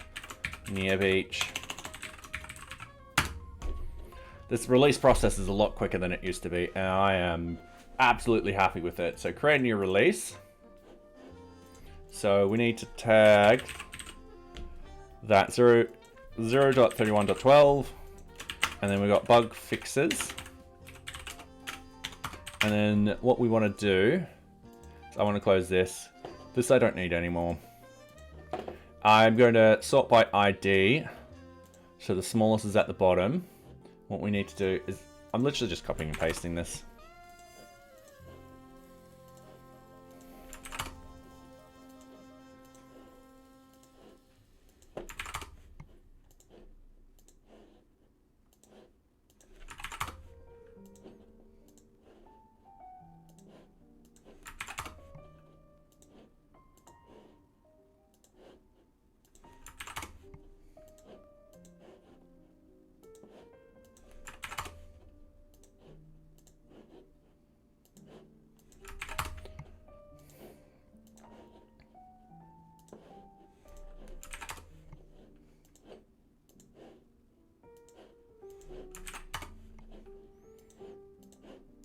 Alright.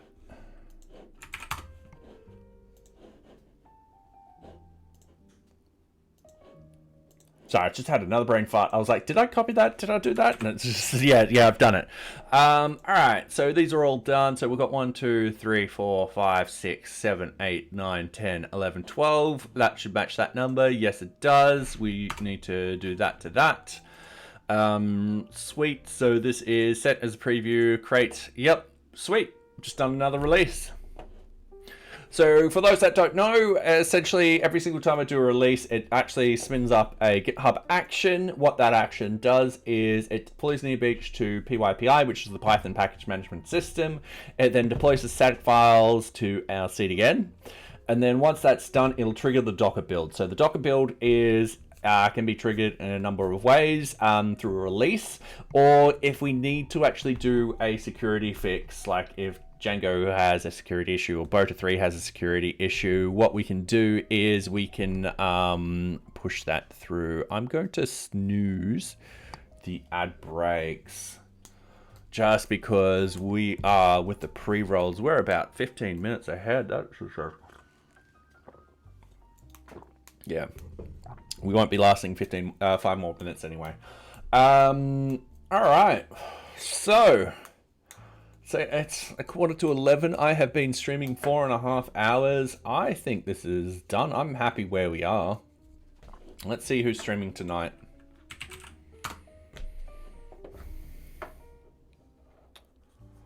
Ooh. All right. I know this sounds crazy. All right. Yeah. Ad. I'll watch the ad and hopefully what are they doing tonight? Astro, Tailwind, Cloudflare, get in theme.font. All right, sweet. Okay, this ad should be finished soon. Come on, the joys of let's just set up the raid. All right, cool. Anyway, thank you very much, everyone, for coming tonight. It has been wonderful. We got a lot done, and I do hope you enjoy the next stream. So yeah. Sleep from 10 to 6? Like, what do you do? Are we actually sleeping middle of the day? Are we going night shift? Is that what we're doing?